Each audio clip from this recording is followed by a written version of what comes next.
What is up, YouTube, Facebook, Twitter, Twitch, Apple, Spotify, and everyone tuned in on the Texas Sports Unfiltered app?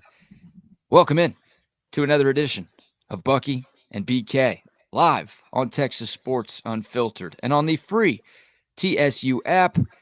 Today is Tuesday, February 25th, 2025, and the Buck and I are with you for the next 2 hours.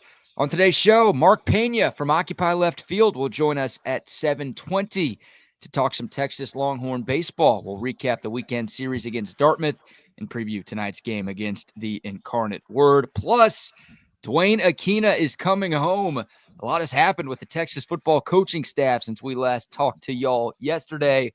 We'll talk about Terry Joseph leaving and Duane Akina reportedly coming back to Austin, Texas. We've got some Texas women's hoops to talk about as the number one team in the country takes care of business on the road last night.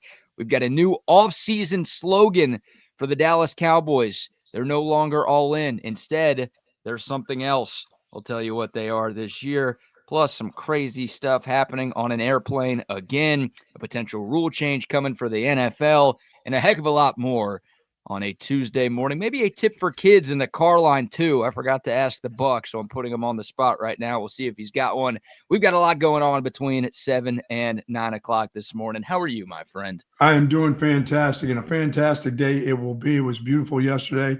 It will be beautiful again today. The sun will shine, and it's nice to see the sun, man. I was out just standing in the sun yesterday. That felt great. Winter is gone. Bye. Goodbye. See you next year. It's over. It's over. It's over. Don't think there won't be some cold days. You'll get some 40s, but it's the 30s and the 20s and the big freezes. Bye. Out of here. Just, hey, time for 100. Let's get the 100 in now. You're not quite ready. You don't want that. You're not that guy. No, I'm never ready for 100. If we could have sunny and 73 like we had yesterday, then I'll take that every day out of the year. It's going to be the same today. It's a glorious day here in Central Texas. It really, really is, and which means that I can get out and get some golf in. I can get my gardens going this week, and that means get the rakes out and start digging around. And yeah, where there's sun, there's snakes around here. So I got my snake beating stick with me. Gotta have it, brother. You're gonna do what to your snake? Yeah, I got a snake beater of a walking stick that just will get the trick done if I have to, with a jagged point at the end of it. If I got to stab them in the head or whatever and keep that head down and put my foot on it, then tear the head off it with my bare hands, I'll do it. Yeah, that's right. Don't do any snake beating on camera, all right? We can get in a lot of trouble for that. Yeah, it's and a sad day for me, the death of Roberta Flack yesterday. That was some sad news. Roberta Flack at 88 years young. The legendary Roberta Flack passing away yesterday. Of course, Killing Me Softly with his song all time. First time ever I saw your face. I mean, just some great songs. Yeah, tough loss. Tough loss in the world of music and pop culture. It really was. Good morning to the soldiers at Fort Cavazos, Texas, the soldiers in the state of Texas, and all those that fight for us each and every day. Thank you so very much for what you do. To you, to your families, thank you so much, and do be careful out there. Yes, indeed. Any tip for kids this morning? Yeah, for the kids, enjoy the day. Just simple. Enjoy this day. This is going to be a beautiful day. This is a beautiful Tuesday. You know, always those tips on Tuesday seems to come after a Monday when you're kind of dragging it back into business, back into school. But enjoy this day. This is going to be a beautiful day, BK. There's going to be a lot of good that's going to happen in this world today. I got that feeling. I can feel it. Be a part of it. I just tell the kids, be a part of this joyous day today. Okay. Enjoy the day. Enjoy this day. There's something special about this day. I don't know what it is, but I just have this feel there's some good news in this day. You know? Deep stuff right we there. seem to wake up lately to some weird stuff that's going on in this world. I think this will be a good day. I got a feeling it's a joyous day. Like that. Need a few more of those. Absolutely. Can we get a couple in a row? Be nice. You know, but that's all right. I'll take them one at a time. I'll Yes. take one every other day if I have to. That's fine with me too. I'll take one in a row these days. For the kids, I think for you kids, I got soccer coming up this week. Grandpa has soccer and t-ball coming up. And I know these kids can't wait to get outside. They had a lot of stuff, and the kids had a lot of stuff canceled last week. Yeah. We're looking forward to getting out there, kicking, playing catchy catch and stuff. They didn't get a chance to do that. They were stuck in the house, which for some of them, that's great because then they can head right to the computer. But other than that, there's a bunch of kids that wanted to get outside last week that really never got a chance to get outside. You know why? Because they're soft. Because they are soft. No, they're not. It was freezing last week. They're not soft. It was cold. Come on, man. They're soft. Hey, hopefully Texas baseball. Hopefully the weather's nice enough for Texas baseball to play a Tuesday game this week. Well, it's 75. I hope so. Remember last week they pulled the plug on their matchup against Houston because it was a little cold outside. No, kids, you're not soft. Don't, Uncle BK, don't buy into that. You're not soft. You're just careful. You worry about your bodies. You're not being soft. You're like Sark. You have to cancel spring games because you got to worry about your body. We don't want anything to happen to your young bodies out there. It's going to be fine. You'll be just fine. You're not kids soft. don't care. The kids don't care about it. It's all the parents making these decisions. Always the adults. They don't want to sit outside for 2 hours in the cold. So, hey, my kid's not playing today. Ooh, I'll be sitting in there with one of those chairs, one of those soccer chairs. Yeah, you better have your good days this week because once you have to watch youth sports this weekend, your good days are over. No way, man. Yeah, I'm looking forward to it. I love watching my granddaughter. She's a go-getter when it comes to soccer. I've not seen my grandson play the little pitch T-ball thing yet, but he's so excited about it, man. That dude is so geared up. I may have a baseball player in our midst. There we go. Hey, never had one of those. I've always had those little communists running around like little seals with balls on the end of their noses and their heads. So this will be different. A lot more money in baseball than there is in soccer in the States. Now, there you go. Grandkid is good enough to play soccer internationally, then he'll be doing okay. But take those guaranteed contracts you get in MLB, and you'll be set. Right. Thank you. Yeah. That's there are about 1 billion reasons why I'm terrified to ever have a child, and 1 billion more why I don't want to have a child. I think having to attend youth sports during my weekend is very high on that list. Well, I was very busy as a football coach, so I missed out on a lot of those because soccer is never ending. I mean, it'll go into the fall. It's the never ending sports. Anytime when those select coaches can make some extra cash, it never stops. It just goes on. I'm like, when does this thing end? When do you keep paying the bills here? Sounds like if I ever get close to having a kid, I need a job in coaching then. Yeah. Oh, yeah. Do youth sports. Those guys, the guys and gals are doing okay. No, not youth sports. I mean, your type of coaching to where I don't have to go to the games. I don't want to coach, then I have to go to the games more, and I have to go to practice on top of that. Dude, I spent a few the weekends that you had off, I was headed to Houston in hotel rooms and stuff. Now, not a lot. I'm not going to pretend like, every weekend. No, I was coaching football. I didn't have time for all that stuff. Then in May, of course, I was recruiting for the whole month of May down in Fort Lauderdale and places like that. So it wasn't all that bad. But when you had to go, I was the orange slice guy. I didn't mind doing that kind of stuff. I didn't mind going, but it just seemed to last forever. I was always like, hey, they're little. Don't we want to make this clock run and go? Oh, no, the officials and the count. I mean, it's just like, come on. I'm getting tired watching. I know they got to be tired running out there with their little juicy juices. It was okay. I can't complain. I had 3 scholarship athletes in soccer, so I need to shut up. Soccer was fine. It was well worth it. Yeah, saved you a lot of money over. Yes, the years. it most certainly did. It most certainly did. Worked out. All right. We'll take your thoughts. The Coda text line is open, 512-222-9328. Of course, the YouTube, Facebook, Twitter, and Twitch live chats are rocking and rolling as well this morning. Be a part of the show. You are the most important part of the show, so chime in all morning and all day long right here on TSU. Buck, a lot has happened with the Texas football coaching staff since we left the people at 9 o'clock yesterday. Terry Joseph left to take a job with the New Orleans Saints. That was reported That was reported at 9:42 a.m. yesterday by Anwar Richardson. And you're thinking, all right, here we go again. Another search. Who are the candidates? How long is this going to take?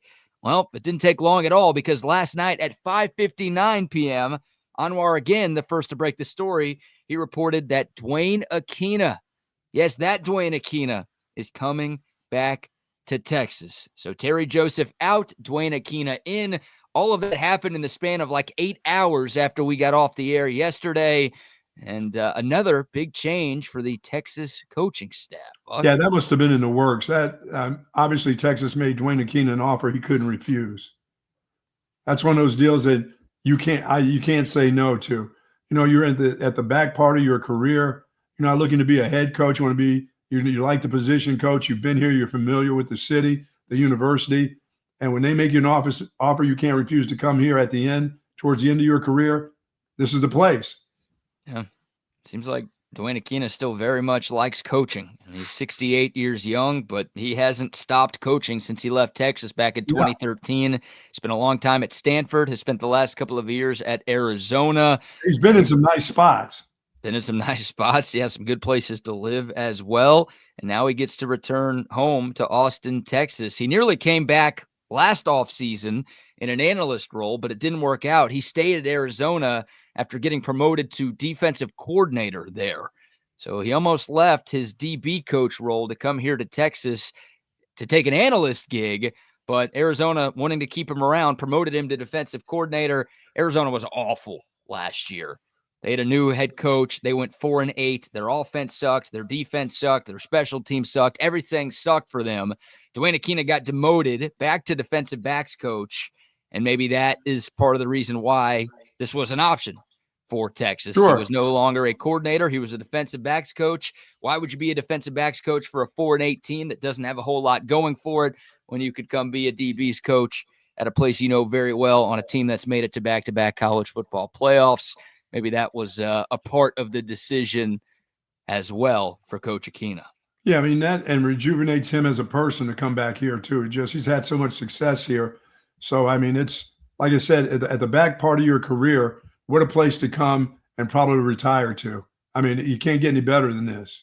Yeah. You know, his whole family's familiar with this. I mean, his kids that are no longer little kids anymore, you know, grew up here. They understand this place. I mean, it's just a great deal for the university. It's a great deal for this football team to have a guy like that on the coaching staff. And good luck to Terry Joseph. That's what a great get for him to be able to continue his career at a place like that. I mean, he wanted to make the jump. So obviously it was a good opportunity for him too. Yeah, the first opportunity for Terry Joseph to coach in the NFL, or at least the first gig he has taken in the NFL. Maybe he's had opportunities in the past. But he's from New Orleans, so he gets to return home. So maybe this was the exact job he was looking for, right? Maybe if the Cowboys or the Texans or if any other team came calling, he would have stayed at Texas. But maybe the opportunity to go back home was too much for him to pass up. He's going to be the defensive pass game coordinator for the New Orleans Saints. That job usually includes coaching safeties as well. So it seems like a very similar role for Terry Joseph that he had here at Texas, but with an NFL team instead of a college team. That's obviously something that Texas couldn't offer. Yeah, and he did a good job last year. He came back, he bounced back and had a fantastic job. You know, that's like I said, that's great for him. I mean, he gets a chance to go back home. He gets a chance to further his career. Maybe he has aspirations of being a head coach. You go from Texas to then coaching the NFL. And then if you want to get a gig as a head guy, you got an opportunity right there. You know, as you said, that word coordinator goes a long way. Right. Well, he's not a coordinator. He's the defensive pass game coordinator. So all they tell you is they're coordinators. That's what they say. That's what they'll say. You'll have to look further into that when he puts that on his resume. Yeah, you know? That's smart. What job do you have? Oh, I'm a coordinator. Yeah. Oh, sweet. That's a big deal. Yeah, it is. I'm a coordinator, and I coach defensive backs. Really? Yeah. Look at what it says. It says it right there. Don't ask any more questions. I'm a coordinator. Stop asking questions. That's all you need to know right there. Look, for Terry Joseph, it's good for him. And it's pretty funny because, you know, last offseason, I think every Texas fan would have loved for Terry Joseph and Blake Gideon to leave. I I mean, people were calling for them to get fired because the Texas secondary was so bad in 2023. They ranked outside of the top 100 in just about every major passing defense category in the 2023 season. So I think people would have loved for Terry Joseph to get poached away by some other team. What a difference a freaking year makes. Yeah, and he was able, both of those guys were able to get the Texas pass defense turned around. They went from 105th in the country to, well, Texas was number 1 following the regular season. They ended up with the 7th overall passing defense in college football after the playoff came to an end. But you've got the Thorpe Award winner, you've got Makuba, you've got Taff, you've got Manny Muhammad. I mean, the amount of improvement, it was night and day, the difference we saw from the Texas secondary from 23 to 24. It went from maybe the biggest weakness on the team to a definite strength. And yeah, people are upset. Now, the sadness of Terry Joseph leaving, I don't think lasted that long because Duane Akina is such a fan favorite around here. Yes. So it went from like, oh my God, what are we going to do, to, hey, we might be in a better spot now. But like you said, what a difference a year can make. Terry Joseph went from, and people wanted his head on a platter, to he might be a big loss for this Texas coaching staff. Yeah, I mean, it's yet to be seen, but Duane Akina knows his business, and he'll make guys like Manny Muhammad. He'll get a guy like that straight. Yeah. He'll do wonders for a young guy like that who needs to be really good this season. Yeah. Speaking of Thorpe Award winners, right? Yeah, I mean, Duane Akina coached 2 of them in a row. It was Michael Huff and then Aaron Ross, who won them back-to-back here in Austin. You think about, some of the other guys, obviously Rod B., Earl Thomas. I think it was 14. Was he a part of Griff? I believe so. Yeah. Wow. Yeah, because he was the defensive backs coach for the national championship staff in 2005, and Griff obviously was a part of that team. So he was there for both Michael and Cedric Griffin. 14 players drafted in the defensive backfield, while Duane Akina was the secondaries coach at the University of Texas. 6 of those guys were drafted in the first round. Awesome. So look, Texas was in the conversation of DBU back when Duane Akina was around. The Longhorns haven't been in that mix for a while. Now, this past season, they were great. They had the Thorpe Award winner, so maybe 2024 was the first time since the Duane Akina era where Texas could lay claim to being one of the best secondaries in college football. But it felt like an annual thing when Akina was here that Texas had one of the best secondaries in the country. Now, obviously, the hope is he can recreate some of that magic at the age of 68, Buck. That's your age. No, that's not my age. I'm 69. I'm almost 70. It's the same thing. It's come on. Potato here. No. I got way more wear and tear on me.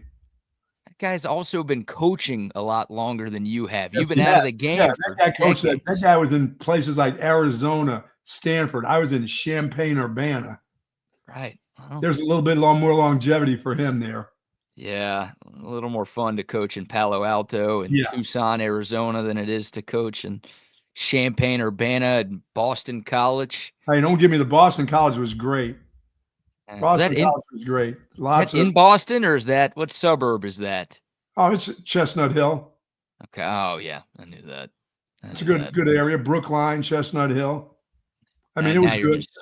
Hey, I was a kid, 26 years old. I got a gig. I couldn't. What do I do? Take it. Take the gig. Whatever it takes. Whatever it takes. That's right. And when your coach is on his Nike tour and the Big Ten calls, you're out. I'm out. Yeah. You stay. I'm out. Overnight, just like that. Just like that. I'm out of that place. All right. So Duane Akina is coming back to Texas. We'll talk way more about that, what the loss of Terry Joseph means for Texas football and what the addition of Duane Akina means for Steve Sarkisian and the Texas Longhorns as well. A little bit different, my friend, than Rutgers and West Virginia. Well, I'll tell you why the Mark Orfe hire makes a lot more sense now, because that was a little bit of a head scratcher for a lot of Texas fans, right? Why would you go to Rutgers to hire a defensive back coach?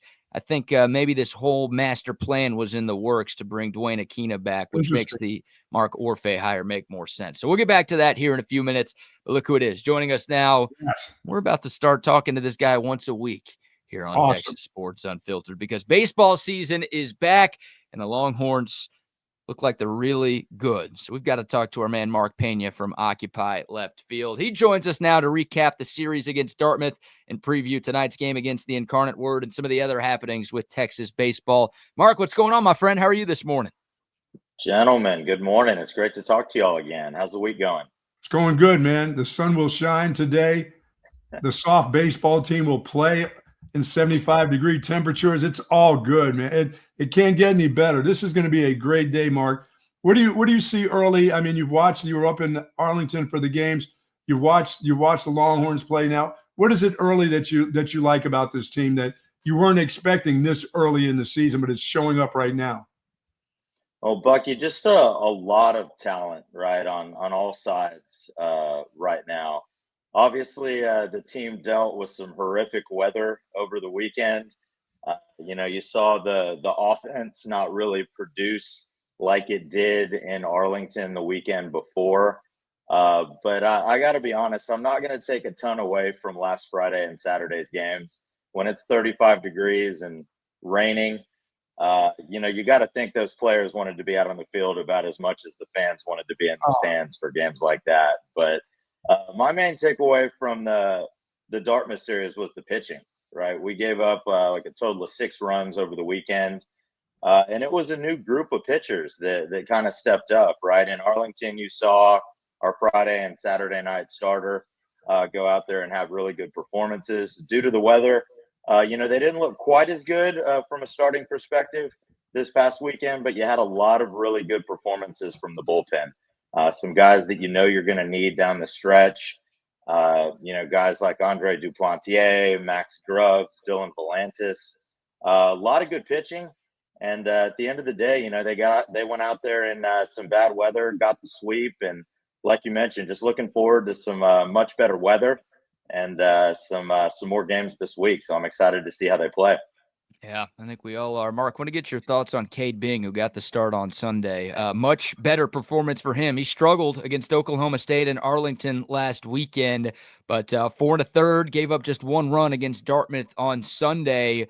Obviously, a different level of opponent, but boy, it'd be really nice if Texas can feel great about all 3 of its weekend starters. What have you seen from Cade Bing, and do you think he has the ability to be a consistent Sunday starter for Jim Schlossnagle? I thought he looked really good this past Sunday, BK. And it's really funny. We were in Arlington the Sunday before, and I was telling this story to a couple of people who weren't there.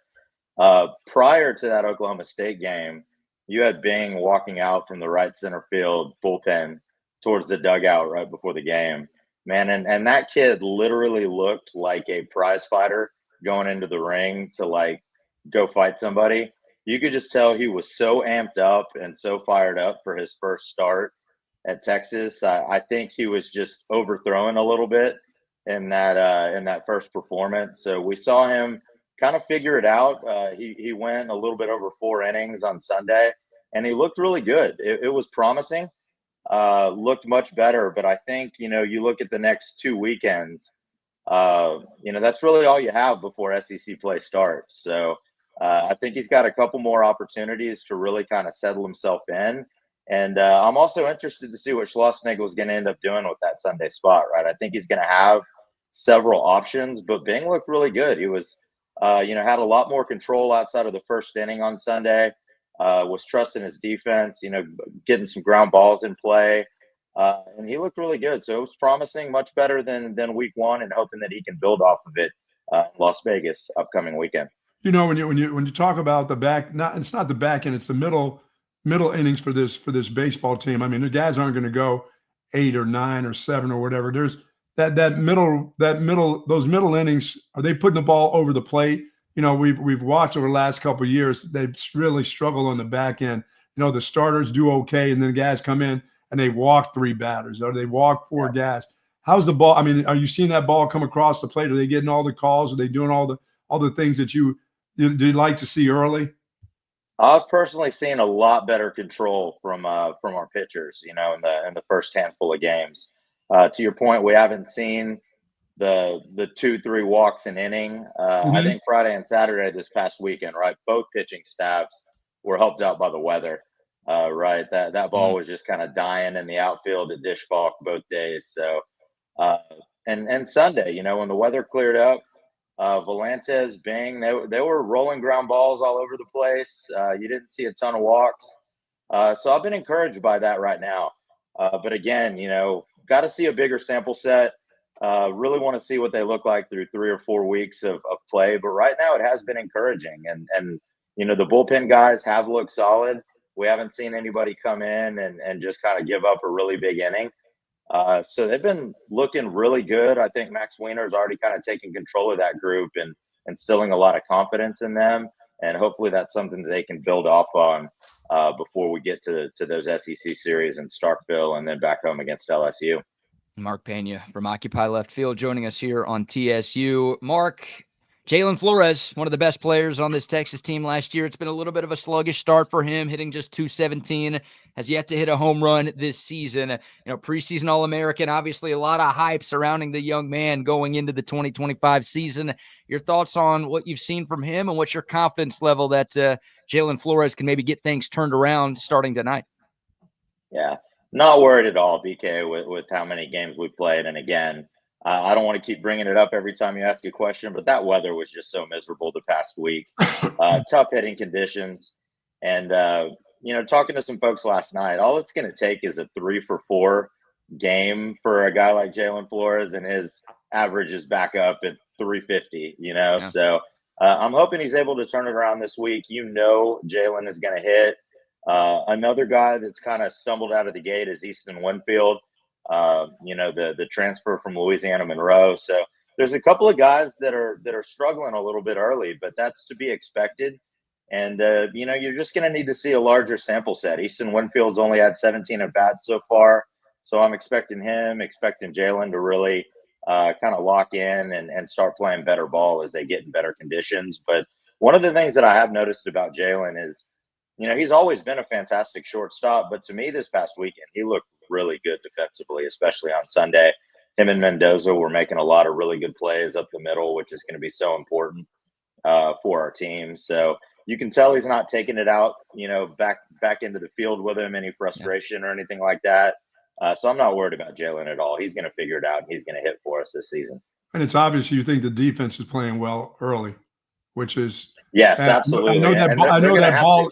Like you said, that ball isn't coming off those bats like it would be when the weather's warm, but guys seem to be in the right spots, huh? Absolutely. They look good so far. And you know, we have had a couple errors now and again, but they look solid. You know, a big inning that stuck out to me, Bucky, this past week was on Saturday. It was the first inning, 35 degrees, raining sideways. They hit a ball to Adrian Rodriguez at third base, and he kind of booted it a little bit. Gave up an error, and then like 2 batters later, he makes an incredible diving catch in foul territory on a popped up bunt. So they're showing a lot of promise. They look confident fielding in the infield, and man, when you get into SEC play, that's just going to be so crucial for Texas. You cannot have a shaky infield if you're going to expect to compete at a high level in the SEC. And I'm feeling confident in those guys. They look really good. Want to see, you know, what they look like the next couple of weeks. And I believe Las Vegas, where we're going this weekend, has a natural playing surface. So that's also another big factor, right? They don't get the nice hops that you see at the turf here in Austin. So we'll see what they look like, but it's been encouraging so far. Mark, are you going to be able to park at this game tonight? Oh, man, that's been a fiasco so far, BK. Maybe for the Tuesday night games, it won't be quite as bad, but yeah, I'm trying not to make that too big of a deal and whine and complain. But man, to have a parking lot that was built for baseball not available for baseball fans just seems ludicrous to me. And you know, we're at the Sunday game. It's the bottom of the first inning, and there's 75 to 100 cars just stuck in the street behind left field with nowhere to go. They had no place to park. They didn't know what to do.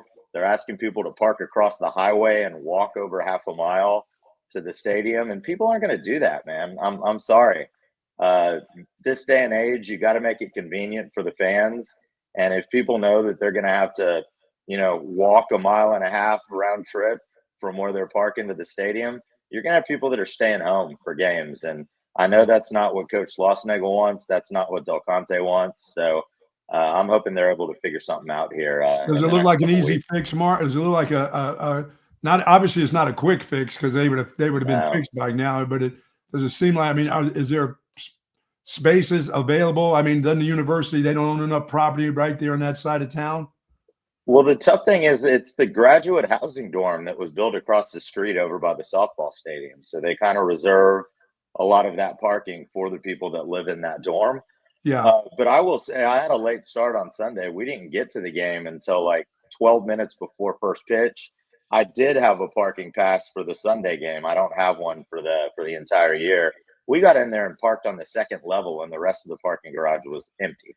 So to have an empty lot and then not let people in to park is pretty mind blowing to me. But again, don't want to harp on that too much. I'm trying to stay positive and trying to kind of grow the enthusiasm without, stunning people's desire to come to games. But that's got to be something that they're figuring out, man. We had friends that had to walk from blocks and blocks away to get to the game. Some of them didn't get to left field or to their seats till the third inning. So yeah, well, that's definitely not ideal. And old people like BK's friends, they don't want to walk that far. Old people aren't going to walk. Old people like baseball, so most of BK's friends aren't going to haul ass. That they'll be calling Ubers and everything else right from the corners to take them like 3 blocks to get to the game. Absolutely, and I'm sorry, man. It is what it is. But baseball is kind of an older person's game, yes, right? It is. So a lot of those people that want to walk up and see a baseball game on the weekend. Right. They're 40, 50, 60 years old. And to your point, right, they're not going to be hoofing it in the LBJ library to a baseball game. And especially when the weather flips the opposite direction and it's 100 degrees. I mean, that's a lot to ask for fans. So PK, get that pedicab. Let's go. Let's make us one on the weekend. I was about to say there's some money to be made there. And we got to stop caring about the students. We're about the players. We're about the sports. We're about the fans. We're about winning. Yeah. To hell with the grad students. They already have a degree. They don't need another one. Go get a job, you lazy bums. Get walking. Let's go. Last one, Mark, before we let you go. Jason Flores gets the ball tonight. He's the midweek starter. He was supposed to start last Tuesday. No game last Tuesday. So he starts tonight against the Incarnate Word. I was doing some research on this UIW team. They've got the best offense in the country so far. Now, they haven't played anybody close to the level of Texas, but they've been tearing the cover off the baseball. Your expectations for tonight and what you think we'll see from Jason Flores? So I'm very excited to see Jason Flores. He's a fantastic talent. Heard a lot of great stuff about him. The one thing that I'm most curious to see, though, tonight, BK, is how Max Wiener and Schlossnagle will approach the midweek. You never really know, and it doesn't stay consistent as a coach goes from one program to the next. Is he going to let Flores go out there and throw 4 or 5 innings, or is this going to be a 1-2 inning type of start where it's Johnny Allstaff and he wants to see 6 or 7 guys tonight? So I'm not quite sure what that's going to look like. But, man, Flores, everybody's excited to see him. I think he's going to be a guy that could potentially get into the weekend rotation, maybe not as a starter, right, but as a bullpen arm as we get into SEC play. So I definitely want to see what he has tonight. There's another host of pitchers that we haven't had a chance to see yet. Some returning guys from last year's team, Hudson Hamilton, Easton Toomas, that I'm hoping get a chance to throw as well. And to your point, man, the Incarnate Word offense, their stats are pretty ridiculous right now. They've scored double digits in 6 of their 7 wins, which is pretty wild. And I know they have a decent program. We played them recently. A couple of years ago, we played them in San Antonio, and they beat the hell out of us. And their guys look like grown men, twice as big as our players were during that time frame. So I think they're going to be a good matchup for us, and it'll definitely be a good test for our pitching staff tonight. No doubt about it. Mark, you're the man. Always enjoy catching up. Enjoy the game tonight. You going to Vegas this weekend? I am, but due to childcare considerations, I'm not going to see all 3 games, but I get to see the Saturday one that I'm most interested in, the Texas Tech matchup. So we will be in Vegas. We're going to have a very large and loud Texas contingent. All of my buddies from the left field group are going to be out there for the weekend. So hopefully nobody does any jail time or does anything crazy. But we're gonna have a fun time out there, man. It's gonna be a Hey, crazy Vegas weekend. Dude, those Vegas showgirlsbabysitting.com. Check that out. They'll take care of the kids. I'm not taking my 8-year-old to Vegas, Bucky. Come on. Come She's got to on. stay behind here in 8. Austin. I thought you were talking about 3 or 4. 8-year-old. Let the kid have some fun. She's going to go to Starkville with me in a couple of weeks, but no Las Vegas. She'll go to Stark Vegas, but that's about it. So. Yeah, I think a lot less can go wrong in Stark Vegas than Las Vegas. So good parenting decision there. Mark, enjoy the game tonight. Enjoy the trip this weekend, and look forward to catching up next week. Thank you, Mark. Thanks, guys. Y'all have a great week. Welcome. Yes, sir. There he goes. Mark Pena from Occupy Left Field talking Texas baseball, and we're excited to have Mark on every week during the season to talk all things Longhorn baseball. Of course, Texas riding a 5-game winning streak. They're back at it tonight, taking on the Incarnate Word. And yeah, I was doing some research for today's show. Incarnate Word's off to a 7-1 start. They lead the country in batting average, hits, runs, and doubles. Yeah, they must be playing the Little League team around the corner. Oh, yeah, they've played 3 teams so far. St. Peter's, watch your Peter. Yep. Abilene Christian. Always watch out for them. They can devastate you at any moment. Well, in basketball, for sure. And Texas Southern, TSU. Wow. So those are the 3 opponents that Incarnate Word has played in their 7-1 start. But hey, that 7-1 start is the best they've had since they moved to Division I last decade. So they're playing well. They're hitting well. Obviously, Texas will be the best team that they've played this season. But this is a decent midweek test. You see Incarnate Word, you're thinking, it's a game Texas should win 10-0. I'd obviously love for that to happen. But they're Incarnate used to winning Word's right now. Yeah, Incarnate Word's got a little juice to them, it appears, this season. So this might be, as Mark said, a good test for this Longhorn pitching staff. We'll see what Jason Flores does when he starts the game, and we'll see what Jim Schlossnagle and Max Wiener do as the game goes on. Of course, this being the first midweek game the Longhorns have played this season, we don't really know what to expect with the pitching staff on these Tuesday games, so we'll see what they have in store. It was a much quicker trigger and a shorter leash for Schloss and Wiener over the weekend. Luke Harrison especially only went like 3 1/3 on Saturday, and the first time he got into a little bit of a jam, they went straight to the bullpen. So I wonder if that's just an early season thing, or if that's maybe a plan for this pitching staff is, hey, if we sense that you don't have it today, we're not going to give you a whole lot of time to figure things out. We got enough arms in the pen to where we're gonna see what those guys can do instead. Yeah, it seems like you'd go that direction more so than let a guy go, and not have some success. Find out what the rest of your pitching staff is all about, Yeah. Always go right back to that guy later on down the line, but find out what the rest of the guys are like when some pressure comes at them. Like, I need you to go in there now and stop some of the bleeding. So I think it's a pretty decent way to look at things early in the season. Let's pull up a little screen share picture here, because we asked Mark about the parking situation at the Dish over the weekend. This is from Sunday's game, like the first good weather home game of the season. And this is in the bottom of the first inning. There's still this big of a line of cars trying to get into that giant parking garage that they have by the Dish. And these guys were all being turned away because, we got to make sure our grad students have parking. Well, obviously that's something that CDC will fix. I would think you'd have that in your mind set for your new coach. We can't have any problems when the weather gets nice. We can't turn people away by the hundreds. It looks like that's going to be, Right. Yeah. It was a decent crowd, but you're playing Dartmouth. Like, you're about to be welcoming all these great SEC teams. A&M's coming to town in a couple of months. You're not going to have parking for that series? What are we doing? They don't. Let me ask you this. You've been to a lot of baseball games. I have not. They don't shuttle people from one side of the highway to the other? Like, they don't have like shuttles or, big golf carts where they're packing in people, or little buses that they'll take them over to the games. It seems like that would make sense to get you. I know it doesn't seem like it's that far, but it's far when you're an old. It's far as hell. Well, it would make the most sense opening up the garage that's right by the stadium that was built for the stadium. Well, yeah, if that's what it was meant for, then, if you're a grad student and you're in there on the weekend and you're in, that's fine. But if you leave and that spot is gone, sorry, Yeah, I don't know. They got to figure that thing out, because it's always been, well, I shouldn't say always because that garage hasn't been there for very long, but in recent years, it's been that parking garage It's for baseball.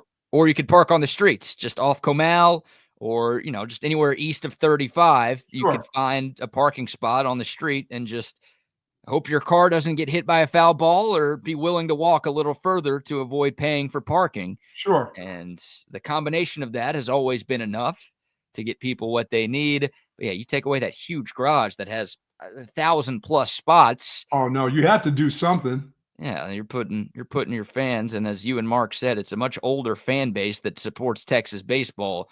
You're putting them in a precarious situation if you're saying, hey, you've got to walk half a mile to get to your seats. Hey, he did say he started at 40 being old. You better be careful.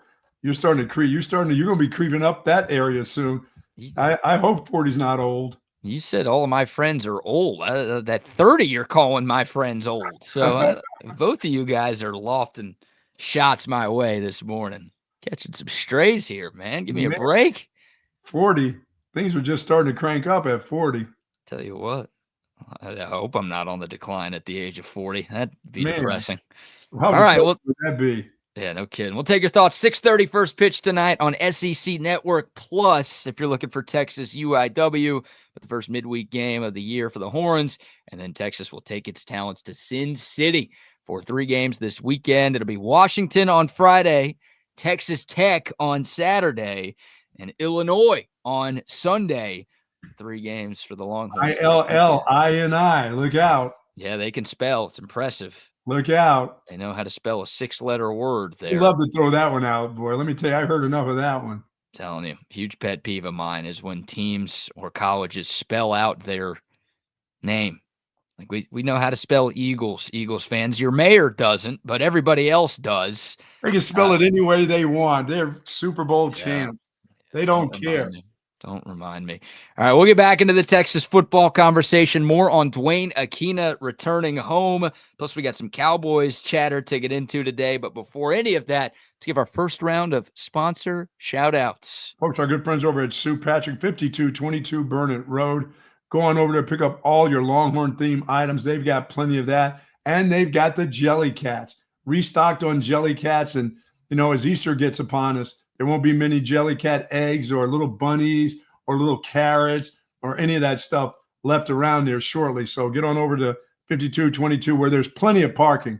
You don't have to worry. You don't have to worry about parking there, BK. No, you don't. Worry about the students taking over the parking over at Sue Patrick's for sure. They've got it all. They've got all the ball caps, the polos for golf, men's and women's clothing. They've got it all at Sue Patrick. Go to SuePatricks.com for more information. But go over to the store, 5222, when you're up north.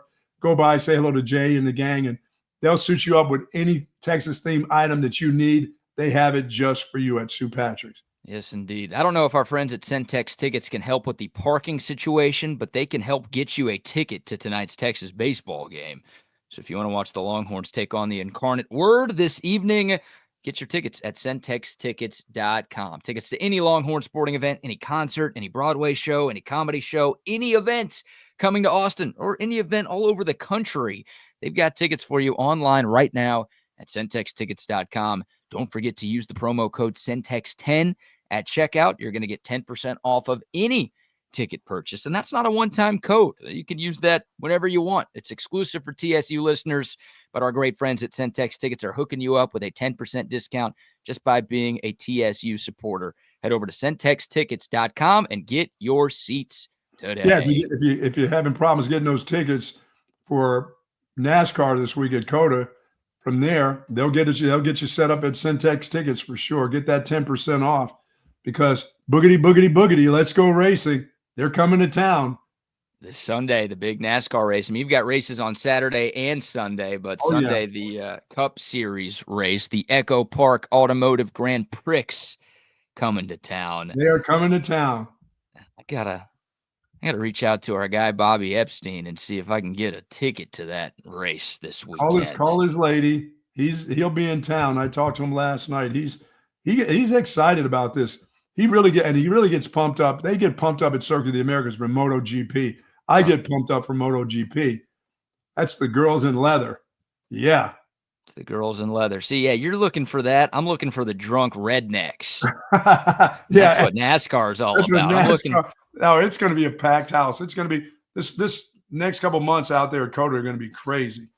Looking for tank tops and cutoff jeans and coolers full of old stat beer. Now you're talking. That's what we're looking for here this weekend. You'll get that if you're making your way out at Coda. Yeah, centextickets.com. They've got tickets to all of the action all weekend long. Definitely go see our friends at the circuits this weekend. Should be a great time. And if you're not interested in drinking, the Big Hat products will be out at Circuit of the Americas too. You'll find the mojitos, the margaritas, the non-alcohol drinks, and the alcohol drinks are brought to you by Big Hat Spirits. They will be located out there too. They've made their way even out to Circuit of the Americas. So you'll enjoy it. Believe me. Nice, tasty, ginger flavored. Mm-hmm. You do like those redheads. I love the ginger flavor. Yes, indeed. All right. We'll take your thoughts. The Coda text line, 512-222-9328. So we opened up the show talking about the departure of Terry Joseph and the arrival of Duane Akina. And I think the Duane Akina arrival is coming at a perfect time because I think the Duane Akina Mark Orfe combination makes a ton of sense for Texas. You know, Mark Orfe, who was hired to be the cornerbacks coach a couple of weeks ago, not really a needle moving hire for a lot of Longhorn fans. A guy who doesn't have the longest resume, a guy who was just coaching at Rutgers, and you don't really think Rutgers when you're thinking of college football powerhouses. Yeah, it sounds like you got some history though there. And Rutgers' pass defense last year ranked in the 90s, and it's like, why are we hiring this guy when we're the University of Texas and we could bring in just about any coach in the country? But I think like Duane Akina could be the perfect mentor for Mark Orfe, and maybe that's what Steve Sarkisian was looking for. It's like there's this really young guy that I like a lot, and I think has a chance to be a superstar in this coaching sphere, and he could take that next step at Texas. But let's pair him up with somebody who's been there, done that, who's got the skins on the wall, who's got the resume, who has done it at the University of Texas. And that's obviously what Duane Akina is. It sounds like Terry Joseph let Texas know a couple of weeks ago that this was a possibility. Like the Tashard Choice thing basically happened overnight, right? I think Texas thought they were out of the woods when Tashard Choice turned down the Cowboys. And then it sounds like Steve Sarkisian was pretty surprised that Choice took the gig with the Lions, which is why that coaching search took a while. To me, and from what I've read, it appears that Terry Joseph has maybe known about this, and Steve Sarkisian has maybe known about this for a little bit. So they had the opportunity to make these conversations happen behind the scenes. Maybe that was the pairing that Sark was looking for. Get the old guy with Duane Akina and the young guy with Mark Orfe and have them work together. And you get the old dude who's going to focus maybe more on the X's and O's, and you get the young guy who's maybe more willing to go out and recruit and go door to door. And that's the combination that Sark wants to work with. And I think it's one that has a chance to be very, very successful here in Austin. Yeah, I mean, like you said, it sounds like the perfect time to make those changes that have been made. Well, no time's the perfect time when you've had the success they've had over the last 2 years.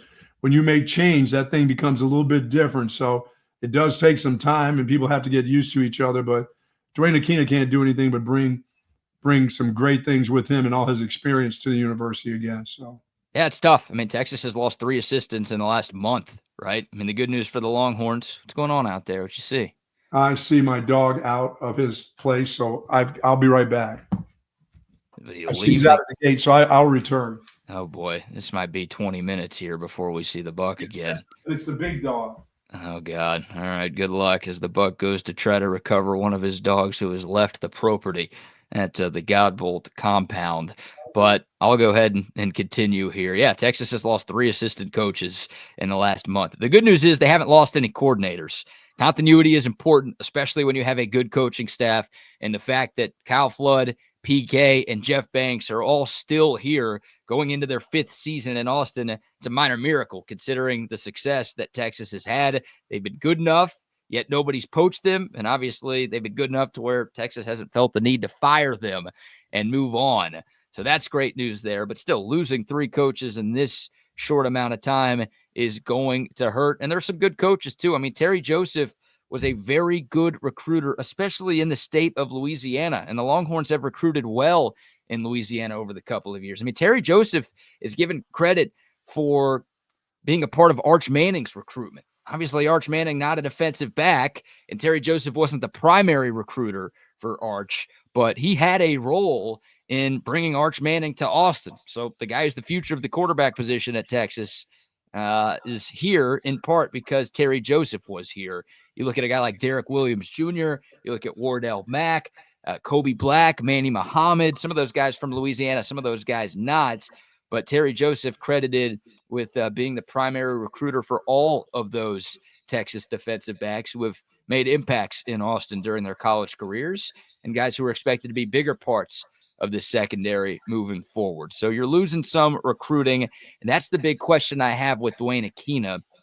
At the age of 68, there's an echo. I'm going to mute Bucky's mic until he comes back. At the age of 68, is Duane Akina willing to go door to door?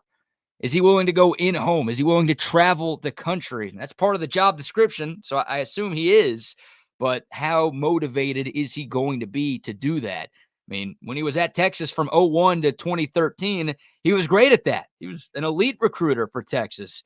Obviously, a fantastic developer as well. But all of those DBs who were a part of DBU in the Mac Brown era got to Texas in part because they wanted to play for Duane Akina. Well, that was a different era of Duane Akina's life. He was in his 40s and 50s for that stretch. Now he's in his upper 60s, about to be 69 later this year. Does he have that dog in him to still go out there on the recruiting trail and be as effective as he was back in the day? That's my biggest question, I think, with this Duane Akina hire. But the development, the X's and O's, I don't think the game has passed him by in that regard. But obviously the recruiting time that it takes as a college football assistant coach is a lot more in 2025 than it ever has been in the past. And hell, Buck has talked about it openly on this show a lot. He doesn't want to do that. And he's basically Duane Akina's age. He doesn't want to go around to the recruits' homes, do all those in-home visits every single day. That's a big part of the gig right now. So we'll see about that. But again, losing 3 coaches with Gideon, with Terry Joseph, and with Tashard Choice, it's the sign of a healthy program. Ohio State has lost a lot. Nick Saban in Alabama lost a lot every single year when he had things rolling in Tuscaloosa. Obviously, Kirby Smart has lost a lot during the mini dynastic run he's been on in Athens in recent years. It's the sign of a healthy program. It's flattering, right? That teams want to poach your coaches. That means you're doing something right. Nobody was trying to poach from Charlie Strong's staff. Nobody was trying to poach from Tom Herman's staff. None of those guys were doing a good enough job to get looks from other schools. So it is cool that people are taking notice of what the Longhorns are doing, and they like those guys enough to offer them jobs. But, we're Texas fans. I don't give a shit about the Saints. I'm pretty mad at Kellen Moore right now. I don't care about the Detroit Lions. I'm pretty mad at Dan Campbell right now. I don't care about Georgia Tech. I'm pretty mad at Brent Key right now. Like, you don't want to lose good coaches, and Texas has lost, I think, 3 good coaches in the matter of weeks, and hopefully they've replaced them with good coaches. We know Duane Akina is a good coach. We'll see what Chad Scott can do with these Texas running backs, and obviously we will see, what Mark Orfe can do with these corners. But again, as I was telling the Buck, I like the Orfe-Akina combination, the young guy, the old guy. I think this is going to be great for Mark Orfe's coaching career. We're obviously more concerned about the short term and what he can do with the Texas corners, but what a guy for him to get to learn from and elevate his coaching career. And maybe if Akina's only in this thing for a couple of years, Orfe is ready to take over as the full secondaries coach by the time Duane Akina hangs him up, which with that guy, that might be 5, 6, 7 years down the road. Who knows if it's actually a short-term hire? But again, those 2 guys working together, the young dude and the old dude, I like that combination there. So we'll wait till the Buck comes back to get more into some Texas football chatter, because I want to get his thoughts on the coaches as well. And, Rex says, if you listen to certain other people, you would think we have lost too much to recover. Look, there's a lot of turnover with Texas football. Like, I'm not going to sit here and say it's going to be easy to replicate the success of 2024, but I'm going to bank on Steve Sarkisian getting it right. Like, I thought Texas was going to take a step back from 23 to 24. I thought they lost too much after the first trip to the college football playoff and the Big 12 title in 2023. And I'm not going to go revisionist history. I had Texas winning 9 games and missing the playoff last year. So I was wrong on that. But I learned from my mistake. I'm going to give Texas the benefit of the doubt. I'm going to give Sark the benefit of the doubt that they're going to find a way to make it to the college football playoff. Is it going to be easy? No. I mean, you're replacing 9 starters on offense. You're replacing a Thorpe Award winner and some NFL stars on defense. And now it's 3 coaches that you've got to fill. But I think, again, the important thing is your head coach is still there. Your 3 coordinators are still there. You've got this culture built. You just brought in the number 1 recruiting class in America. I wouldn't be surprised if Texas is adding at least 1 or 2 transfers after the spring window is or after spring practice is over and the spring portal window is open. So I think the Longhorns are still in good shape, but I can't sit here and act like it's not going to hurt Texas at least a little bit. There's going to be a lot of different faces we're watching on Saturdays in the fall, both with the players and with the coaching staff as well. And the good news is, like, you've got all of spring ball, you've got all the summer, and you've got all of fall camp to see what these coaches can do and see what these players can do and put guys in positions to maximize their abilities. But yeah, I mean, it's like Nick Saban is the greatest coach in college football history. There were some years where his hires did not work, and Alabama took a little bit of a step back, even in his dynasty. So not every hire you make is going to work. It's been pretty amazing that feels like just about every hire Sark has made has been a good one to this point, maybe outside of Andre Coleman, who was retained from the initial staff. But at some point, one of these hires isn't going to work, and there's going to be something that happens that's going to cause Texas to take a temporary step back. But I don't know. I like the way things are going. I think the Longhorns have enough returning to the team in 2025 to where they'll still be a playoff team. And yeah, I mean, they've got to go to Ohio State. They've got to go to Georgia. Those games won't be easy, but if they can just win one of those, I think they could find 10 wins on this schedule.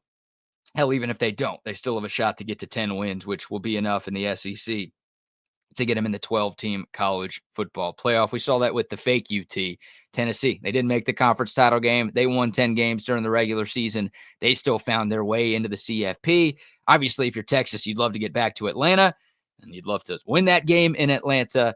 But, yeah, I still think Texas is in a good spot. Even though they've lost a lot, it won't be easy. I still think they'll be okay. Yeah, no, I won't send out a welfare check for the Buck because I have been at his house when a dog gets out, and those dogs don't listen very well. And the old dog is pretty old, and he's lazy, and he's not going to be one to just run back home if the Buck calls for him. So the Buck's probably on his street right now, like walking, trying to get his dog to listen to him to come back to his place. That's a big dog too. He can't just like pick it up and take it home. That dog might weigh more than the Buck does. So it's going to take a while. And my guess is his wife is not home to do it, which is why he's doing that instead of just asking his pack mule wife, as he likes to call her, to take care of business. All right, quick sponsor shout out here. I'll give some love to the Texas women's basketball team in a moment because they deserve it. They're the number 1 team in the country after all, and they took care of business on the road at Georgia last night. But before that, how about a quick word from our friends at Covert Bee Cave? It's really a family experience. I walked in the showroom today and everybody greeted me by name. How are you doing? What's going on? How's everything going? From a price standpoint, from a customer service perspective, just conversation when you come in, it feels no pressure. I want to buy cars here. The family buying car experience, one of the best that you will ever have. Come and experience it for yourself. Covert, born and raised in Austin. Oh, yeah, love the Coverts. Get out to Covert Bee Cave if you're in the market for a newer pre-owned car, truck, or SUV, and they will take care of you. Speaking of taking care of you, our friends at McCall Custom Homes. Hey, look who it is backstage. Kind enough to pop on an hour early to fill the void while the Buck is trying to wrangle one of his pups, the great Rodney Rodriguez. What's up, Double R? Hey, buddy, what? Yeah, oh, was he chasing dogs? Okay, I get that. I get don't that. think that's a metaphor. I think he actually Yeah. is chasing a tail today. Chasing tail. Bucky, come on, man. He's got a pretty big spread out there, doesn't he? It's not just a matter of like going to the backyard in a subdivided neighborhood. He's got a little bit of space back there. Yeah. If it's you or me going after a dog, it'd be like 30 seconds when we'd be back at our computer, no problem. But he's got a little bit of a trek to make. Double R, I'm putting you on the spot here because I was about to talk about McCall Custom Homes, and I know they've been inside your home over the last couple of weeks. So tell us a little bit about McCall Custom Homes and what they've done at the Rodriguez compound. Oh, man, amazing stuff. Bathroom renovation that we've been working on for a long time. Actually, I take that back. We haven't worked on it at all. It's something that we've had in the works. We got a hold of those guys. Mike came out, took a look, and they came in and immediately have gone to work.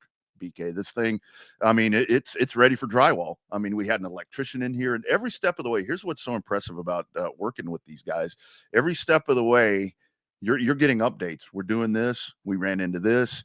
And they went in and they found problems that we didn't even know existed. And they showed us the problems. It's not like when you go to get your car serviced and they're like, oh, this is wrong, but you never get to see it. They showed us everything. They fixed it.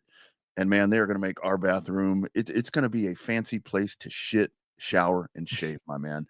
And it's McCall Custom Homes that are going to be doing that for us. And they can do that for you too. McCall Custom Homes, ATX.com. Get a hold of them. They'll make your dreams come true. How about that? What a testimonial right there. If you want to improve the quality of your shits, your showers, and your shaves, and I think we all do, reach out to McCall Custom Homes, ATX.com. Put it on a all billboard. Right. Yeah, no kidding. That would look great on a billboard right there. Yep. Double R, shout out to the Texas women's basketball team. What a Monday it was for Vic Schaefer and the Lady Longhorns. First, the AP poll comes out. And we speculated this because Notre Dame was number 1 last week. They lost on Sunday. Texas didn't play last week, but they were ranked number 2. So you figured by default, the Longhorns would move up to that number 1 spot. And Ludacris was right. Texas, the number 1 team in the country. The first time since February 16th, 2004, the Texas women's basketball team sits atop the AP poll. And then they back it up with a 31-point road victory at Georgia. About the final score of this game, Double R, 57-26. Yeah. Isn't it a lot of times when you have a team that kind of vaults themselves into a number 1 ranking, whatever, you get a little bit of a hangover in that first game coming back out right there. There was absolutely no hangover with that bunch right there. And Coach Schaefer, they have just done a tremendous job. There's so many stars on this team, and the ball movement, everything that this team does is just, it's a science that it's amazing to watch these ladies play. I mean, I have sat here and the last 4 games that I've been able to watch, I have watched these ladies play basketball. Yeah. And it's a treat to get to see them. And the thing about this program, like when we correlate to men's basketball and everything that's happening right there, it's really cool for the ladies program because we do have the history with Jody Conrad, national championships and all the different things. But if you remember with Coach G, and then Karen Aston, I mean, there were some low times in there, man. And a matter of the administration making the right hires and putting the right people in place. Look what they've done. So it's possible. And the women's basketball program is a great example. They proved it, right? Vic Schaefer was a home run hire. I mean, you felt that way at the time of the hire with what he did at Mississippi State, leading them to a national championship game appearance. And he was consistently winning out there in Starkville. He was a big name coach, and to get him to come to Texas was a huge coup by Chris Del Conte and his staff. And yeah, I mean, the Longhorns have been good. I mean, basically since Vic Schaefer got here, they've been to 3 Elite Eights so far. Hopefully this is the year they can get over that hump, right? They've gotten close to the Final Four. Elite Eight runs are great, but you don't get to hang a banner at Moody Center for a trip to the Elite Eight. You get to the Final Four, you get to hang a banner. Obviously, you win the whole thing. You get to hang another banner. That's the one that everybody's looking for. And when you're the number 1 team in the country with 2 games left in the regular season, you feel like you've got a legitimate shot to do that. But yeah, you put the right people in place, and your fortunes can change pretty quickly. And this thing has lasting power. Again, since Vic Schaefer got here, it's been good. Now it's even better. Texas is bringing in some great recruits next year, and they're in the mix for the #1 women's basketball recruit in the country for the class of 2026. So you're right. They're fun to watch. Last night was not very fun to watch, especially that first half, because it was a defensive struggle, and neither team could make a shot. But I think the mark double R of a good team. Hell, Sark talks about this in football. I think this applies to every sport. You've got to be able to win games in different ways. So Texas has shown the ability. They could score 80 points and win a game in a shootout if they need to. But if it's ugly, like last night, they could still find a way to get it done. And they won by 31 last night, too, even though they played like crap on offense for half the game. When you hold your opponent to 26 points, 26. 26. I mean, that I had to look at that. I mean, I kept looking away and looking back up, and I'm like, 26? My God. But and the thing about it is with them kind of correlate to the men's team again. I mean, you've got one dude on that team. You've got one guy that is the catalyst to make things happen. But obviously with Madison Booker there here with the ladies team is kind of the catalyst for that. But I mean, there's so many different players on this team that can make plays and can get that dagger shot. And then the defense, the swarming defense that you see from them. It's all the different aspects of it. And it is carefully put together and a lot of fun to watch. And I have to tell you, I'm really excited to watch these ladies make a run right here. And I think folks need to get to the mood if you get a chance to see these ladies, because while it's a little blue right now for the men, you've got a women's program that's on the verge of doing something really, really special right here. And I think that people need to clamor in and be a part of it. Yeah, 2 regular season games left. Both of them are this week. A game at Mississippi State on Thursday, and then a home game, senior night for Texas against Florida on Sunday. If the Longhorns win both of those games, they will clinch at least a share of the SEC regular season title. They need South Carolina to lose again to win that outright. South Carolina losing doesn't happen very much, so it might be tough, but still a share of the conference title in year 1 in the SEC in a league with Dawn Staley and Kim Mulkey in it. Pretty impressive. So I don't want to count the chickens before they hatch or lick the chickens, as the Buck would say, but Texas has things rolling. And the cool part about the women's tournament, the first and second round games are on campus. Yep. So if you can't make it on Sunday and you're bummed that you won't get to watch that game, Texas will be hosting tournament games when we get to March Madness. So you'll be able to go support this team for a couple of games in the actual tournament, and they deserve your support. I think it's going to be a sellout crowd on Sunday. Obviously, those tourney games will be packed houses as well, and they've earned it, man. Like, it's not the easiest thing to be a woman's sport anywhere and get that type of crowd. You've got to go out there and earn it with your style of play, and they've absolutely earned it with what they've done all season long. They're a fun team to watch, a fun team to root for. And like you said, I'm excited because I think they've got a shot to make a pretty deep run when we get to the big dance. It really is. It really is cool to just kind of look across the board to what you were talking about right there, the success that the athletic program is having, just all across the board. I mean, I know the basketball, I keep bringing that up, but I know that there's some struggles there. But I mean, with the women's team, I mean, the softball team, the baseball team, in what I think may be a little bit of a down year for the baseball team, but it's still going to be an ultra competitive baseball team in an amazing conference. So, I'm really looking forward to that. Of course, swimming and diving, all of that's kind of we don't mention it because it's like, we know what the result's going to be, and I think we need to give more love there and recognize that. But just the fact that these programs are where they are right now, and the football program now finally kind of being into that elite status where it belongs, it's really cool to be a fan of the University of Texas, and it is with the women's basketball program.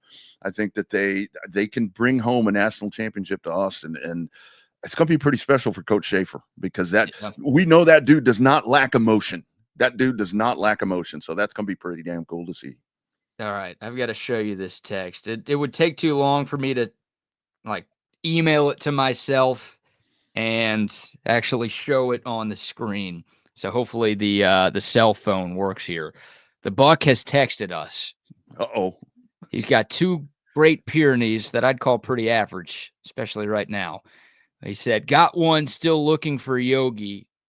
And then he said, thanks, Ronnie. Can you see that? Oh, nice. All right. Yeah. Okay. Thanks, Ronnie. You're nice enough to jump on TSU an hour early and fill his void while he goes out looking for his dogs that he let escape his property, and he can't even get your name right? He's known you for years. You talk every day. Ronnie, come on, Buck. Oh, and last week I was Patrick. What's this guy? I don't know what's going on here. Last Buck. week you were Patrick. Today you're Ronnie. I mean, come on, man. Like, you're doing the dude a favor, and this is how he repays you? I tell you, I don't know what to think about this dude. And Jay Willems, points out there on the chat line, on the YouTube chat line, he didn't even give me the damn Foreman grill, for crying out loud. So it's like, come on, dude.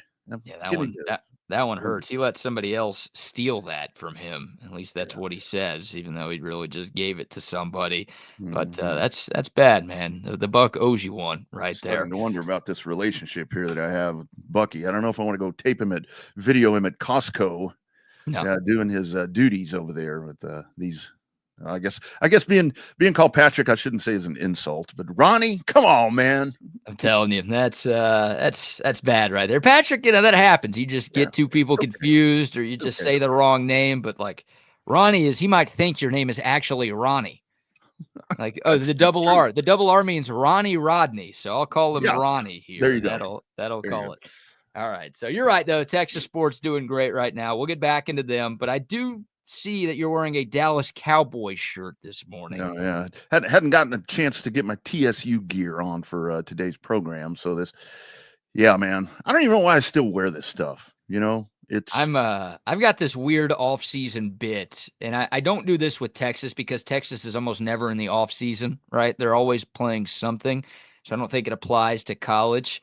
But I do not wear my favorite pro team's gear in the off-season unless they win the championship, right? Like the Rangers won it all 2 years ago. I was wearing Ranger stuff damn near every day when I went out in public because I wanted everyone to know that I root for champions. But in the offseason, wearing Cowboy stuff during the season is painful enough. Being reminded about it in the offseason, you're a much stronger man than I am, Double R.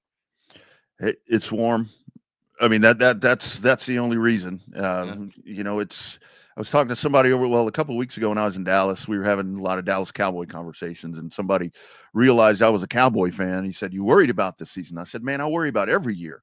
I said, "This year I'm a hell of a lot more worried than I usually am." And, the Jones continued to, I think Steven said they're going to be, I forget what term he used. Yeah. I've got you on that. That's what we want to get into. So last year it was all in, right? Yeah. Remember Jerry Jones told us we're all in. He right told around us this time, right around the combine. Yeah. Yep. And he said that 10, 20, 30, 50 times throughout the course of last offseason. And what did all in mean for the Cowboys in 2024? Signing a washed-up Eric Kendricks and a very washed-up Zeke Elliott. That was what the Cowboys meant by all in. Stephen Jones is on his way to Indianapolis, and he was meeting with local reporters yesterday. He was asked about the Cowboys' plans for this offseason, and we've got ourselves another slogan. We're going to look at everything we can. We're going to be selectively aggressive. We obviously, there's things in this league you have to, you have certain amount of resources they allow you to have, and we'll look at that, but we're going to try to improve our football team. We're going to improve our football team, and we expect to have success next year. So there you go. Last year we had all in. This year we've got selectively aggressive. Is that better or worse than all in? I think it's just another variation of it, to be honest with you. I think it's just more Dallas Cowboy urban lingo or whatever you call that. They had to write a book with all these terms, glory hole, all these different things. Urban Dictionary of Dallas Cowboyisms, I think, is what the Jones. It would probably sell, and they're all about selling merchandise. They could probably sell that, but look, man. Are they going to test the free agent waters? That seems to be the question every year, and they don't. And there are free agents there to be had. Their cap situation is a wreck. He also went on to mention that they're going to, I don't know if this aggressively thing, but pursue a young quarterback. So that tells me Trey Lance is going to be gone. Cooper Rush is a free agent. You got to get it back up for Dak. Are they going to draft a quarterback? I don't know what they're going to do with that, but man, work on that offensive line. I mean, I don't believe a word they say because it's all these catchy phrases and shit and same result every year. You don't like selectively aggressive is something you say if you were the You're biggest dating. spender. Yeah, you were the biggest spender in free agency the year before and it didn't work. Like Jacksonville a few years ago spent more money than any other team in free agency and they followed it up by going 7-10. That's where you say, like, okay, this year we're going to be selectively aggressive. Last year we went all in. Maybe we made some deals we shouldn't have made. Maybe we spent some money we shouldn't have spent, and it cost us. So this year we're going to be a little bit more careful with how we utilize our resources. But all in, to me, is all in. That's not what it meant to the Cowboys. I hear selectively aggressive, and I'm like, for normal people, that is less than all in. Yeah. Right? Yeah, that's a step down from all in. So if you're selectively aggressive, does that mean you're only signing one free agent instead of the two that you signed last year? Could you somehow do less than what you did last season? Like, I don't think that's what it means. I sure as hell hope that's not what it means, because if it is what it means, then the Cowboys are going to be even worse than the 7-10 they were in 2024. But it's like, that's not what the fan base wants to hear. Selectively aggressive. Like, I don't know, like you said, I don't know if you should put any stock in what the Cowboys brass actually says. We've got to see it instead of hear about it. But I don't want the GM or the EVP of operations being like, we're going to be very careful with how we spend our money when you were the most careful team in the NFL last year and it didn't work at all. Yeah. And it's got so hard for them, like I've mentioned a couple of different times. Not hard for them, but it's in a bad situation where for the longest time it was, in the recent past where it's been Dallas kind of chasing with the 49ers, to where that's in the NFC what you were chasing. That was going to be the standard right there for you. But I mean, now obviously with the resurgence, or not resurgence, the emergence of Detroit. I mean, as good as Detroit is right now with everything that Dan Campbell and that group has been able to put together, but not only that, you've been neck and neck, for the last several years with Philadelphia, but now Philadelphia has surpassed you doing exactly what you need to be doing, in my opinion, when it comes to building your franchise.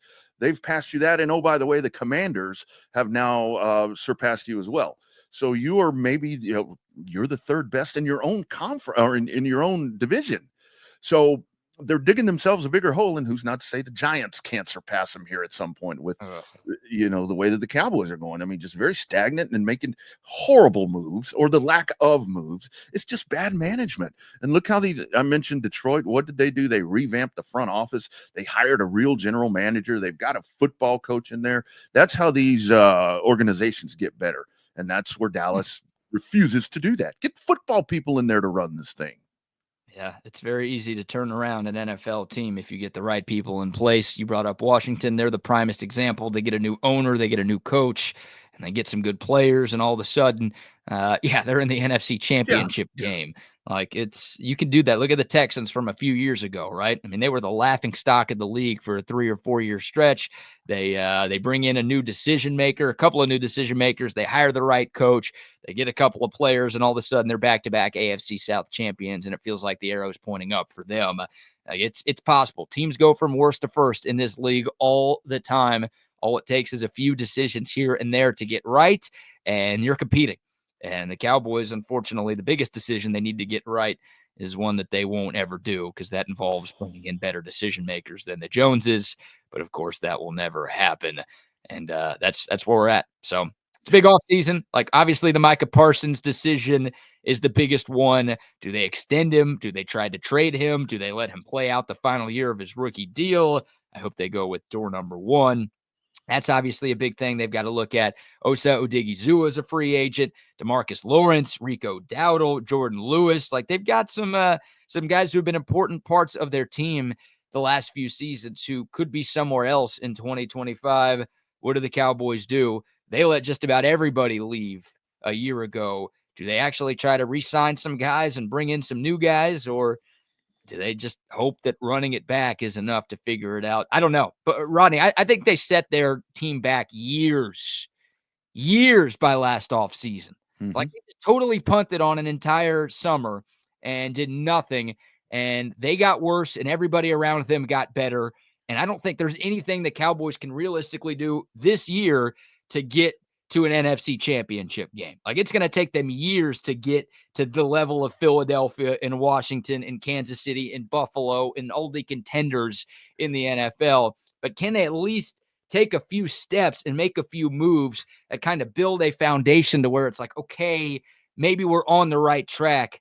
That's what I am looking for this time around. And I don't know if I expect it to happen, but that's what I would like to see. And it's to the point that you just made right there. I mean, the selectively aggressive thing, that would be if it was just a matter of going out and uncharted waters into free agency and kind of getting your feet wet and doing all of that. But just all of those issues that you mentioned right there, starting with Micah Parsons. What do you do there? I mean, all of those people that, I mean, you need most of those people back to try to make some progress forward. And how are you going to do all of this and yet be selectively aggressive? I mean, it just there's a lot on the table right here that needs to be handled, and I just know there's no part of me, I have no inkling in my body that tells me that they're going to be making the right decisions. The Micah thing is going to become a circus. It's going to drag out. It'll probably get down to the 23rd hour like it did with Dak Prescott and with CeeDee Lamb. You know what's going to happen there. Micah won't shut up. I mean, he's going to only add fuel to the fire right there as all of that is happening. There are free agents out there that could be obtained. They're not going to make an effort to do that. So, I mean, I think we know the end result, but here we are on the 25th of February. By the way, on this day in 1989, Jerry Jones bought the Dallas Cowboys for $140 million. But here we are, February 25th, talking about the Dallas Cowboys, and they're completely uncompetitive. And yet here we are, 15 minutes, a conversation about the horribleness and the inadequate operation of the Dallas Cowboys. That's what they want. That's what Jerry wants. I mean, he wants us talking about him. And Combine Week, boy, I bet we got more zingers coming. More zingers coming from Jerry and Steven before this week is over. We'll see if we can top this one. There's a very low percentage of this that is smiles and glory holes. Very low percentage. I don't know if that's his best ever. I don't think it is his best ever, but I think that's the best in 2025 so far. Now, like you said, it's February 25th, so we've got 9 months and change to get this thing right. But yeah, we'll get some zingers at the Combine this week, and big week for the Cowboys, big week for everybody, and the salary cap too. The problem with selectively aggressive. I mean, the Cowboys have more money than they thought, but everybody else has more money than they thought, because Roger Goodell a week or two ago announced what the salary cap's going to be in 2025, and it's way higher than anybody projected. So every team in football just got a little bit more cap flexibility, which means every team in football can spend a little bit more in free agency. And if the Cowboys are being selective with their process here, then they might miss out on some of the top guys to teams that are actually being aggressive. Mm-hmm. And that's not good. And just in the mind of the Jones family, the hierarchy there, I just, I don't know either one of them, but I just have this sneaking suspicion that the fact that the Philadelphia Eagles have won another Super Bowl and Kellen Moore was the offensive coordinator of that group, that's something that should be motivation. That should be like motivation to make you want to be better. I think that's going to be motivation to make them dumber. I think it's going to be motivation to make them dumber, to be honest with you. So only time will tell. It's another, I mean, look, man, selling these helmets, all that. That's what it's all about, man. That's what it's all about. Maybe that'll stop at some point. All right. The Buck is back. Looks winded. Well, one is in and one is still out. The old one's still out and about. He can only go so far that he has to sit until somebody calls me. But the other one, the young one, when I saw him, came right across and came right back to my wife. He's now to the point of when his mama comes out, he better get back across the street, which he did. And it was my fault. I was out doing some stuff yesterday with the cutting roses and stuff. And I took the wheelbarrow out the back gate. And instead of putting the lock through, I just shut the gate. And those big, strong guys, when they lean against that gate, they can push it through. But dude, let me tell you something. The tongue lashing I just took is not worth it. Yeah, your hat's crooked. Man. It's not worth the beating that I take when I do. It's not like I do it on purpose, Yeah. Believe me, I don't like chasing big son of a guns. But that's all right. The one is good. The one is still out. So, is this the look you just got from your wife at home? oh, I wish it was that look. That one doesn't have a voice behind it. I got the look and the voice behind it. So, oh man. All right. Well, Ronnie's going to check out for a little bit. Thank you, yeah. brother. What? Hold on, man. Before you go, Double R, Buck, you owe Rodney an apology here because this is the text that you sent me. Thanks, Ronnie. Rodney's kind enough to jump on for like 25 minutes. Rodney, I'm sorry. I didn't put the Y. I'm sorry, buddy. I'm a little frazzled this time of morning. You didn't put the Y. You didn't put the D. It's a completely different name. It's all good. If you were getting a tongue lashing, then I get it, man. Oh no, it was brutal. Yeah. All right, Ronnie, we'll talk to you in a little bit, man. Guess what? And it was outside. Oh, everybody saw. Okay. Yeah. Oh yeah. All right. It was one of those. Yikes. Ronnie out. See y'all in a little bit. Later, brother. I'm surprised you're here to tell the tale. So you got one dog, but one of them still out on the loose, huh? Yeah, the old one, the 10-year-old who just turned 10 on my wife's birthday, is still loose. But the problem with this is this happened about 5 days ago, where I shut the gate and the latch hits it, but they're strong enough that if something happens at night, the deer come around and they lean up against this thing, or they're smart enough. These dogs are pretty tricky. Yeah. They can figure out ways to do stuff. So there's a lock that you put through it. You don't even have to lock it, but it makes it so the gate just doesn't open. And so yesterday when I was doing some stuff and I moved the wheelbarrow through there, I just shut the gate because I was around the dogs. So I knew they weren't going near the gate. I never put the lock on it. Well, you say you've done this twice in the last 5 days? Well, something happened. It wasn't me. It was somebody that came through that gate. And I said, don't come through that gate unless I'm there, because those dogs are tricky. They know how to get out. So, but the young one is now smart enough to know that if somebody yells his name, he better start coming back or he doesn't get fed. The old one is like, dude, I'm old. And if I get going in one direction, it's hard for him to come back. So you got, and the good thing, the weather's like this, and it's not like 100 degrees or he would die. Still die. Yeah. Hopefully he's all right and If he doesn't get his pill within like 48 hours, he takes a pill a day and then he gets a shot a month. If he doesn't he's lived to be 10, that's plenty.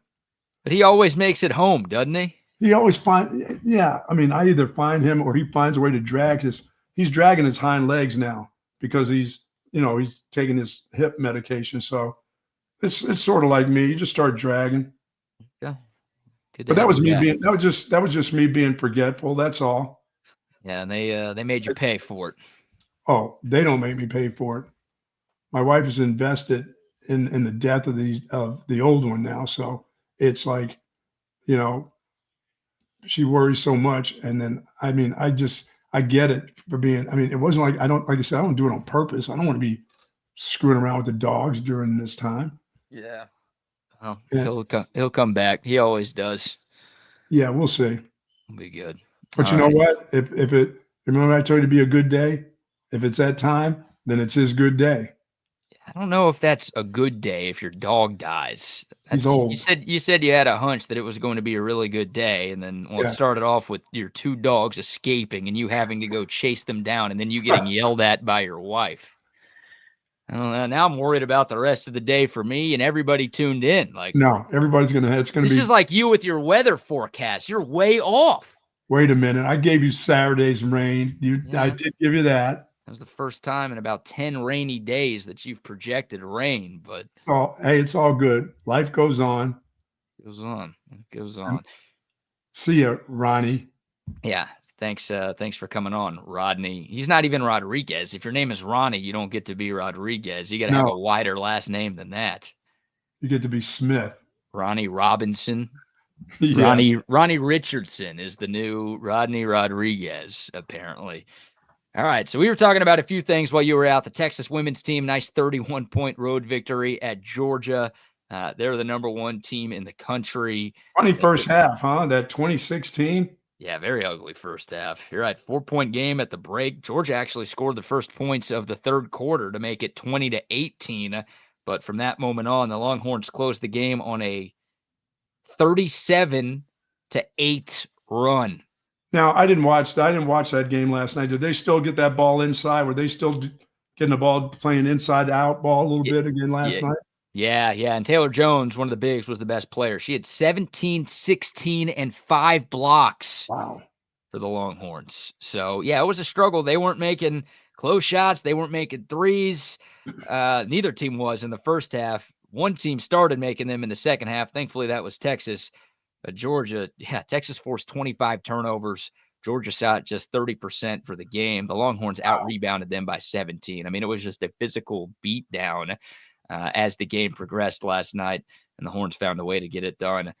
4 quarters they play in women's college basketball. It's a little different than the men's game. Georgia had quarters of 5 points, 6 points, and 4 points in the loss. That is impressively bad. Impressively good by the Texas defense, impressively bad by Georgia's offense to do that. Yeah, they've got when they're playing inside out ball, boy, are they tough. Their bigs are good.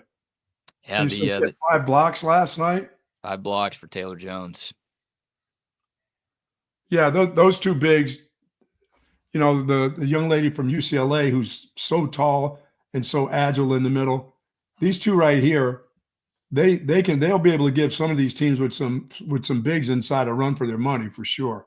I think so. Yeah, the Jones-Oldacre combination has been really good down low for Texas, and Vic Schaefer, what a luxury he's got. He could literally just rotate them in and out, and there's not much of a drop-off. Like he feels like he's got one of the best bigs in the country on the floor at all times. And, their emergence has been great for this Texas women's team and a big part of why they are the number 1 team in America for the first time since 2004. That's awesome. Yeah, indeed. We also were talking about the Cowboys as well. Stephen Jones, we'll play this for you one time. We won't make everybody listen to the exact same topics, but the Cowboys said last year they were all in. Sure. Remember Jerry Jones saying that? Well, Stephen Jones has a new motto for the Cowboys this offseason. We're going to look at everything we can. We're going to be selectively aggressive. We obviously, there's things in this league you have to, you have certain amount of resources they allow you to have, and we'll look at that, but we're going to try to improve our football team. We're going to improve our football team, and, we expect to have success next year. Selectively aggressive. Good. I mean, that just sounds much better than listening to Jerry talk. Sorry. I don't know what people think of Steven, but that sounds better than that mush that we get from Jerry, that ridiculous stuff. I mean, he believes that they're going to be a better team. I mean, give me that. I appreciate that. I don't know. Selectively aggressive on what? Which position? You need to be selectively aggressive on a few different positions. Yeah, I guess Stephen Jones is better to listen to than Jerry Jones, but he ain't much smarter. It just takes him less time to say what he's trying to say, and he has less random-ass metaphors and personal anecdotes. He's not near as much fun to listen to. No, but he's near as much dumb, that's for sure. Might not be near as much fun, but he is near as much dumb to listen to. And what does selectively aggressive mean? I don't know. I don't know what that is. It's less than all in, and last year the all-in Cowboys signed 2 free agents. So what does that mean? They're only going to sign 1 this time? They can't do that, right? How about just being very aggressive? Yeah. About quitting with the slogans and the mottos, guy. Just say we're going to make our team better. We're going to sign some players to make our team better this year because last year wasn't acceptable. You don't need all in or selectively aggressive. Stop trying to get something to go on a T-shirt. Do your job. You're right. Jabronis. Yeah. So that's all I got on that one. All right, let's get some sponsor shout-outs. I think we have identified the previously unidentified team that is trying to get rid of the Tush push in the NFL. That was a big story that came out yesterday where an unidentified team had reached out to the league and requested that the Tush push goes away. We might have an identification for that team. Before we get into that and discuss whether or not that play should go away, let's give a few more sponsor shout-outs. Say hello to Jason and the gang over at Relax the Back. They embrace that holistic approach for a healthier lifestyle. And I am living proof in this chair right now. That's why I was able to walk and go look for the dog here. for blocks and blocks just now. Thanks to Relax the Back, I feel fantastic. My back feels good. It's going to be a nice warm day today, even through the cold, BK. Thanks to this chair right here. I wouldn't make it if I was just in any chair. And folks, if you got trouble with your lumbar, thoracic, your shoulders, your hip area, please go to the folks over at Relax the Back. They've got 2 great locations. They've got Tempur-Pedic mattresses, piers, pillows, massage chairs. They've got everything that you need over there, all the accessories you need to make yourself feel better for sure. They're located at the Hill Country Galleria across from Whole Foods, and north at the Gateway Shopping Center across from Container Store. Live pain-free like the Buck at Relax the Back. Yes, Love it. Indeed. Love Relax the Back. Shout out to our friends at Waterloo Printing and Graphics as well. They make all of our merch, including the new TSU hats. Now, they don't make that one, Buck, but that's okay. They don't make that one? No, That's all right. they do make this one, and we've got the white rope hat, the black rope hat, the trucker hats. A bunch of y'all have been rocking those around the city. A few of y'all have been buying those as well. If you do want to purchase a TSU hat, head over to our Texas Sports Unfiltered Twitter account and get you one there. Of course, all of our koozies, all of our signs, all of our posters, all of our everything made by Waterloo Printing and Graphics. Reach out to Adam. You can shoot him a DM on Instagram at Waterloo Printing, or you can reach out to him via call or text 512-300-9641. It is Waterloo Printing and Graphics. All right. Diana Rossini is reporting that the Green Bay Packers are the team that submitted a proposal to the NFL Competition Committee to ban the tush push. Whether it's the brotherly shove, the tush push, whatever you want to call it, the Green Bay Packers are the previously unidentified team that are trying to get that play removed from the game. Your thoughts, Buck? I don't know. They're going to find out something else, find another way to get it done. You better, if you do this, you better make it something solid where you can't have anything that looks like it, because they'll try something different. I mean, it's just the way coaches are. They're going to find another way to get that same, if they've had success doing a BK, they'll find a way around whatever the rule is to still have that success. It may not look exactly the same, but there's going to be something like it. Yeah. I mean, of course, like, people are always coming up with new things and new concepts to help their team win. That's been going on since the beginning of time. Sure. So yeah, like, if you get rid of the tush push, it's not like the Eagles are only good because of that play. They're still loaded with talent. They've got good coaching. They are still going to be a Super Bowl contender, even if they can't run that play whenever they've got a 3rd and 1, a 4th and 1, or a play from the 1-yard line. Yeah, everybody can't do that play. Now, everybody can attempt it, right, but most wouldn't be able to do it. And for the ones that had success doing it, it's just, Buffalo, the Bills have had success. I mean, there's other teams besides those two that have done that have been done pretty well on it. They don't do it as frequent. They'll turn around and hand it off to a running back. If it's, that whole yard and a half, the Eagles in Buffalo, they don't care. 2 yards, they'll do it.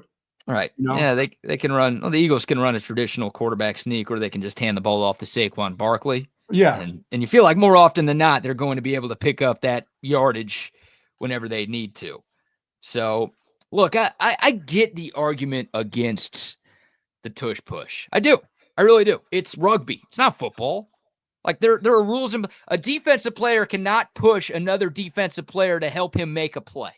Yeah, see, that's the part that I thought that was always, you shouldn't be able to have a guy from behind you push you into. It's got to be your offensive line, and it has to be you as the quarterback that powered through. You can't have help from any other player. So, I mean, we may see that part of it where you can't push from behind. You can't have another body behind you pushing or attempting to push you forward.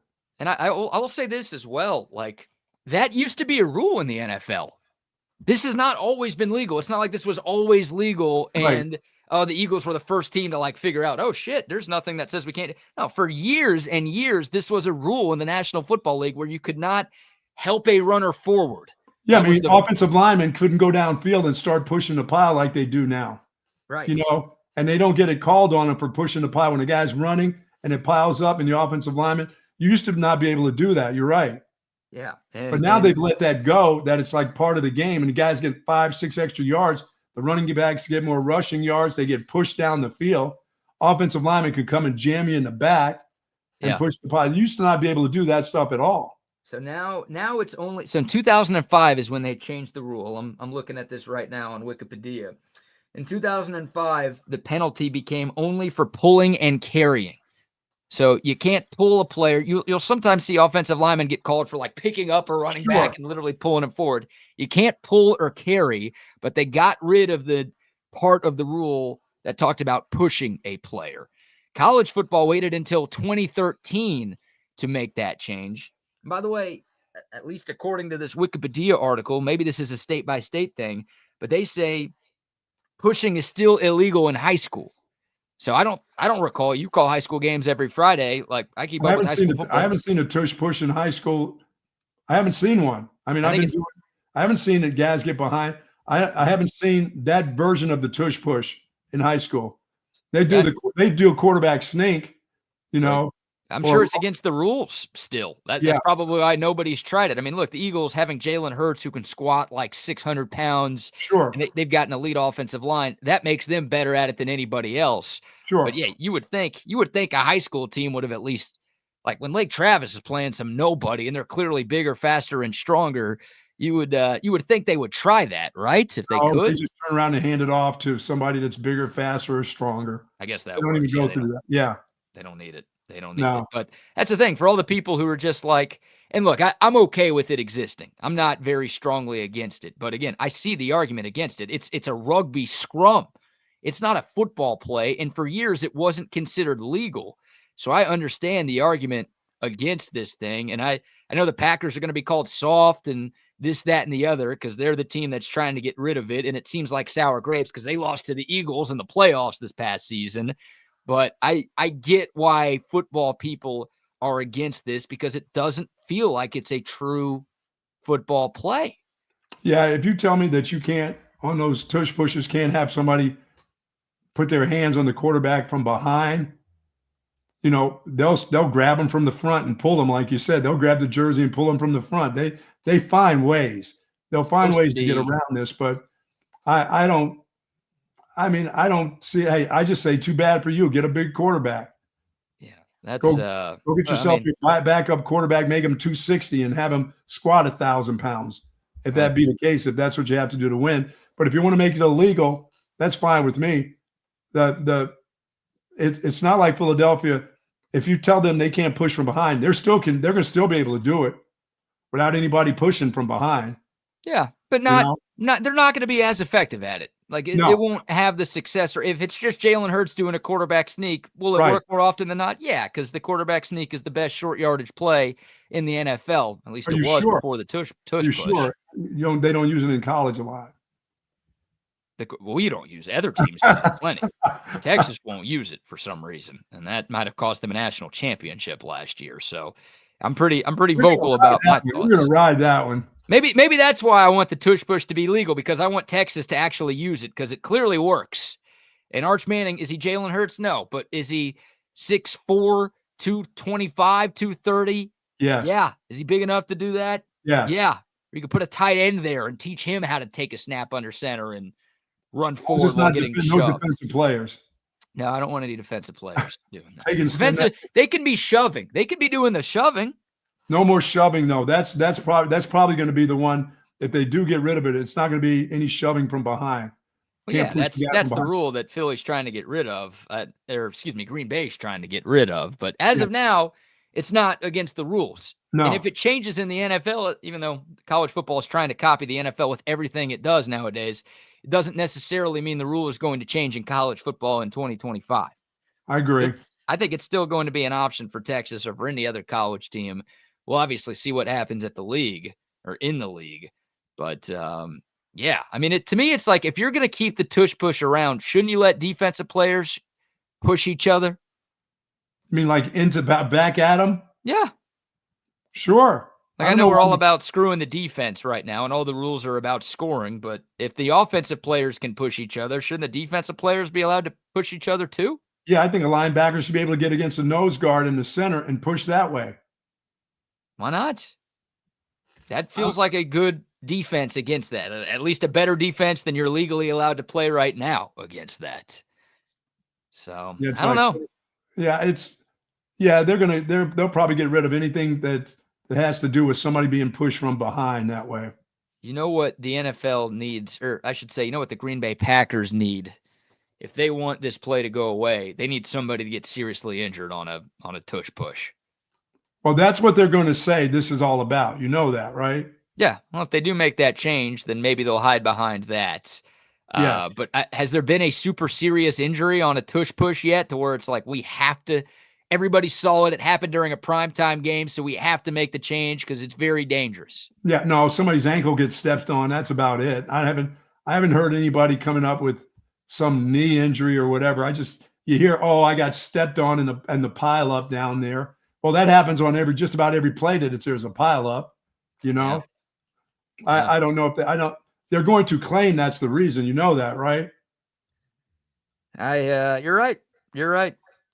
I feel like if a defensive player cannot legally push his teammate, then an offensive player should not be able to legally push his teammate. Okay, well that's fine. I think I could live with that. I could live with your regular quarterback sneak if you got a strong center offensive line and you got a weak ass defensive line that relies on a bunch of blitzes and stuff like that. When you get in that situation, you can't do anything, but the quarterback can take the snap and they can push, but nobody can push him from behind. I'm fine with that. Yeah. You know, they'll lean more towards that kind of thing. They're not totally going to get rid of it. That's, you know, because they're not getting rid of the quarterback sneak is one of the you're talking about them getting rid of it. The quarterback sneak's not in question. It's the pushing of players that's in question. So if they do what you're talking about, then they will be completely getting rid of it. And that's going to change the way the Eagles operate their offense. So again, they'll be fine. Again, as you said, they can still get that done. Yeah, they'll be fine, but it's not going to be as effective. Like it's easier to stop a quarterback sneak when no one is pushing the quarterback. When it's just him and he's got only his momentum. Correct. That's easier to defend than it is when you've got, 240-pound Saquon Barkley and some giant-ass fullback or tight end pushing him. On his back, pushing him forward. You're right. That's physics right there. I ain't a science bitch, but I do know that there's some science behind that. You do like academia, though. You are about the student athlete. No, I'm not. I'm saying tell the students to park their ass on the street so the baseball fans can get a spot by the dish. That's how much I care about the students. That's not going to last. That problem won't last long. That thing's going to get solved in a hurry. Yeah, I think you're right. I think CDC knows what he's doing. He does. He'll take care of that. So we'll see. We'll see what happens. The NFL, they look at new rule changes all of the time, and they will be looking at the tush push. I think as soon as one team requests something to be looked at, they will at least look at it, and maybe it'll get put up to a vote. Maybe the tush push / brotherly shove will be gone in the NFL starting next season. But for as long as it's there, I want the Texas Longhorns to do it. I know they're not in the NFL, but if that rule is there, hey, learn that. Steal that play, Sark. Steal that. Just the old quarterback sneak. There you go. That's better than what they tried at the goal line against Ohio State, isn't it? I think so. I think literally Quinn Ewers throwing the ball backwards over his head would have been a better play because at least the ball is going into the end zone instead of to the 9-yard line. You're never going to give that up until you see it. I'm never going to give that up. You're going to have to see that happen. Yeah. Oh, the worst part is when Texas plays Ohio State on August 30th, they're going to show that play like 40 times during the game, and they'll show it all week long, and they'll show it on College Game Day because I'm 99% sure Game Day is going to be in Columbus for that one. And the defending champs, a top 3 to 5 matchup. Like, yeah, we're going to have to live that down for really forever, but especially until Sark wins a national championship, we're going to have to remember that one. So, I mean, if you just did that for your spring game, is that being productive, getting that done? If they, well, what 2 hours of the quarterback, 2 hours of quarterback sneak. Oh my God. I'd be fully erect in the stands if they did that. Just 2 hours of scoring touchdowns from the 1-yard line. I'd be the happiest person in the city of Austin. Now that would be hilarious. That would be something now. You want a spring game? Here you go. 2 hours from the 1.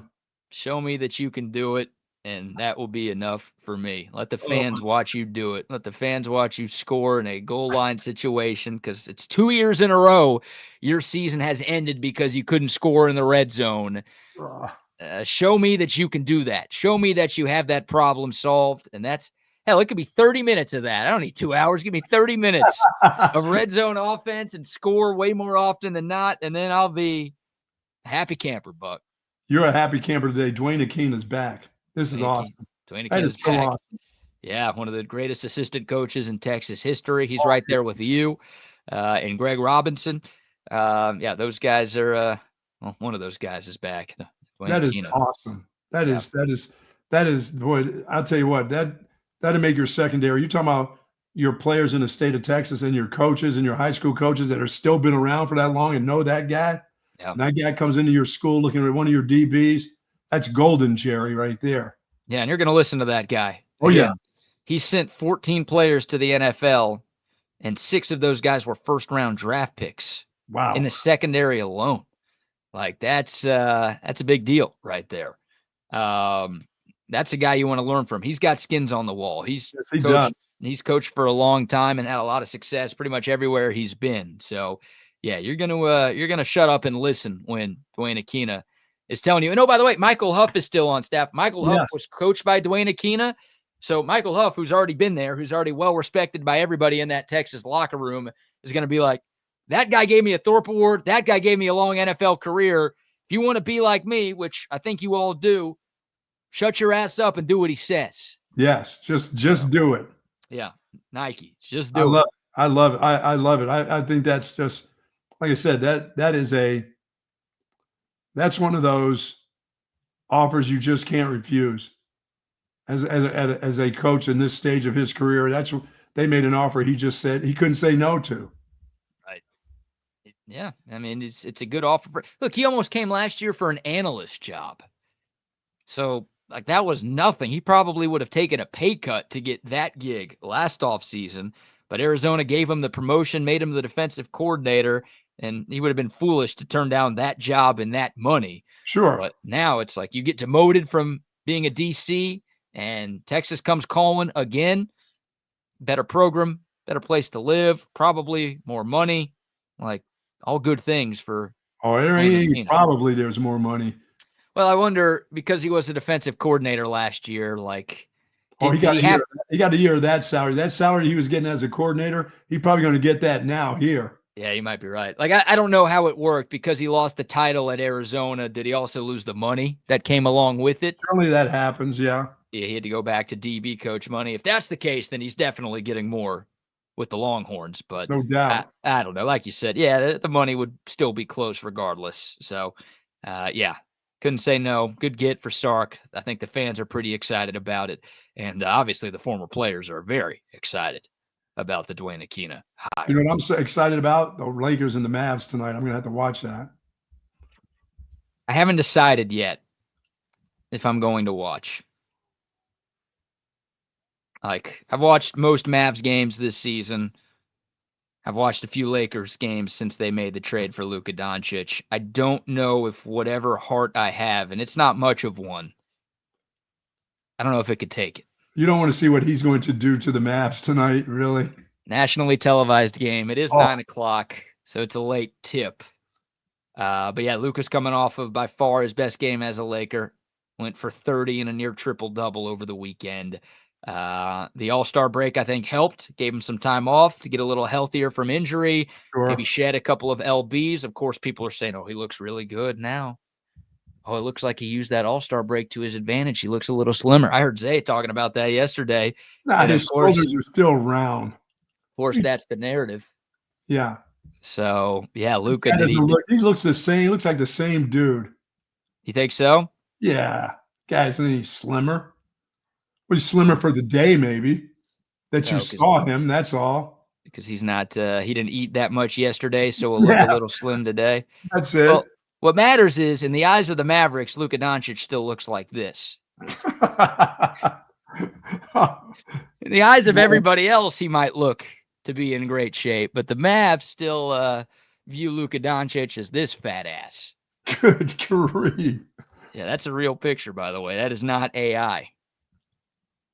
That's a real dude? Yeah, that is Luka Doncic in a press conference the day before the Mavs shipped him off to Los Angeles for absolutely nothing.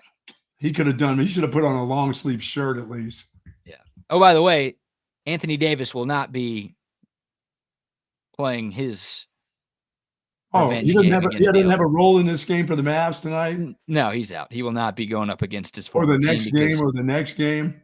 No, believe it or not, a guy who's nicknamed Street Clothes will be in street clothes tonight. Mavs at Lakers. Lakers 9.5-point favorites. Yeah, it's going to be tough for Mavs fans. People will be drinking. They'll have like a pint of ice cream, just like you broke up with your significant other. You'll be crying through this game if you're watching it. But I've got some Mavs fans friends who aren't even going to tune in tonight. Like I don't think they can stomach it. Watching Luka in a Lakers jersey is bad enough and has been painful enough for Dallas fans. But watching him do what he does against your team, that's going to twist the knife even more, don't you think? Oh, there's no doubt about that, man. Yeah, so it's a big one. Mavs fighting for playoff positioning. Lakers are in the playoffs right now. They're in a much better spot. TNT, 9 o'clock tonight. Yeah, I don't know what I'm going to do. I'm going to hate it. BK, the move of Golden State with Jimmy Butler's helped them out. Boy, is he playing good. Yeah, Warriors have looked good. This guy's never playing bad. What am I talking about? Oh, when he's mentally locked in, he's one of the best players in the NBA. Wow. Like the only issue with Jimmy Butler has been, number one, staying healthy, but number two, being mentally engaged. Yeah. Like every team he's been on at one point, it's like, oh my God, this guy is an all-star. But then he like checks out, whether it's Philly or Minnesota or Chicago. He's just like, yeah, I don't really like this place anymore. So I'm going to just become a massive headache. And I'm not going to try until I get traded to another team. You're right. And that's what happened at the end of his Miami run. But Jimmy Butler went to 2 NBA finals with the Miami Heat. And he led them to both of those trips. They didn't win either one, but still, like in the bubble and then against the Nuggets a couple of years ago, he was the biggest reason why they got there. And yeah, now he's happy in Golden State, gets to play with Steph, gets to play with Draymond. New situation.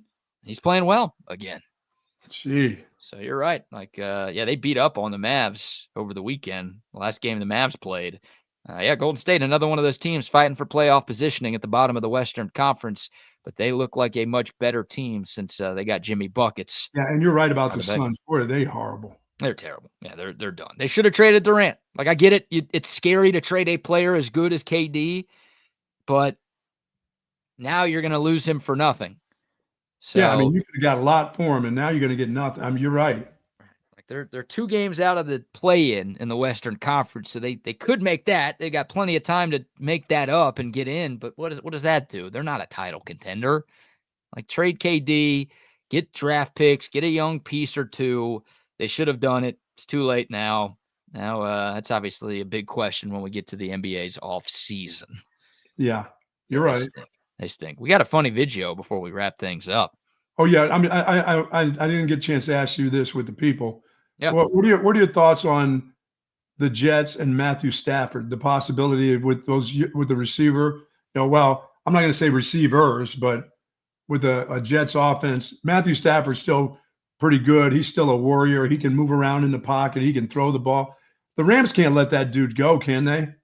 I don't think so. I don't think it makes any sense for either party to break up, right? Like, Matthew Stafford has been great with Sean McVay. They obviously won a Super Bowl together. Yes. He gets to play indoors. You talk about New York. He's got to play outside in the cold. This is a Dallas boy who played his college ball at Georgia that we're talking about here. And yeah, when he was with the Lions, Detroit's cold, but they play inside. So this guy's always played in like warm weather, indoor situations. I think that's what he likes. Also, living in LA is a lot of fun, I would guess. So the Rams almost beat the Eagles last year. They were the closest team to beating Philly in the playoffs. They were very close to playing for a conference championship last season. So it doesn't make sense. You are the guy. I mean, it doesn't make sense for the Rams to want to be done with him, and it doesn't make sense for Matthew Stafford to want to be done with the Rams, because like the other teams that are interested, New York, Pittsburgh, like they're not as good as the Rams are right now. No. So it's about money. That's what it always is. And I saw a report yesterday that says Matt Stafford is looking to make $50 million next season. So he wants a new restructured contract, and I think prefer the Rams to give it to him. But if the Rams aren't willing to give it to him and somebody else is, then yes, Matt Stafford can use his leverage and say, I'm not playing here. I'm holding out. So you better trade me.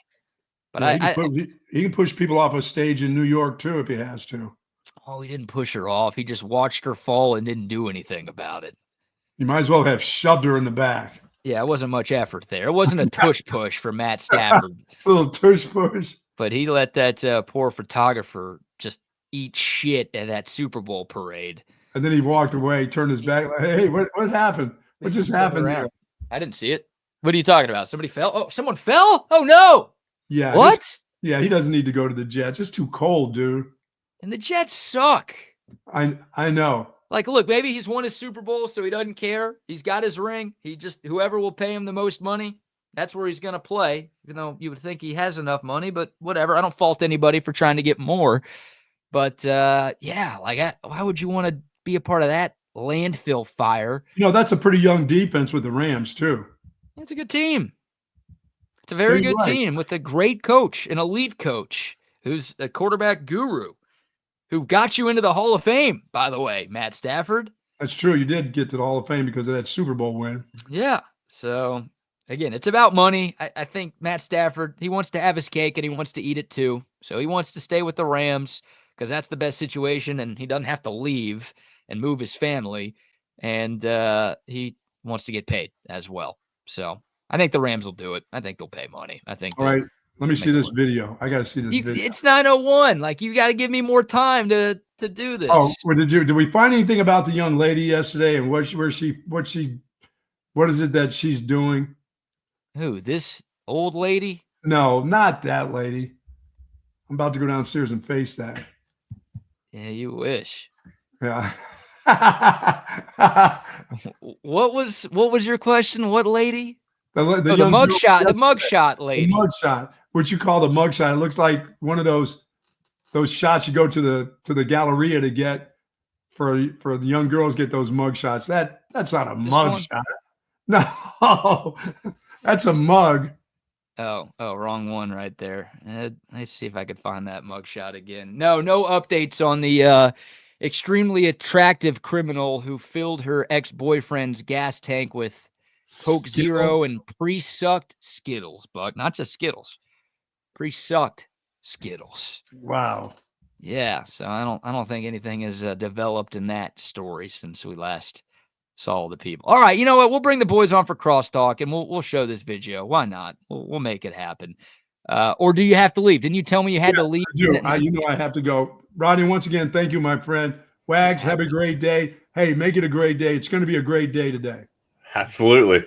Oh man, he's about to get it again. Hold on. What, he's about to get what again? Oh, he's in trouble. So what happened? Well, thanks for tuning in this morning, Wags. I'm sorry, guys. I had shit to do this morning. I'm sorry, guys. No, it's all right. Kidding. So Bucky at about 5 till 8. I see him looking out his window, and I'm like, "What's out there? What's going on?" He's like, "My dogs just got out. I've got to go. I'll be right back." And he's got a big property, and he's got 2 Great Pyrenees, big Great Pyrenees dogs that will escape from time to time. And when they escape, it's bad because they just start roaming, and it's hard to get them back in.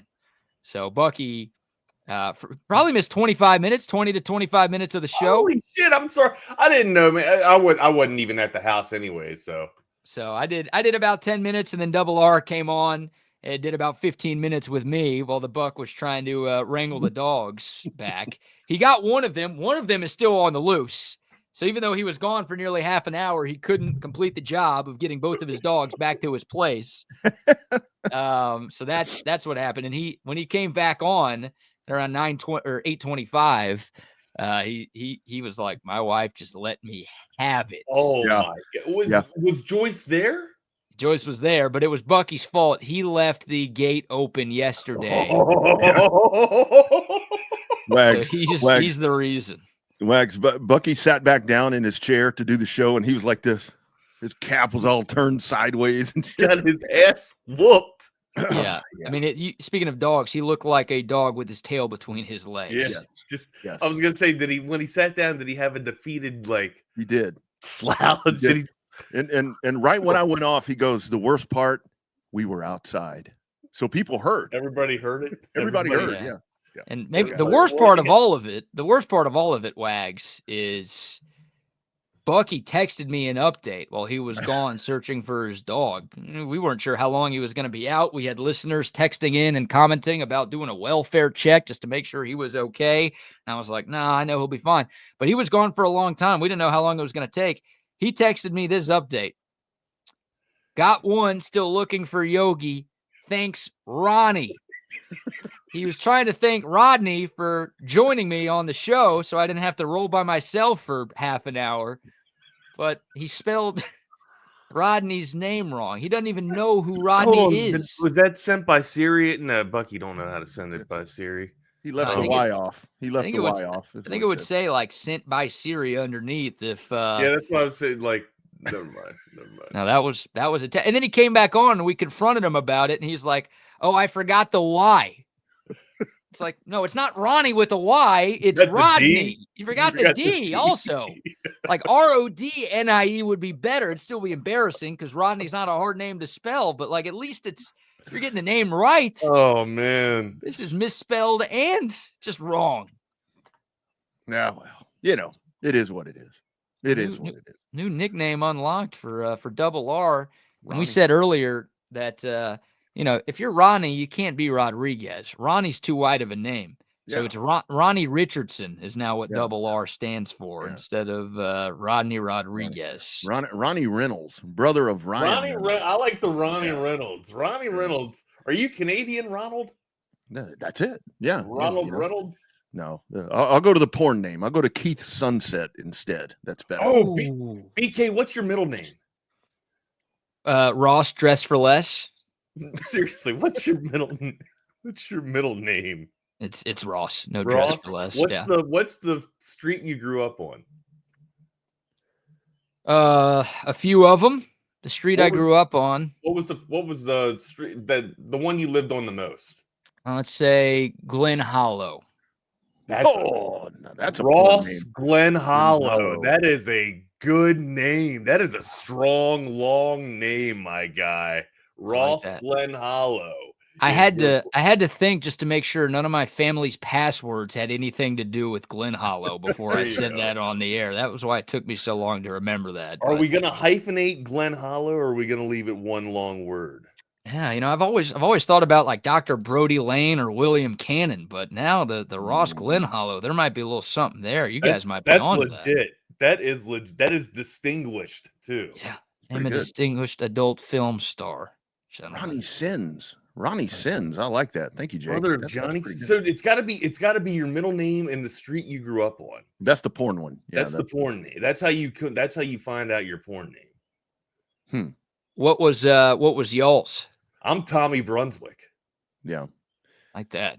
Yeah. I'm Keith Sunset. That's where Keith Sunset is Keith Sunset is legit. That's the winner. That's better than you and I, Wax. Yep. Keith Sunset is special. Like there might already be a Keith Sunset in that industry. That's how good that nickname is. Could be. I do like that. I think if I'm ever famous and they tell me you can't be Mexican, oh my God, Lee Castle Rock. What? Look, guys, put your porn names in the chat. Put them in the chat.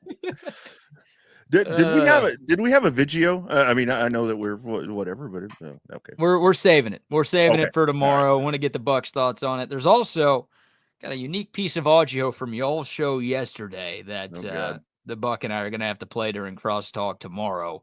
And since we missed Hypothetical Tuesday, we'll push that back too. Since Buck had to get yelled at again by his wife. So we've got a lot. You should be always locked into TSU, but the crosstalk portion between Bucky and BK and Chaos Theory is going to be a lot of fun over these next few days. Yeah, I'm curious. I'm very intrigued about the audio. I'm wondering what the hell you got us on file saying. That's what we call a tease in the business, Wags. Hey, and I'll say that for tomorrow. 6 to midnight. Ross Glen Hollow has some work Ross to do. Glen Hollow, Tommy Brunswick, and Keith Sunset, the trifecta, the holy trinity here. All right, Glen Hollow out. Y'all have a great show. Glen Hollow out. See y'all tomorrow.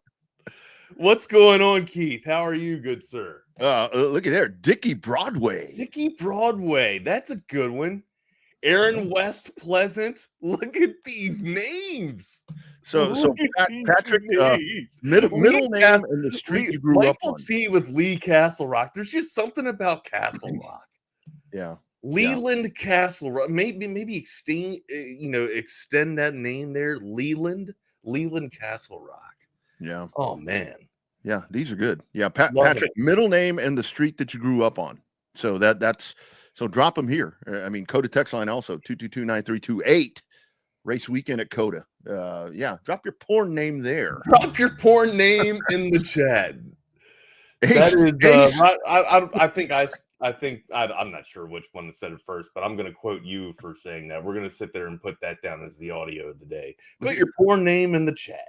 Ace Highway 21. I know where Highway 21 is. Nice. We'll just call Steven Ace Highway. Ace. And actually, no, it's got to be Ace 21, right? It's got to be we got a Bartholomew, Pennsylvania Avenue. Bartholomew Penn? Huh? Oh, yeah. Bart Penn. Bart Penn? Bart Penn AV. Bart Penn Ave? Bart Penn Ave. All right, amigo. What's on the slate first that you want to get to, man? We got a lot to get to here. First and foremost, good morning to everybody that's watching Chaos Theory on Texas Sports Unfiltered. I've been out and at it, man. Past couple of days, been out and at it, getting some errands done. I guess you can call them the honeydews if you want. Wife is not here this weekend, or this week rather. She's dog sitting. Here's the thing. When your significant other goes away, hey, Wax, let me interrupt you 1 second.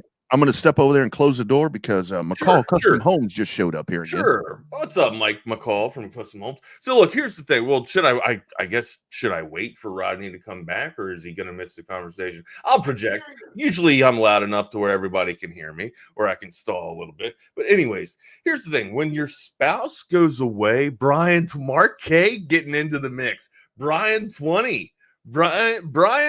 Jake, you are not Alexis, Texas. You are not Alexis, Texas. I'm pretty sure that's how Alexis, Texas got her porn name, though. Texas State graduate, I think. Maybe her middle name is Alexis, and she grew up on a Texas name or something like that, or a Texas street. But anyways, when your significant other goes away, you usually realize how much shit in the fridge that's going to be wasteful, right? Or at least for me. I maybe... actually, I don't know. I went through a phase where I was eating, cottage cheese, going through like the cottage cheese as a snack type of thing back when I used to wrestle or whatever. So yeah, started doing a little bit of cottage cheese, but the Greek yogurt, the damn treat, the nut pods or whatever, all the gluten-free shit, all the soy stuff, like all that's gonna spoil because she's gone away. Or she's going to be away for a week.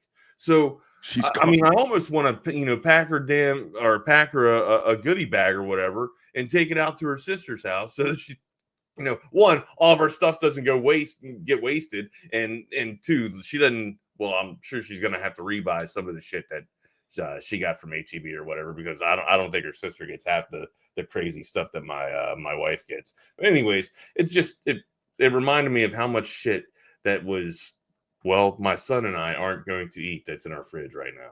So you're not going to be having the stuff that's free of gluten or any of that stuff? No. And there is a distinct taste with even with the gluten-free pizza that you get, the frozen gluten-free pizza that you buy at the store, right? There's even a distinct taste with that, or maybe it's just like the texture. One time she tried all kinds of crazy fucking science on us, man. She brought home like cauliflower crust. Rodney. No, I took one bite, and I don't like to throw food away, but I mean, I couldn't get it down. It was bad. It was pretty. It did not have taste, and then the sauce on it was just bland as you wouldn't even eat it in school or prison. Well, not that I've been to prison, but you wouldn't even eat it in some of the worst situations. Is what I'm hypothesizing here. Yeah. Anyways, what's going on, man? How are you, good sir? First, welcome everybody that's out and about or mobile on that Coda text line 512-222-9328. That thing's already popping. Follow us on our socials if you hadn't done so already. And then hit us up on this Coda, or not Coda text line, but the YouTube chat channel. Get your porn name in here, man. It's your middle name and the street you grew up on. If you grew up on multiple streets, give us the street that you grew up on the longest. Yeah. It's funny talking about that food stuff, because Sunday night after we did all this work, with cleaning garages and doing whatever, we had chili. And I was up here watching the NASCAR race. By the way, NASCAR here this week. Coda, Circuit of the Americas. Talk to our man Tom McKay. I may have a couple of tickets available. Hey, there you go. To give away, so that could be something. Tom can't make it, but anyway, we had chili. Hey, next time he's out of town, you and I need to go see a hockey game together. That's what I'm talking about. All right, and I'm sitting here offering up his tickets without even consulting with him, but. Yeah. Next time he's out of town or whatever, and he can't make a game, or he doesn't have anybody that can go, we need to hit him up and go watch Texas. Yeah, that's right.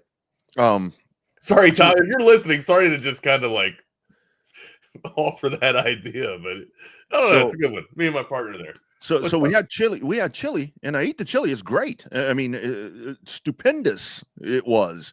And we get done, and the wife is like, "That was a meat substitute. That wasn't like ground beef or whatever. It was. It wasn't turkey. I don't know what it was. I mean, it was kind of one of those foods like you're talking about, to where it was like, instead of that, it was like a healthy alternative. I mean, if I'd have known that before, is it a healthy alternative? I mean, it made me fart and shit just like meat does. So I'm assuming it was pretty good, Wags. So yeah, so, okay. I got to go unlock the door. I'll be right back. I'll leave you with that thought. I'll be right back. All right.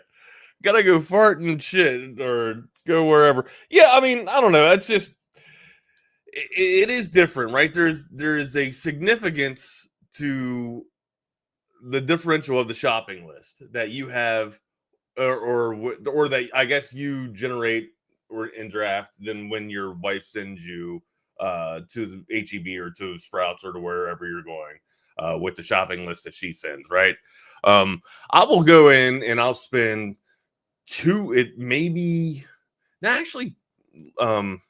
price has gone down a little bit. I'll maybe around $150 now, and I'll have everything, the essentials, right? Not even the essentials, more than what I need, right? More than what I need. And I feel like I get out of there around like $150. My wife sends me to the grocery store about $200, a little over $200, and there's stuff that we don't eat for, I don't know, it at least gets wasted 2 cycles in a row. A lot of bagels. Like I'm just not into bagels. I'm not into everything bagels. I don't like the onion and stuff that's kind of ornament or whatever. I don't know. One, I'm not into bagels anyways. Not into grapefruit. I don't know why I'm not into grapefruit either. I don't know. I'm not into all the healthy stuff that my wife usually gets, man. Yeah. Welcome back, partner. How you doing, amigo? Yeah, good. No, my wife, I mean, very healthy. I mean, she's really doing. Yeah, Tracy's in shape, man. Yeah, her birthday's tomorrow. Both our wives are in shape. Yeah, her birthday's tomorrow, and it's like, the other night I was excited. I think Saturday night it was, where I'm like, we didn't have a Tracy dinner plan. Pisces, yeah. Wearing that emotion on her sleeve, man. Oh God. Yes, she does. Anyway, but the other night, it was Saturday night. We're just hanging around, didn't have any dinner plans. The day had gotten away from us. She said, "Let's have some McDonald's." I'm like, McDonald's? Nice. All right. Guilty pleasure. You know how I sit here and say, like, I'll never DoorDash or anything. Mhm. You did. I didn't DoorDash. I don't know if this constitutes as DoorDashing, but I did get Whataburger delivered last night at like 1 a.m. Nice. 1 a.m. Yeah. It was hell nice. But here's the thing, right? Like, they forgot the chocolate malt. Oh. That was the honey butter chicken biscuit hit the spot. It was fantastic. Yeah. But the chocolate, like, I could have put the honey butter chicken biscuit in the fridge and ate it this morning. Like, that was the plan. Like, I really wanted the chocolate malt. You know, like, that's what I was craving last night. And I don't know. I didn't feel like getting my lazy ass out of bed. One, I'm gonna blame it a little bit on the dog. That, like, not so much Bianca. Bianca was kind of, she was having, I guess, a protest. She in a hunger strike. She wasn't eating because mom left or whatever. Yeah, she, whenever Katie leaves, she gets pissed off. Yeah. She's just like, whatever, man. I'm not doing this anymore. Yeah. You bring mom back. Bring the one that walks us and gives us everything. Anyways, she was on a hunger strike or whatever. So Rocky was laying on me. He wouldn't get in the hell up, and I was too comfortable. So that's what I'm blaming it on. But yeah, I don't know if it constitutes as DoorDash, but it was definitely delivery, and my lazy ass enjoyed the hell out of it. So that's what you do when you're like by yourself. When you pay for convenience, man. You really do. It was an additional charge. I won't do it. I won't make a habit of doing it. I say that now, but it was very nice, and I have a lot of crow to eat, a lot of pride to swallow. Because I gotta admit to a few of my friends that do it on the regular, just how awesome I guess it was, but still, I can't justify doing it. I can't justify paying like the extra $10, and then you got to tip the driver, so that's like $15 extra dollars. Hey, man. Anyways, where are we going? We're all over the place already on Chaos Theory. Let's get into the sports. We got enough on the slate to get into. First and foremost, man, let's lead it off. You got greens. Where you want to go? Hey man, let's talk. Yesterday I mentioned Coach Akina, and then like an hour after the show, I texted him I'm like, dude, they just fucking hired him again. So yeah, I mean that's. But how? Again, you've been really good with the crystal ball, you know what I mean? But that's part of the job. Like, you got to take shots, right? Yeah, I mean, I was kind of being a smartass with that, talking about, and here's where I need to eat some crow, because my whole thing was, I think to that point yesterday, don't tell me that's the audio that we're going to run tomorrow, where I'm saying, yeah, they were talking about hiring Coach Akina. I don't know about that, but now that Coach Akina's back, I don't care if he's 68. I like that hire. So your thoughts on that? I mean, DBU, I mean, the whole emphasis of that was our man, Coach Akina. And now he comes back. And what I really like about this, but don't like, is that he has a clean slate. I mean, you got Makuba, you got these guys that it's going to be his time to groom the secondary that he wants. And I think that the staff, powerful staff, gets even more powerful. I mean, with the defensive guys, I mean, Johnny Nansen, I mean, these guys that you have in place. Terry Joseph left, yes, but I think Duane Akina coming back in here is going to add a lot of balls, I think, to that secondary. And not just that, like, look at what you get to mold, or with the new clay. And, I don't know if this is the right analogy, but the new clay that you have to mold with your secondary, right? And what you can build out of that. You got fresh talent coming in with all these new good-looking freshmen, and of course, the transfer portal is going to be getting hit too. So, I don't think age is a factor. I think wisdom is a factor, right? And when you're around the game enough, and you're that NFL acumen, or the college football acumen starts to build and increasingly starts to extend, I think that's what you need to focus on. It's not really much an age thing. The culture's already established. When you're starting to rebuild the culture, that's when you kind of need to focus on the age, and that's where the head coach really has to have that, right, to kind of transcend the culture and kind of align with the culture too, and be connected to the culture. Like, when you're too, I need to be careful how I say this. I feel like when head coaches are a little bit too old, they kind of don't understand the youth, and maybe it's a hard time establishing the culture, right? When you can't align yourself to the generation, right? Sure, you want everybody to align to your program, but it's a two-way marriage, right? Mm-hmm. It just is. Like you gotta give and you gotta take. Like if you want people to buy in, you got to buy into them. You just do. That's leadership 101. I think Saban understood that well. I think Mac clearly understood that well. That's why he was able to be as old as he was and still, transcend and have his message resonate with young men. Now it didn't last as long as we wanted it to, but still, him being able to reinvigorate himself and reestablish himself back at UNC was pretty cool to see. I don't know how many coaches can pull off what Saban can do or what Mac Brown can do at their age. It takes a pretty special person to do that because you got to connect with the generational talent. I think with Duane Akina, the key factor is with him is the evolution thing, kind of what you're talking about right there, to where Duane Akina has evolved. I mean, the guy has been, he's been a DC and then kind of a secondaries coach. He's not going to come in here. He's been in each position, right? Yeah. And he has been, for a long, you haven't had like a 5-year break where you're out of the game 5 years. And look, coaching the secondary, I mean, just imagine that. We talk about that all the time, to where it's like, I mean, the worst position that you want to be is a DB right now, because there's no win. I mean, you're going to get flagged for every damn thing. You sneeze on a receiver, they're going to throw a flag. But yeah, the offense has all the advantage too. So. Absolutely. And I think where Duane Akina has continued to evolve, and Duane Akina is not going to come in the door here at Texas and want to do what we did 25 years ago. He's going to get right in line with Pete Krakowski and Steve Sarkisian and in line with their system. But what I think he's going to bring is kind of back to that experience, is he's going to bring that tenacity. He's going to bring that aggressiveness to be able to coach this new group. That's why I think the hire is so good, because it's a new group. I mean, if he was coming in, with an established, and there's some pieces there that are established, but yeah, it's hard to go into something that's already there, right? Or it's hard. Right. It would be harder to go into a group full of seniors. Yeah, exactly. With Duane Akina, where I wonder is, does he want to hit the recruiting trail? I don't think he does. I mean, he's 68 years old. I would assume that he doesn't want to be sitting in people's living rooms and all that. But there are other young people on that staff.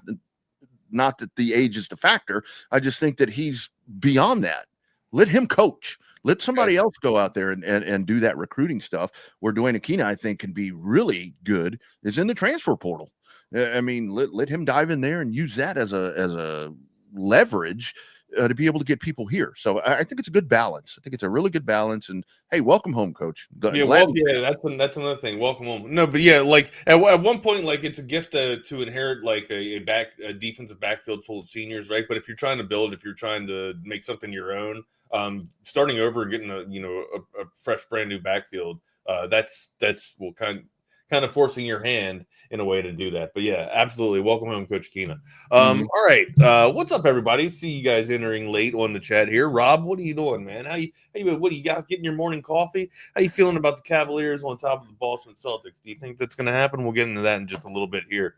Yeah, we had some basketball last night, man. Mavs being able to get it in there. And then also, were you able to catch the game between Minnesota and Oklahoma City? Yeah.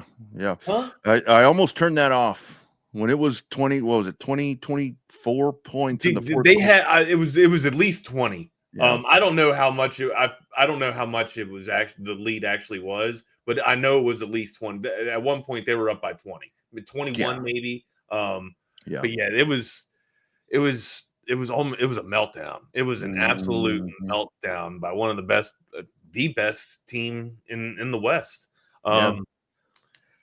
And I thought Anthony Edwards was going to get thrown out after he pushed down SGA. I was just like, oh, here we go. This is going to spiral out of control real quick. You're about to see attitudes unleash. And then all of a sudden, Minnesota just galvanized, man. You got Reed banging out threes too. And when you're 7 foot and you're just sitting here pulling up awkward ass looking threes and they're not even hitting iron or not even hitting nothing but twinkling the twine, dude. I don't know. Maybe the stars just aligned in all the right ways. And then the emphatic block to seal the deal. SGA, yeah. That was kind of the defining moment right there. And SGA in playoff form. Yeah, wasting no time, or excuse me, Jake wasting no time firing shots. That was kind of my thought right there as that all was going down. But I mean, I almost turned that off. I mean, it was getting late. I'm like, okay, this is over. I think it got to 24. Right to.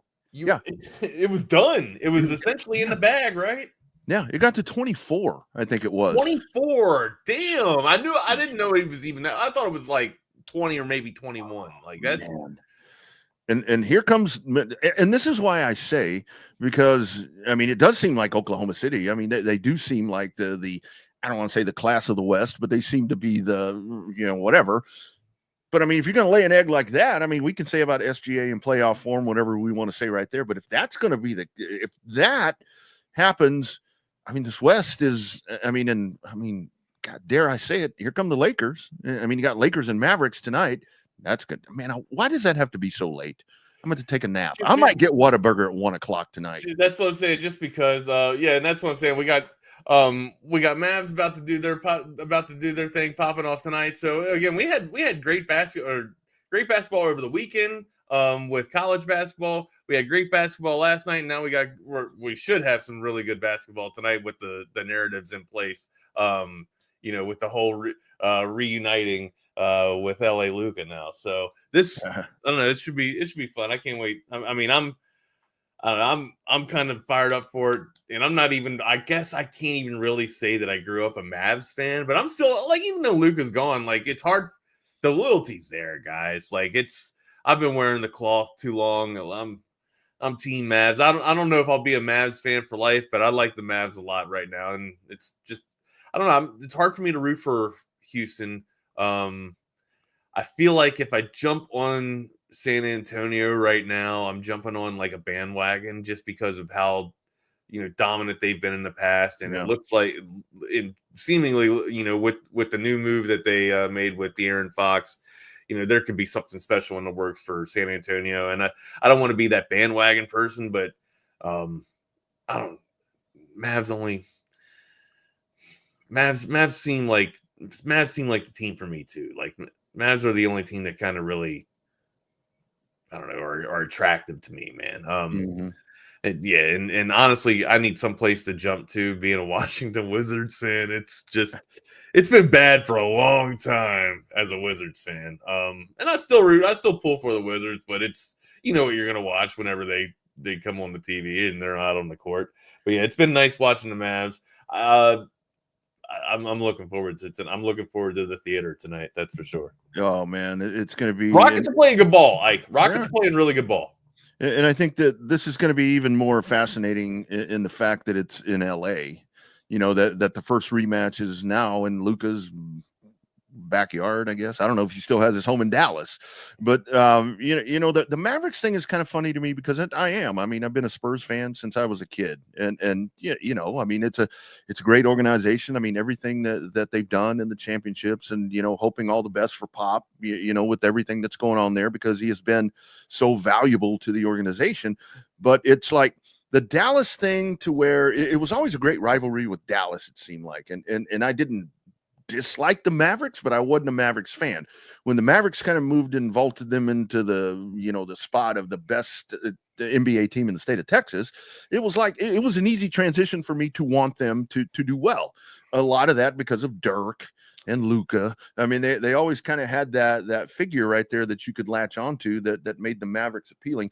Tonight's going to be really interesting to watch a dynamic between Kyrie and Luka, because those two really had something going on. The dynamic between them? There's not going to be so much of a dynamic tonight, right? Well, what I mean is just kind of the interaction. I mean, the mutual respect. I mean, I think Luka was really good for Kyrie. I mean, Kyrie's kind of like a lost, I think a lot of people had given up on that dude. I think it was a good change of pace for Kyrie to be able to take kind of a not a backseat, but kind of just allow Luka to go do his thing, and like, I'm here if you need me, man. You know what I mean? Yeah. That whole Batman and Robin thing that we talk about all the time. Right. I mean, that was a perfect scenario right there. But this is going to be really cool to watch. I mean, have never been a Lakers fan. I never will. But so I'm hoping Dallas goes and I hope Dallas wins. But I want Luka to have a good game because I like Luka Doncic. I mean, so it's going to be fun. God dang it. I wish this game was at 7. You're going to be asleep. No, I'll be awake. Yeah, no, you won't. You'll be asleep. All right, we got bets. We got bets, chat. All right, chat. We got bets.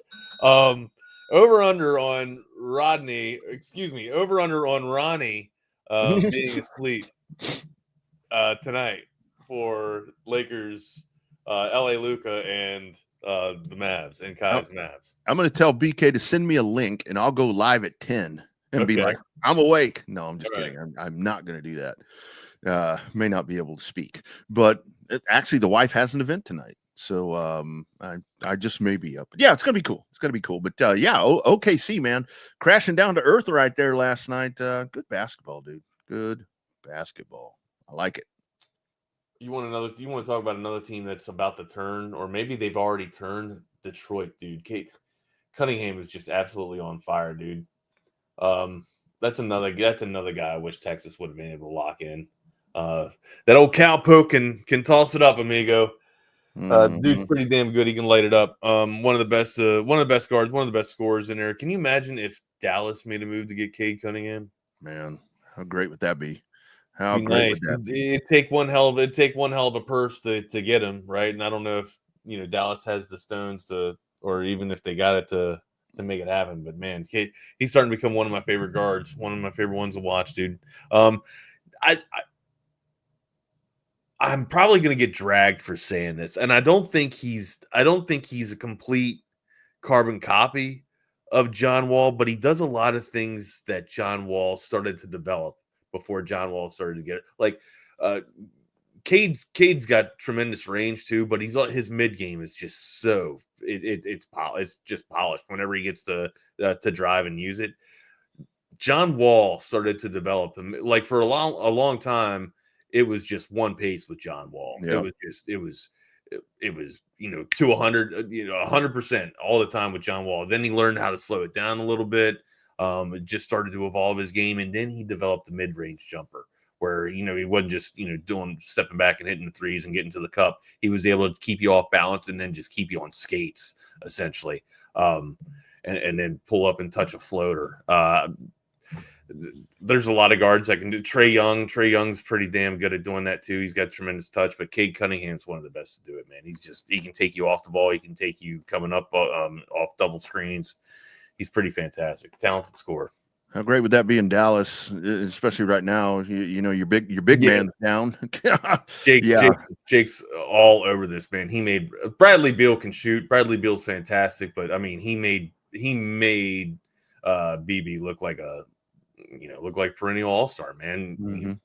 Can't average 30 some points, all those years without your dynamic duo or without having a Batman or a Robin to assist you. Yep. Gotta have that second dude. Special. That's Kate. Like if they can continue to build some pieces around Cunningham, man, that can be a really special team, the Detroit Pistons. Return to the bad boys, Detroit. Just takes a little bit of time. I don't know if they'll go that route. Totally different scenario there. Friends, Covert Bee Cave. If you're looking for that new or pre-owned car, truck, or SUV, there's only one place to go. Check them out at covertbeecave.com. Weekly specials coming up. They may be having a Coda NASCAR week special. I don't know. One way to find out, it's covertbeecave.com. Check it out. Service after the sale, extremely important. Nobody beats a Covert deal. Not now, not ever. It's a family atmosphere. It's not just when you stop in, you buy your car. From communication to expertise to professionalism, it's exactly what I expected from the Covert family. So they make it so easy for me. That car that I wanted, they found it. And I didn't know if I can afford it, but they make it possible. You'll see that they really will move mountains. They're going to do what they need to do to get you what you want and make sure you're happy with it. Come and experience it for yourself. Covert, born and raised in Austin. Absolutely. Go see our friends right there. Covert Bee Cave. Nobody beats a Covert deal. Not now, not ever. The Covert family's been doing it a long time in Central Texas and beyond. Go see them today. But yeah. Also got to tell you about audiovisual consultations. 512-255-862. I got a lot of numbers in my head, guys. 512-255-8678. That's avconsultations.com. Best in the business over the past 35 years, setting the standard in audiovisual automation. maybe you can give him a call yourself and have him come out to your house, and Tom will tell you, hey, I got this, get out of my way. Then he will outfit you with all the best gear and gadgets that you need, whether it's audio or visual. They'll be in your man cave, your dude's den, your princess palace, wherever you want to be. Hell, man, I know it's been cold the past couple of weeks, or we've had peaks and valleys with the cold weather, but I think it is about to turn. As my weather crew, Ronnie and Bucky, the weather crew, get it going and tell you about the weather starting to turn. Maybe you put something on that patio or lanai out there. Give them a call, 512-255-8678. That's avconsultations.com. Wags, before we talk about a little bit of football, kind of on the baseball topic, see those UT women last night? Not only did they become the number 1 team in the nation, they allowed their opponents to score 26. 26. That's all Georgia. That's it. Any chance we can get Coach White? Oh, it'd be great to. I know I've had a few people reach out and say that they'd love to see if we could get some. Hell, even Vic Shaver. So we got a lot of girl dads that watch this show. Yeah, I know. Yeah, that would love, maybe even would Blair. love to see a little bit, or love to hear a little bit from some of the women coaches or lady coaches there. So, hell, man, maybe we can get them on and see what's up. Yeah, 57-26 over Georgia last night, and that the first half was somewhat tight, and I think I was talking to BK this morning to where it's like, a lot of times when you become the number 1 team in the country or you win a championship, whatever, you have a little bit of that hangover, and maybe looked a little bit like that yesterday. But then you come out, and then the defense yesterday, and there are just so many from Madison Booker on down, Shea Holly. I mean, you go and you plug in. There's so many playmakers on this club right now with Coach Schaefer, and they just 57-26 in women's college basketball. Quite the feat last night for the number 1 team in the nation. First time in 24 years? I didn't have the stat. I was going to say 21. It had to be over 21 years. Now how long to quote Nine? I don't know if you remember the hip hop artist Nine. I do. Do you? I do. To make it is easy. To keep it is the hard ish.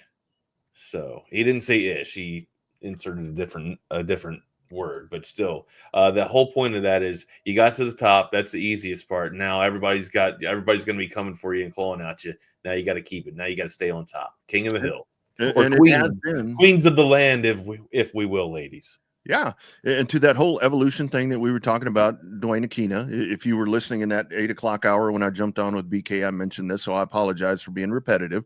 But one of the most impressive things for me with the women's program is that turnaround, because you had those years with Jody Conrad that were just building, though. It seems like it's always been building with Coach Schaefer. Oh, yeah. Coach Schaefer was that hire that you brought in, and it was immediate success. I mean, it was a big splash hire to where they went out, because the program had been in a lull there for a little bit with Gail Gestencourt, to where it kind of fell off. And again, you're following Jody Conrad, so there's going to be some of that fall off right there. And then Karen Aston came in, and I think that Karen Aston doesn't get.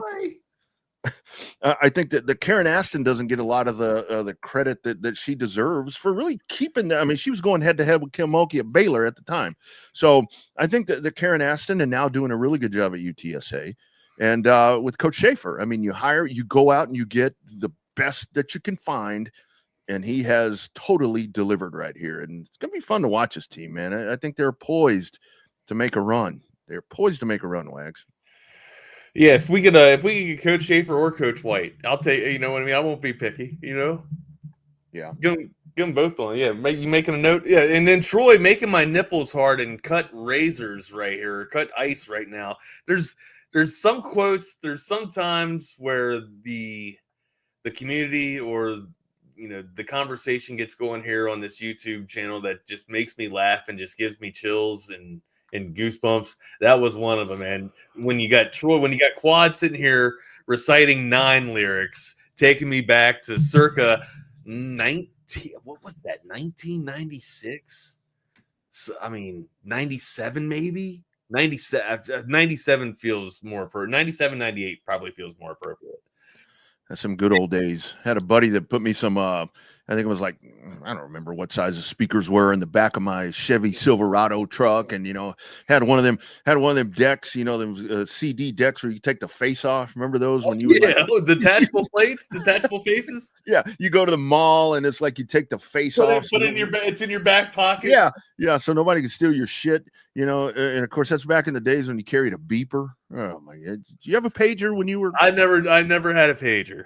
Never had a pager. A lot of my friends did. And I would always page them, always text them 911. You know what I mean? So they'd return my calls immediately. What's the emergency, Wags? Nothing. I just wanted you guys to call me back. Yeah. Like, you guys don't call me back unless I put 911. And I want you to pick. And I never had a car. So and I need somebody to always come pick me up, Yeah.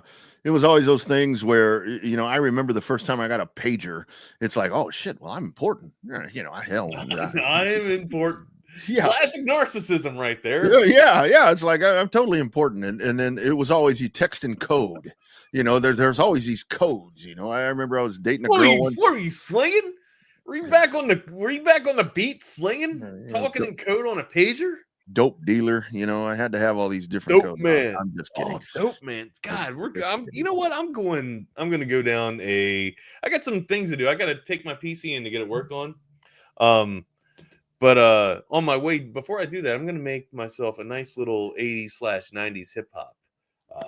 Actually, I have one already. I just need to update it. I thought you were going to go sell some dope. I'm like, oh, okay. To pay for your PC repair. That was back before before I enlisted, before when I had to do that type of stuff, before selling your toes on the internet became profitable. Yes, we're not condoning that you sell dope. No, not at all. We're all over the damn plate. What else we got on the slate here as I pull this up? I had one person, I had one girl that I was dating, and she would always on the pager. She would text me 458, and I'm like 458.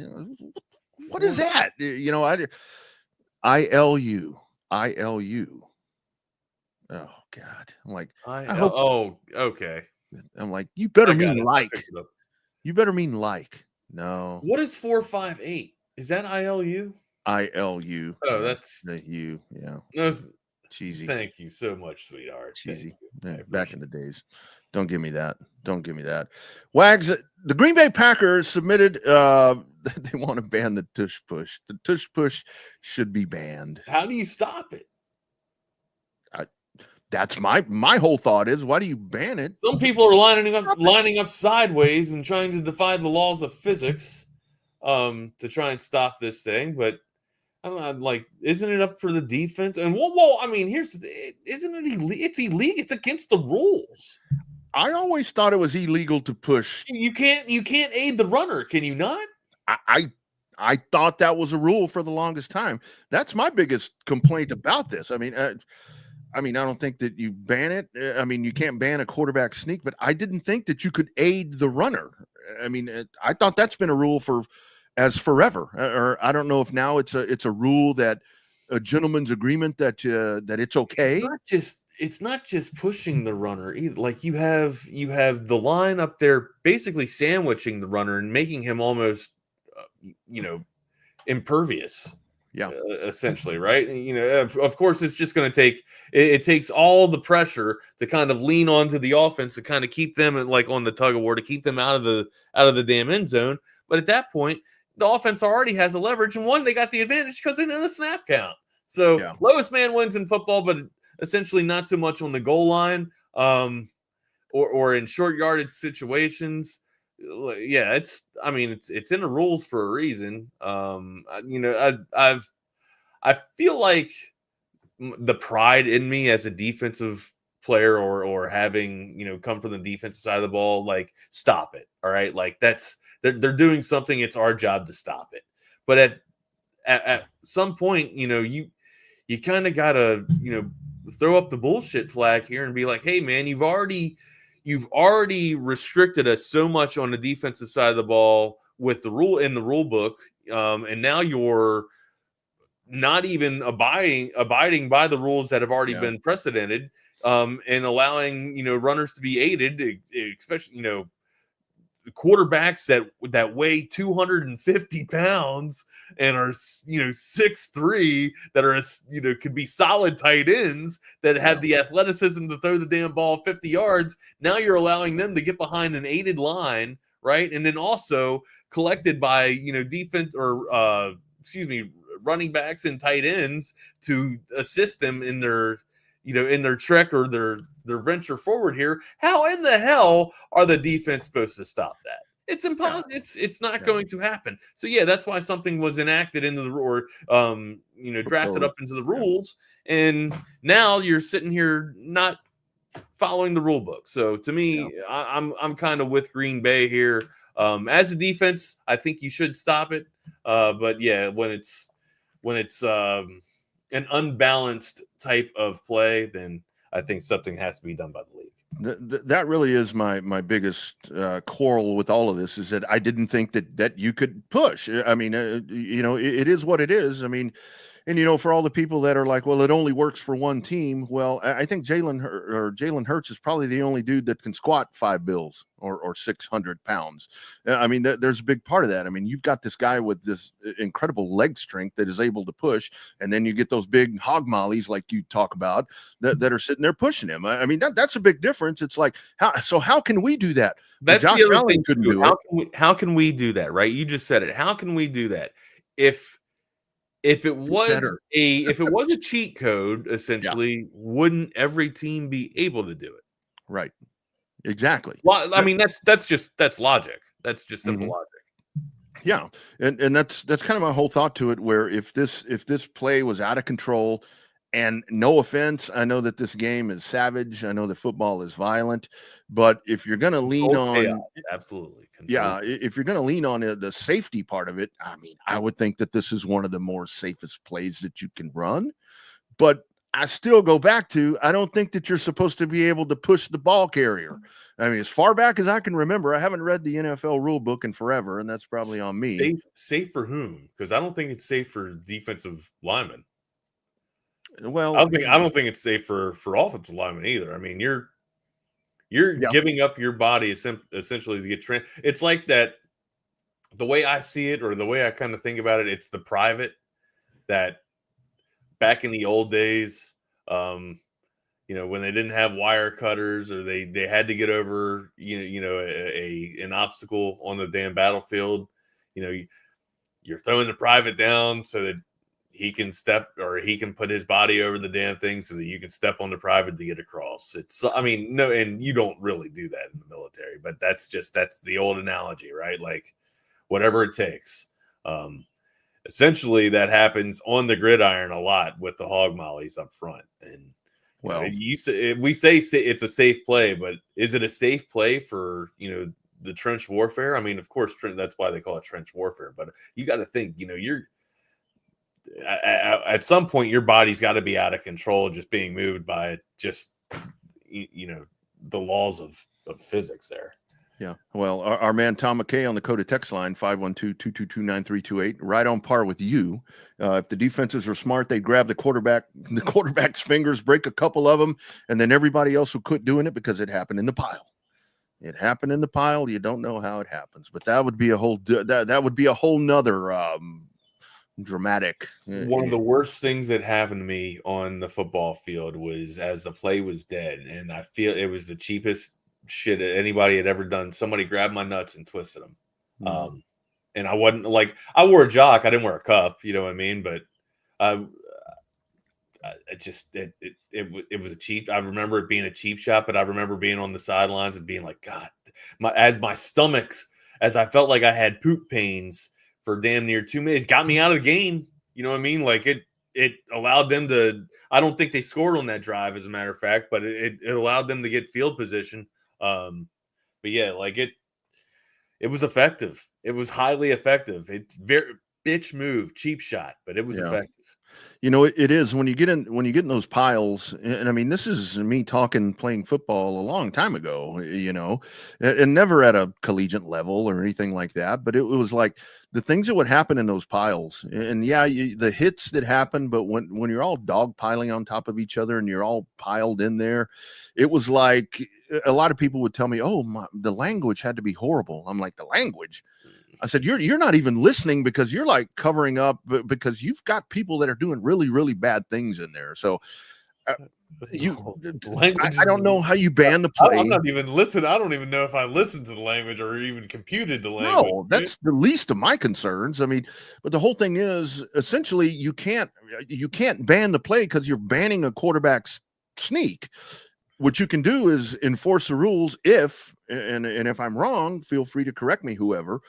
If pushing is not allowed, to me, that's the rule infraction. And that's a pretty big fucking rule infraction, in my opinion. So I don't know. I need to read the rule book and we need to get a rules analyst on here to walk us through this.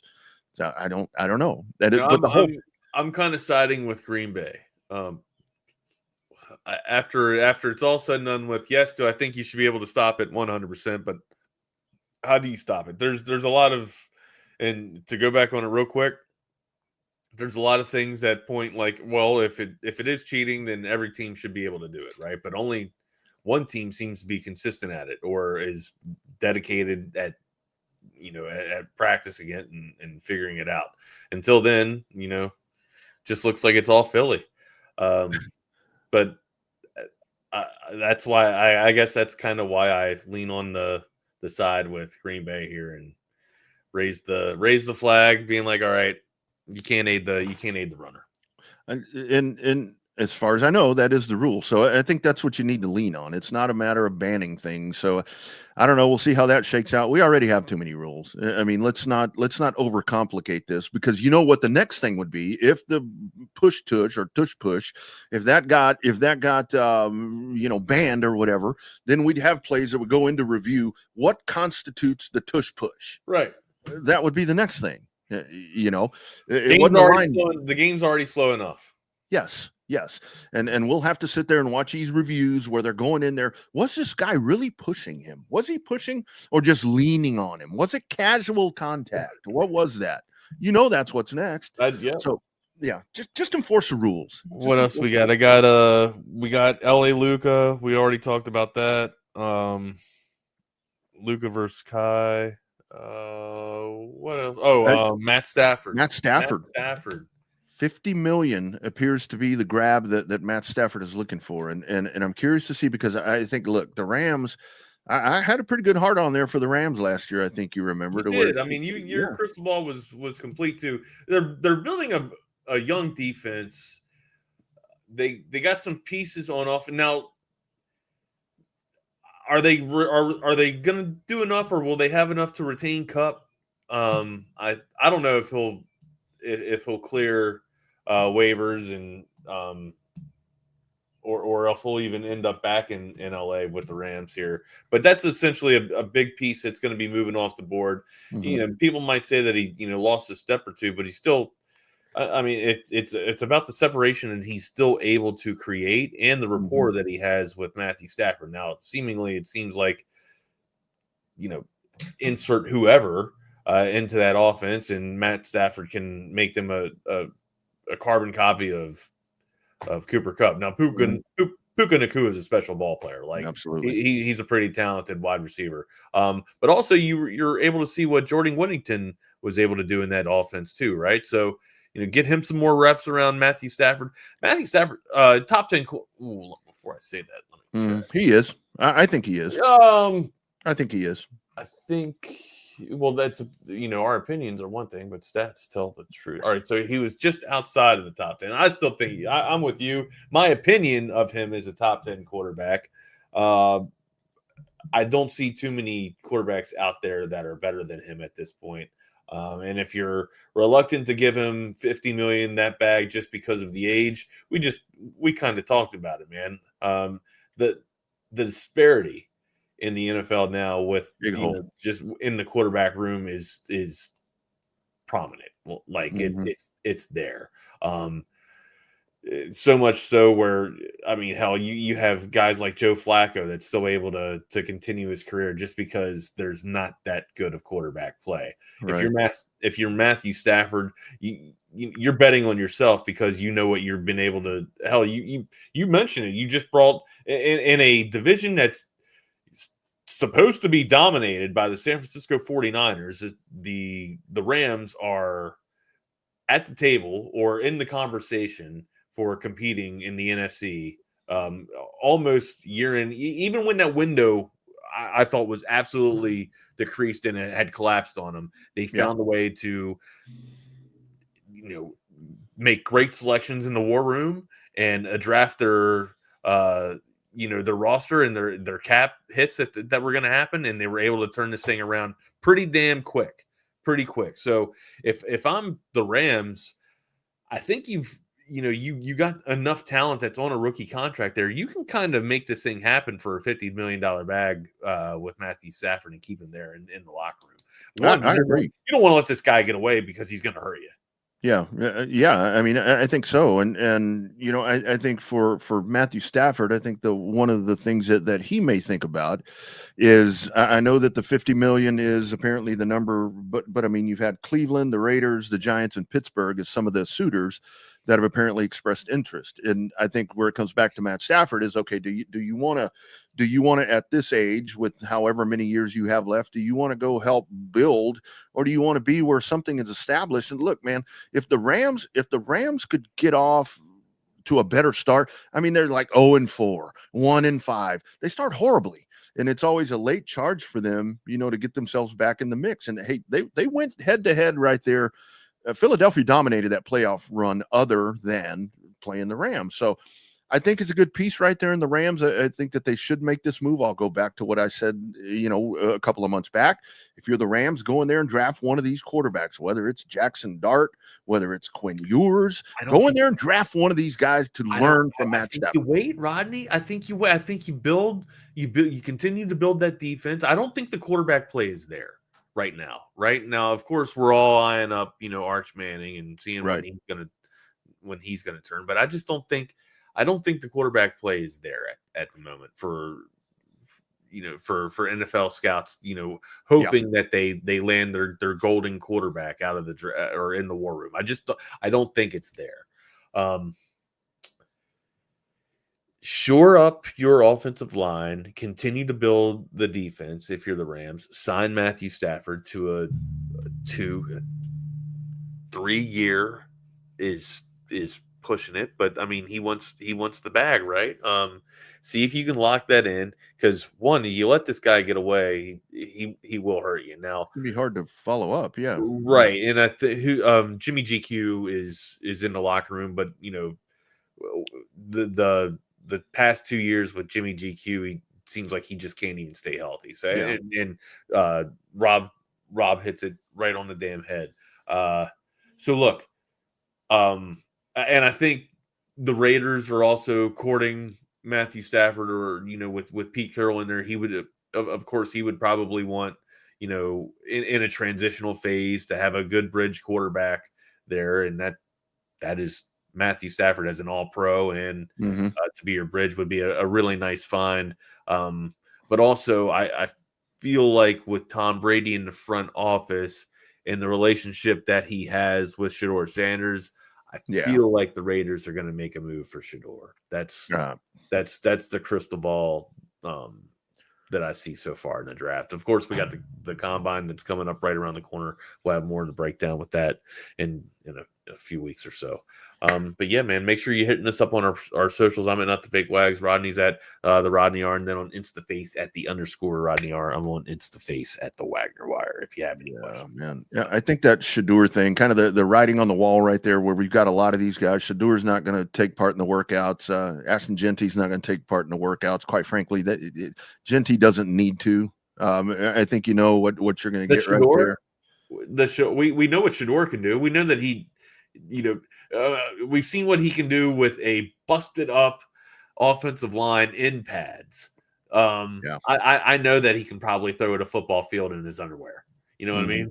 So I know he's a spectacular athlete. I understand all that. Okay, Yeah. I don't need him to do that at the scouting combine to to change my mind and say, oh yeah, that you're right. Now I know you can throw. Now I know you can throw on the run. Yeah. Well, you convinced me. I'll tell you, I'm looking forward to Saturday, and I know that Quinn Ewers is a bad word to some people around here, but I think he's throwing. Why is he a bad word? I never understood. I still don't get that. I don't either. I mean, I thank that guy for what he did around here. It wasn't a bad breakup. I know. We didn't get dumped. And it's like since the season ended, it's like he disappeared. And I think a lot of that is of his own doing. It's time to move on, time to get ready for the combine. I think he's getting ready for his professional phase of his life. And I think that if you get a Quinn Ewers at the combine that is healthy, I mean, because look, I mean, people can say, well, he wasn't very mobile this year. Well, he was hurt. I mean, he was hurt. And why didn't you go to Arch? I mean, I don't know. I mean, that's who cares? That's in the past. But I think this is a good time for Quinn to get out there and kind of showcase what he can do, because we know he can throw the ball, and I think he'll turn some heads, man. And I hope he does. I mean, I want good things for that guy. That's why I stack him in there. I want him to go to the Rams and sit behind Stafford for a year or two. He can learn how to be a pro and pick up some stuff from Matt Stafford. I want the best for these guys. You know what I mean? Oh, for sure. I think that would be a perfect landing spot for Quinn Ewers. I'm trying to think of the perfect landing spot for Shedeur Sanders. Raiders. I mean, I think what's good about that is they can kind of build their franchise around him, I guess. I think he may get beat up. He may get beat up for a little bit. I mean, like the kid at Carolina, where everybody wants to bitch about that guy. Well, I mean, he's getting sacked all the time. And I mean, we saw with Houston, I mean, you had a quarterback that evolved and had the best rookie season ever, and then he fell off the next year. Why? Because he's getting sacked all the time and getting beat up, So I don't know. Sanders, I'm assuming that the Raiders seem to me, Wags, like it's kind of inevitable that he's going to end up there. I just think it fits. Las Vegas, Dion, Brady, the Raider brand. I just think it like works. that, right? I mean, he also he's mentioned that he likes Cleveland, but of course he could just be saying all the right things. You know what I mean? He could be instructed well by his dad. He's got to mean the city. He's got to mean the city, not the franchise. I don't think he wants to be on that list. I don't know what he means. I don't know if that dude wants to be on that list of quarterback purgatory that has happened with the Cleveland football Browns. I don't know. Jets are intriguing too. I mean, I understand that the Falcons just just signed a bag of Cousins. They just drafted Michael Penix. But and maybe it's not a quarterback problem in Atlanta. Maybe it's the wide receiver room and Pitts actually, playing at the top of their game like they're supposed to be playing, or playing, at the top of their potential. But man, I feel like if Shedeur Sanders was on Atlanta, and I feel like this is a broken record because it's like every year, Atlanta, you're just missing a quarterback. You're just missing a quarterback. But are they just missing the quarterback? I don't know.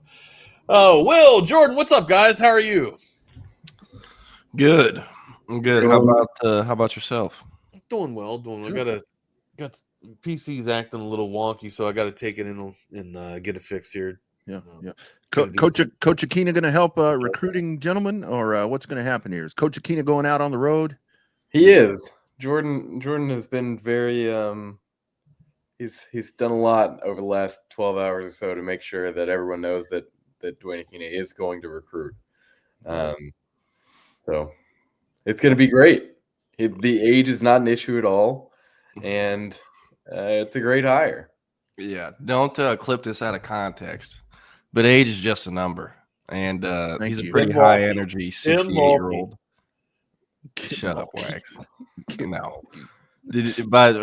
Sorry, since you brought it up, I have to ask you: did you see that video of her the other day? No. Oh my God! I am not. Hold on. I am not the aficionado of Kim Mulkey. All yes, right? you are. No, I am not. You're the Kim Mulkey like mascot for this show, at least. Where is this? Bring it up. Bring it I up. think here it is. No, shit, wrong one. That's not. That's Kyler Murray. Here it is. Watch this. There's no audio on this. It's yeah. just it's a funny video. Just watch this video. Oh, I have seen this. It just pans to her. The look of disgust. Yeah, that's what she looks like when she comes home to you. Yeah. Or when I come home to her, you mean? No, she's working late hours. You work from home, my friend. That's true. Oh my God, that's death. That's death. This is like 720p. You can still see all the wrinkles. Like staring you are a through your disgusting soul. man for wanting to take that down. I'm not taking that down. That's you go over to grandma's house and you don't sweep her porch. She's giving you that look. Let's quit looking at that picture and using that C word that y'all keep saying. Let's not do that and look at that picture. That is a scary lady. Oh, I wouldn't piss her off. Yeah. No. All right, gents, we'll let y'all get to it. I got to go think about Kim, so we'll see y'all tomorrow. Y'all be good. Take care, boys. See y'all tomorrow. We'll see you. All right, Jordan. Another week of myself back here on the All Texas Playbook, and it's Combine Week, and we will get going. I'll actually be with us for the remainder of the week as Nick Harris will be in Indianapolis on Friday. So let's spend today doing a little Combine preview. We've had a lot of had something over on Horns 24/7 talking about who we think could boost their stock the most. Tell me who you chose and why. So Nick and I talked about this yesterday. I chose Alfred Collins, but if I was trying not to overlap. If I wasn't trying to overlap, I probably would have selected Jaden Blue or Matt Golden.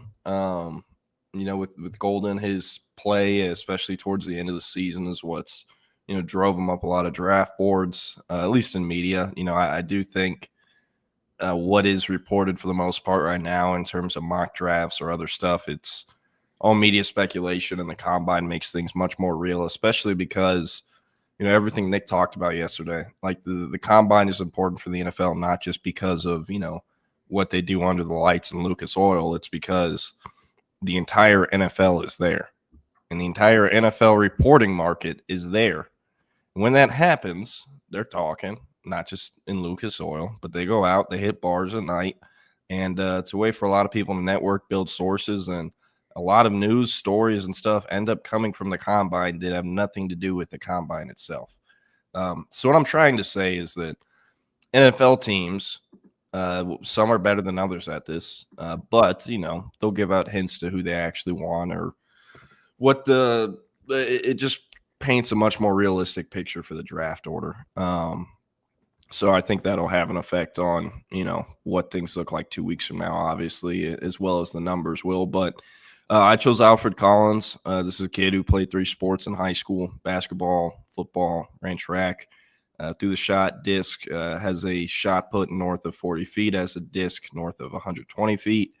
Usually kind of the thresholds we look for in recruiting, multi-sport backgrounds usually foster, long-term success for the most part. I believe it was last year of the 250-something draft picks, I think over 150 of them played a second sport in high school. So that's why we're always bringing up multi-sport backgrounds, and our rankings are obviously NFL draft projections. So with Alfred Collins, for the most part, his career at Texas, it was what he can be. He didn't really put it together till his 5th year. That's why he had to do 5 years as a former 5-star prospect. So I do think with him, it's worth bringing up. He played at what's genuinely one of the worst high school programs in the state, Bastrop Cedar Creek.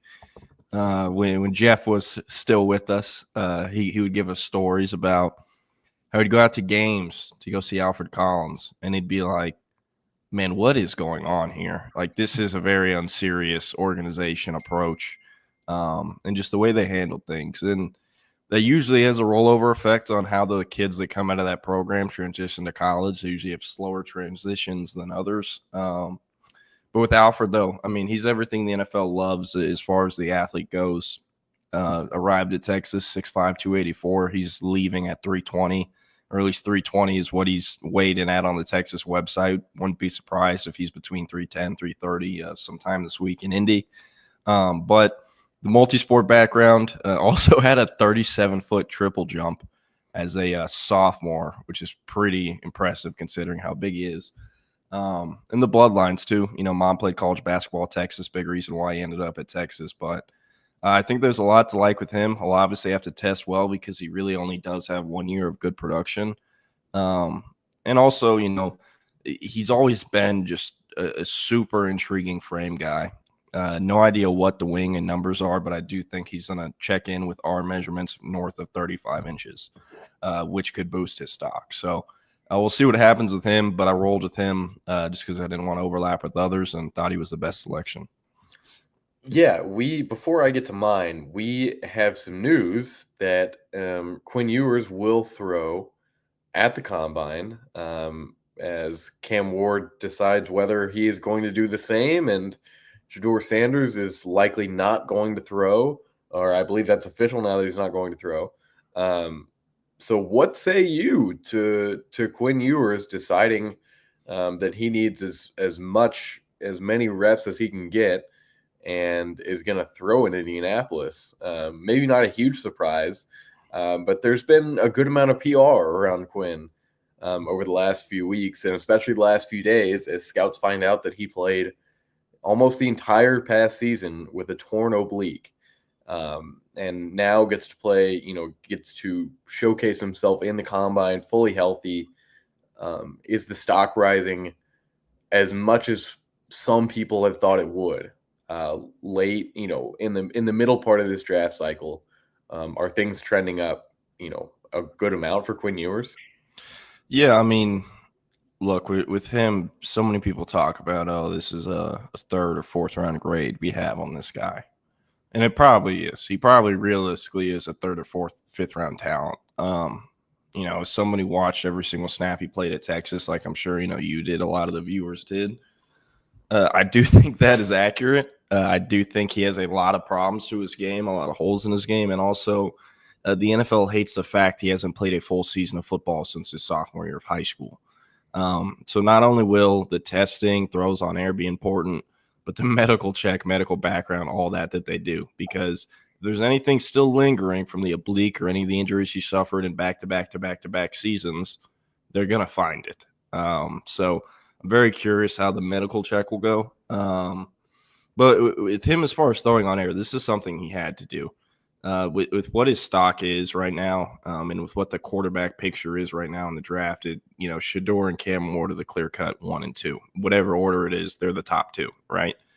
After that, it's, who the hell knows? Tyler Shuck, Quinn Ewers, Jackson Dart, guys like that. They're all kind of in that random group where, like, I could see this guy going second round, I could see this guy going 7th round, but I'm going to contradict myself in what I just said. Kenny Pickett went like top 10. That's right. And I don't think is in the league any longer. Was he a first round? He played in the Super Bowl. I believe he was the 14th pick. That's right. That's right. To Pittsburgh. And I tuned out of the Super Bowl pretty quickly.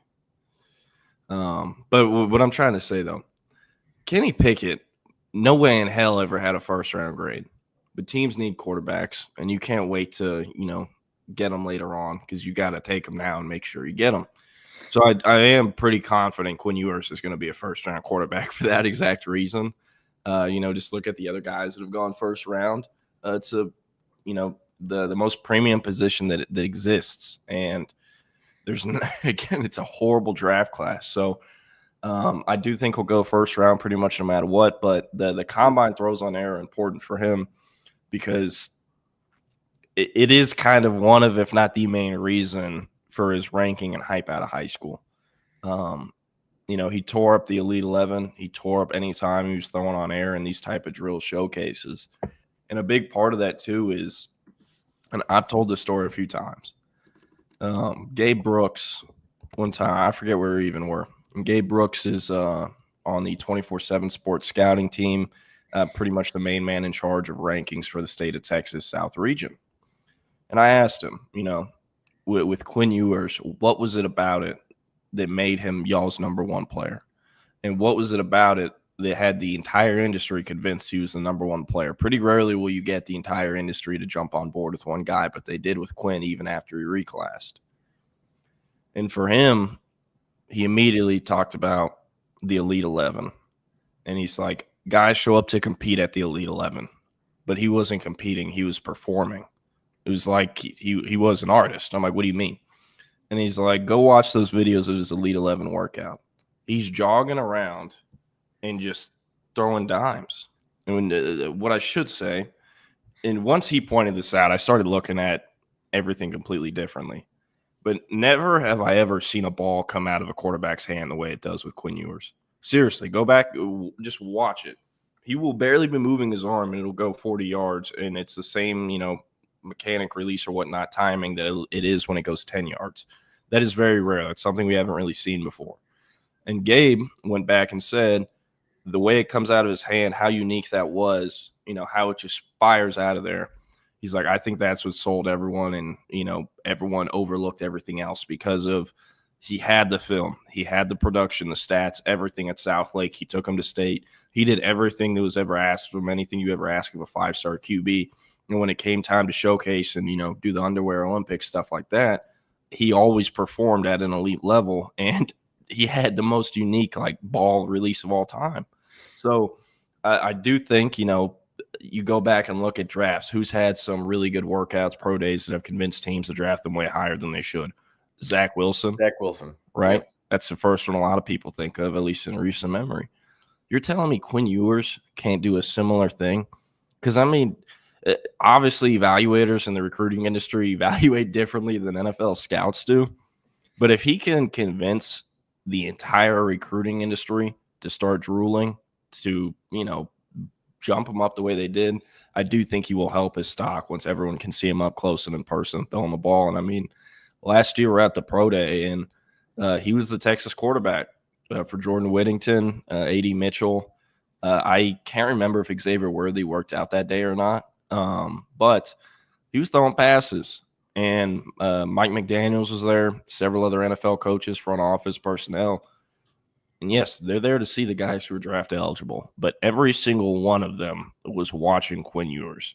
And if I'm not mistaken, I think there were several NFL QBs coaches there as well. Everyone knew he wasn't coming out yet, but they wanted to see it because they knew it was coming the next season. So I am very confident he'll end up as a first rounder, just because there's not only going to be 2 first-round QBs. I think the combine's going to be really important for him. And if he does a good job, like I think he will, I think he'll improve his stock.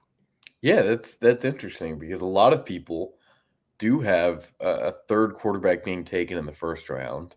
But Quinn Ewers is not the name that most people have. I've seen a good amount of Kyle McCord.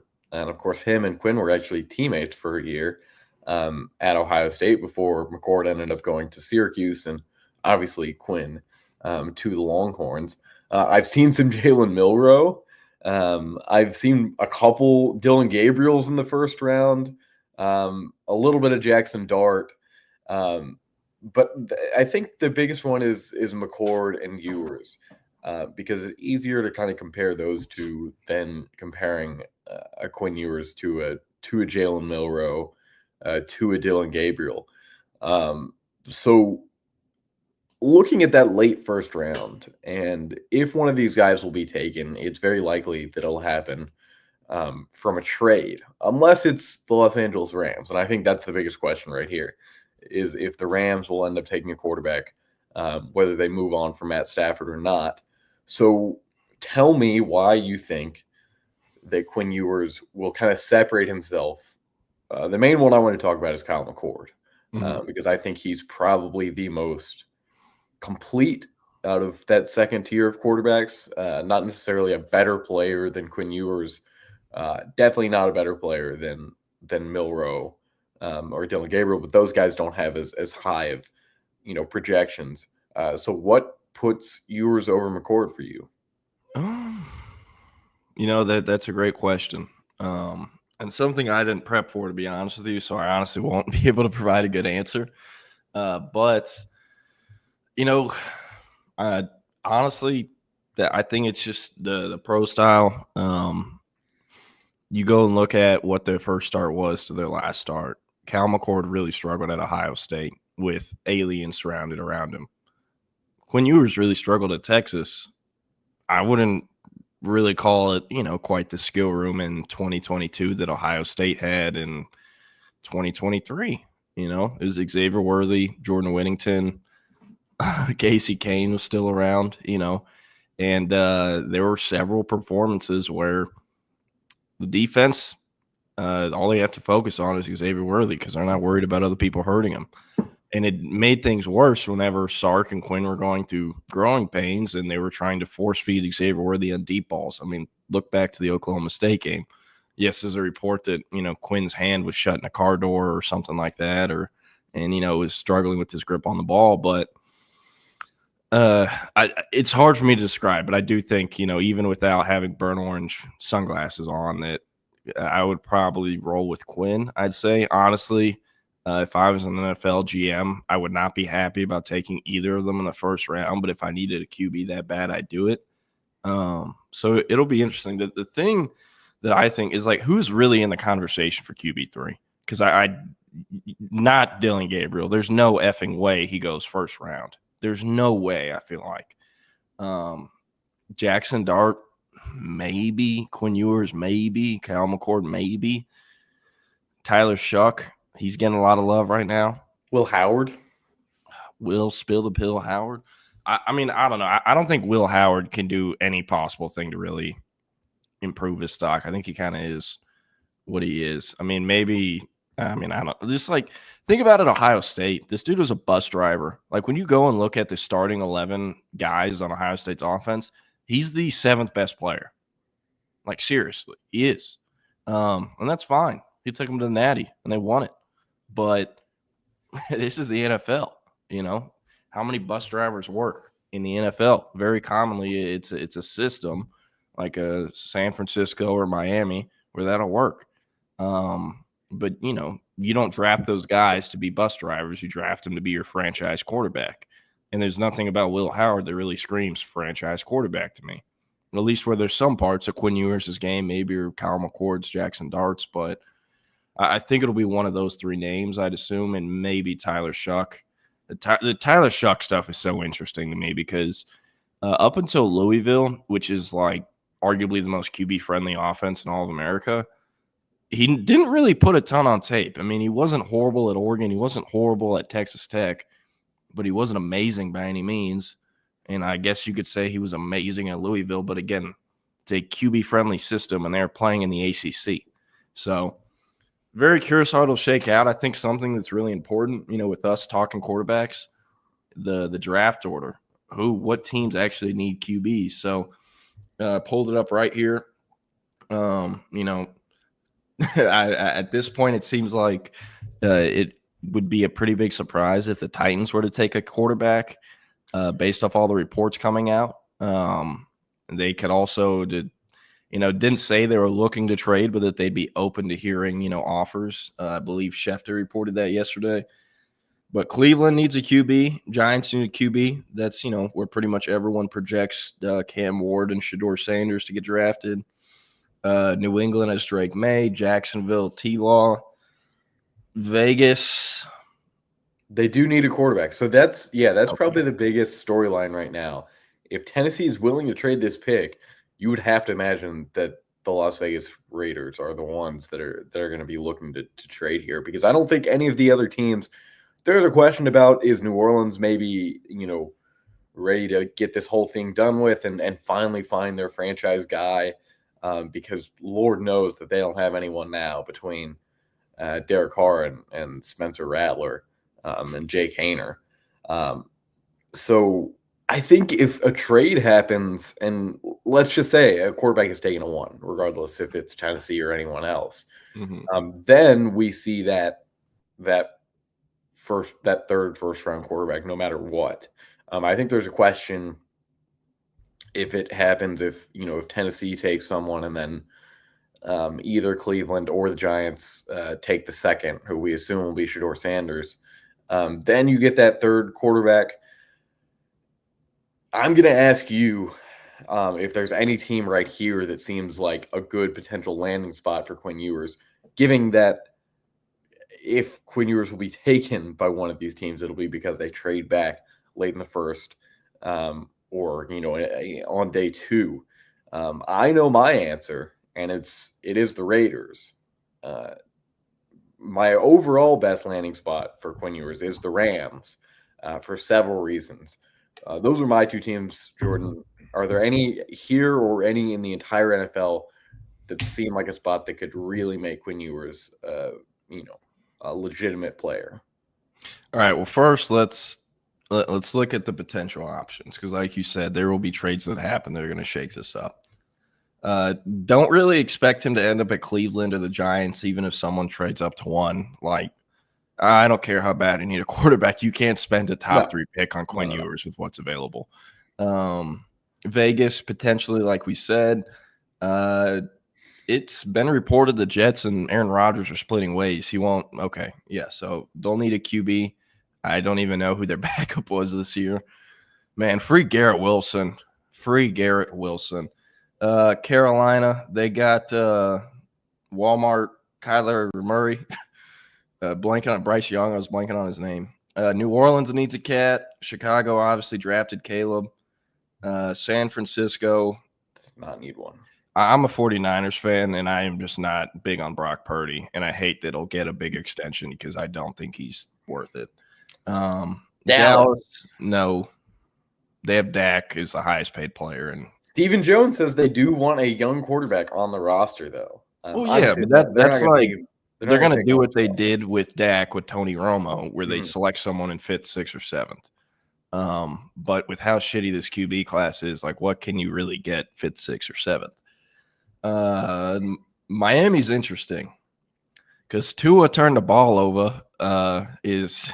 Has a very similar professional career arc that Quinn Ewers has had in college and high school, where he just cannot stay healthy. And I think Skylar Thompson might still be the backup, but they're going to need a guy. And when you think about it, McDaniels comes from the Shanahan system. You can work with bus driver quarterbacks.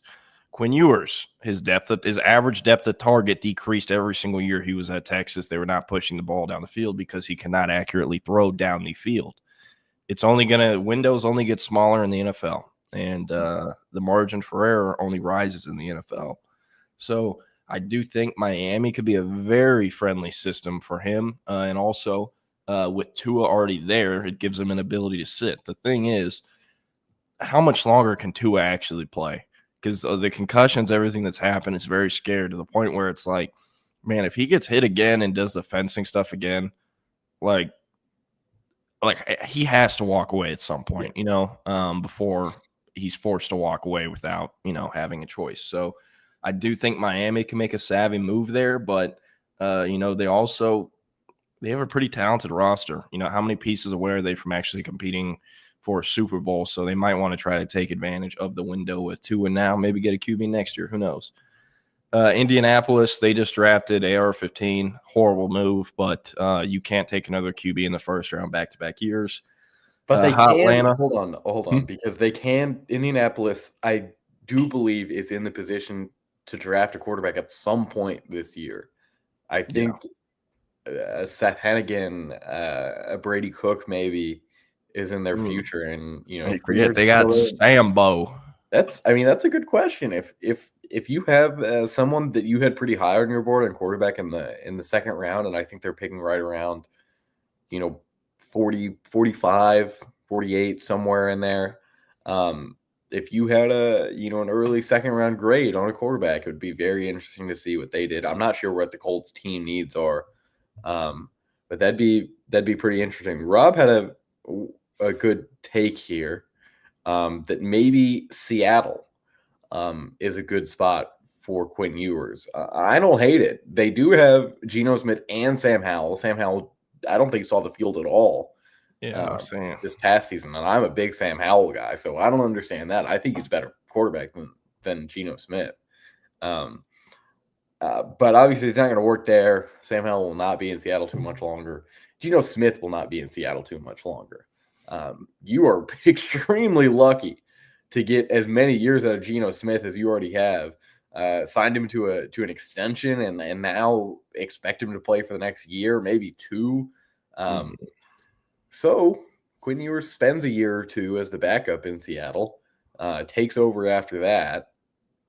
I don't think it's crazy to say that. And Seattle may be picking high within the next couple of years, but it's pretty easy to stay competitive in the NFC West.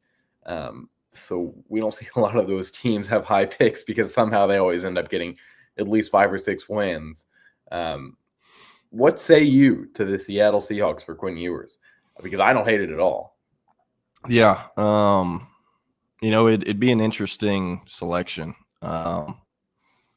As a 49ers fan, I would kind of like it just because I'm not high on Quinn Ewers in the NFL. I think the injuries, if he can't last in college, how is he going to last in the league? And also, like, that's a tough division, man. 49ers, they're pretty buttoned up. The Rams are kind of in a down strut right now, but they're pretty buttoned up for the most part.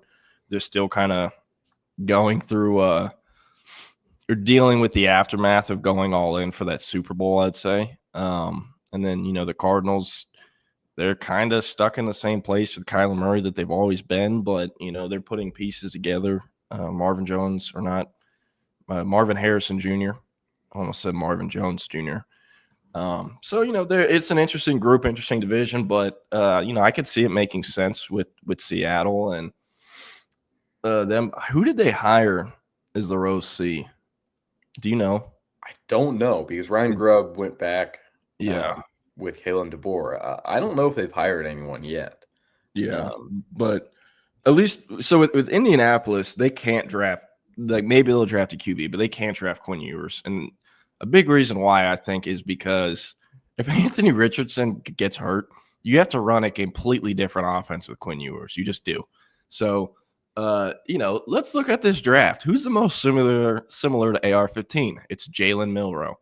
But can the Colts have Anthony Richardson get hurt and you kind of replace him with Anthony Richardson again, who is not a good decision maker, is not a consistent passer, a hell of an athlete, but, so I don't know. I don't really think Indy's going to take a QB day 1 or day 2, though. We'll see what happens. Atlanta, they got Michael Penix. Arizona's got Kyler. Cincy's got Joe Beasley. Seattle, we talked about them. Tampa Bay, they got Baker. Seems, relatively structured there with Baker. Denver.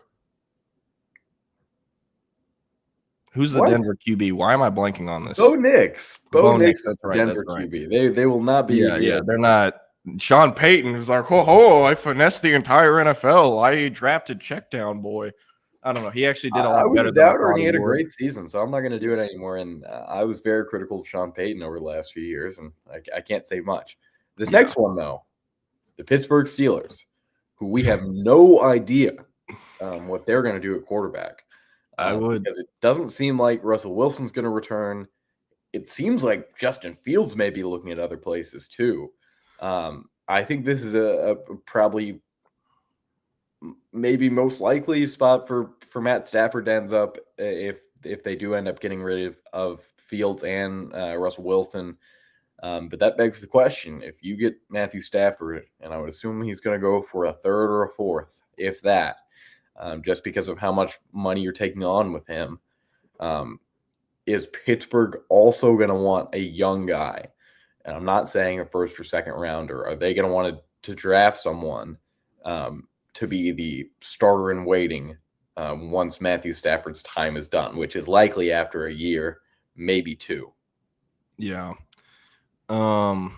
Yeah, the Rams are definitely an interesting option. Pittsburgh is hilarious just because, I can't picture Quinn Ewers being in the same locker room as George Pickens. That makes me giggle.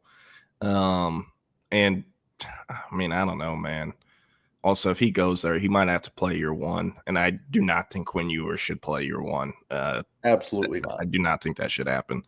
But, if you take him at 21 and Russell Wilson and year 18 is your other option, maybe he plays. Who knows? The Chargers, they got Herbert. Green Bay's got Jordan Love. Minnesota, they got J.J. McCarthy and I guess Darnold. He's coming back, right? Am I mistaken? I think he'll be. Do I just miss too much NFL stuff? Yeah, I think Sam Darnold is someone that is too good to be in a quarterback battle. I think Pittsburgh's probably a good spot for him. I think the Rams are too, but I also think that the Rams could have a chance. Now they're going to have a chance to trade up to number 1. And I saw that they have a good amount of assets, so I think that's a really interesting one for them. Are you good with a Will Johnson or maybe I don't know if Abdul Carter will still be around there. I don't think so. Especially at 7. I don't know, man. I doubt it. I think he's a top 5 guy. I think you look at anyone in this draft, who is the safest bet to pan out? A lot of people were going to say Travis Hunter, but Travis Hunter's like 160 pounds, and you can't expect him to play the snap count he did in college and high school or in the NFL. So if I had a gun to my head and had to pick who's the safest guy in this draft, who's going to have, the highest chances of having a Pro Bowl career, it would be Abdul Carter. So I think, if he lasts past the first 4, people could be trading up for 5 or whatever. We talked about L.A., Baltimore, they would not select him. Detroit, I think, is the last realistic one just because Washington, Buffalo, Kansas City, Philadelphia, they wouldn't pick him. But Detroit realistic is quite a stretch there. I think they're going to be. I think they're pretty committed to Goff. But I mean, think about what Goff is as a quarterback. Not necessarily a statue, but a clear-cut, pocket passer. Not the most athletic guy by any means, but, kind of a field general. He knows the system well. And I think he's very similar to Quinn Ewers in that way. Can't think of who Detroit's backup is. Hendon Hooker, who they drafted in the second round. So that's why I don't think they'll be taking a quarterback. I forgot about Hendon. They already drafted someone in the second round 2 years ago.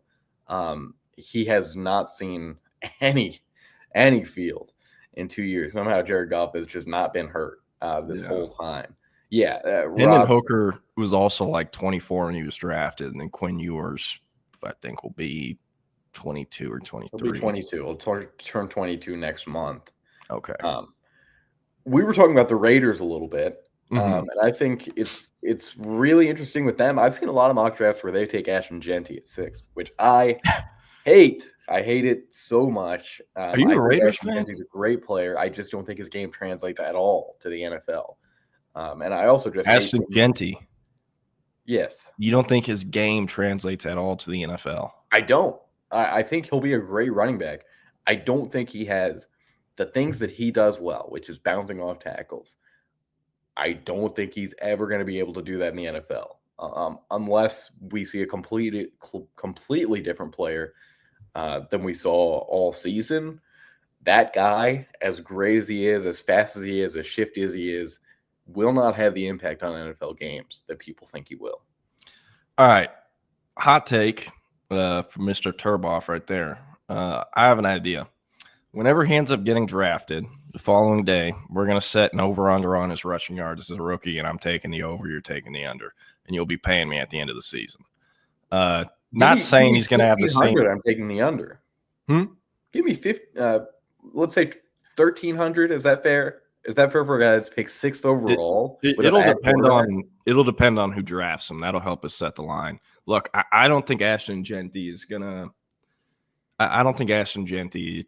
I mean, dude, he was a Heisman contender at Boise State, and he helped them get in the playoffs. He's not going to have the same season he had last year at Boise State in the NFL. It'll be very hard to ever replicate that. I mean, it's historically one of the best seasons by a college running back of all time.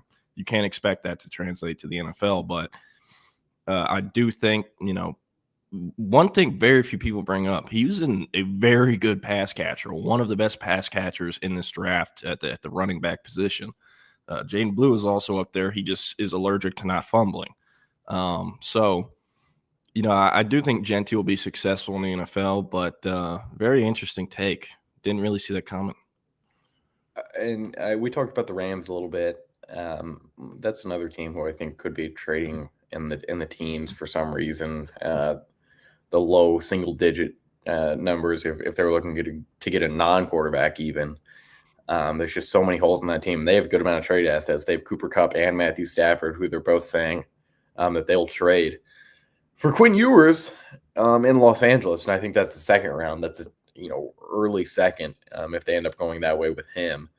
I like it for one name and one name only because I don't think the Cooper Cup will be there, but I do know that Jordan Whittington will be there.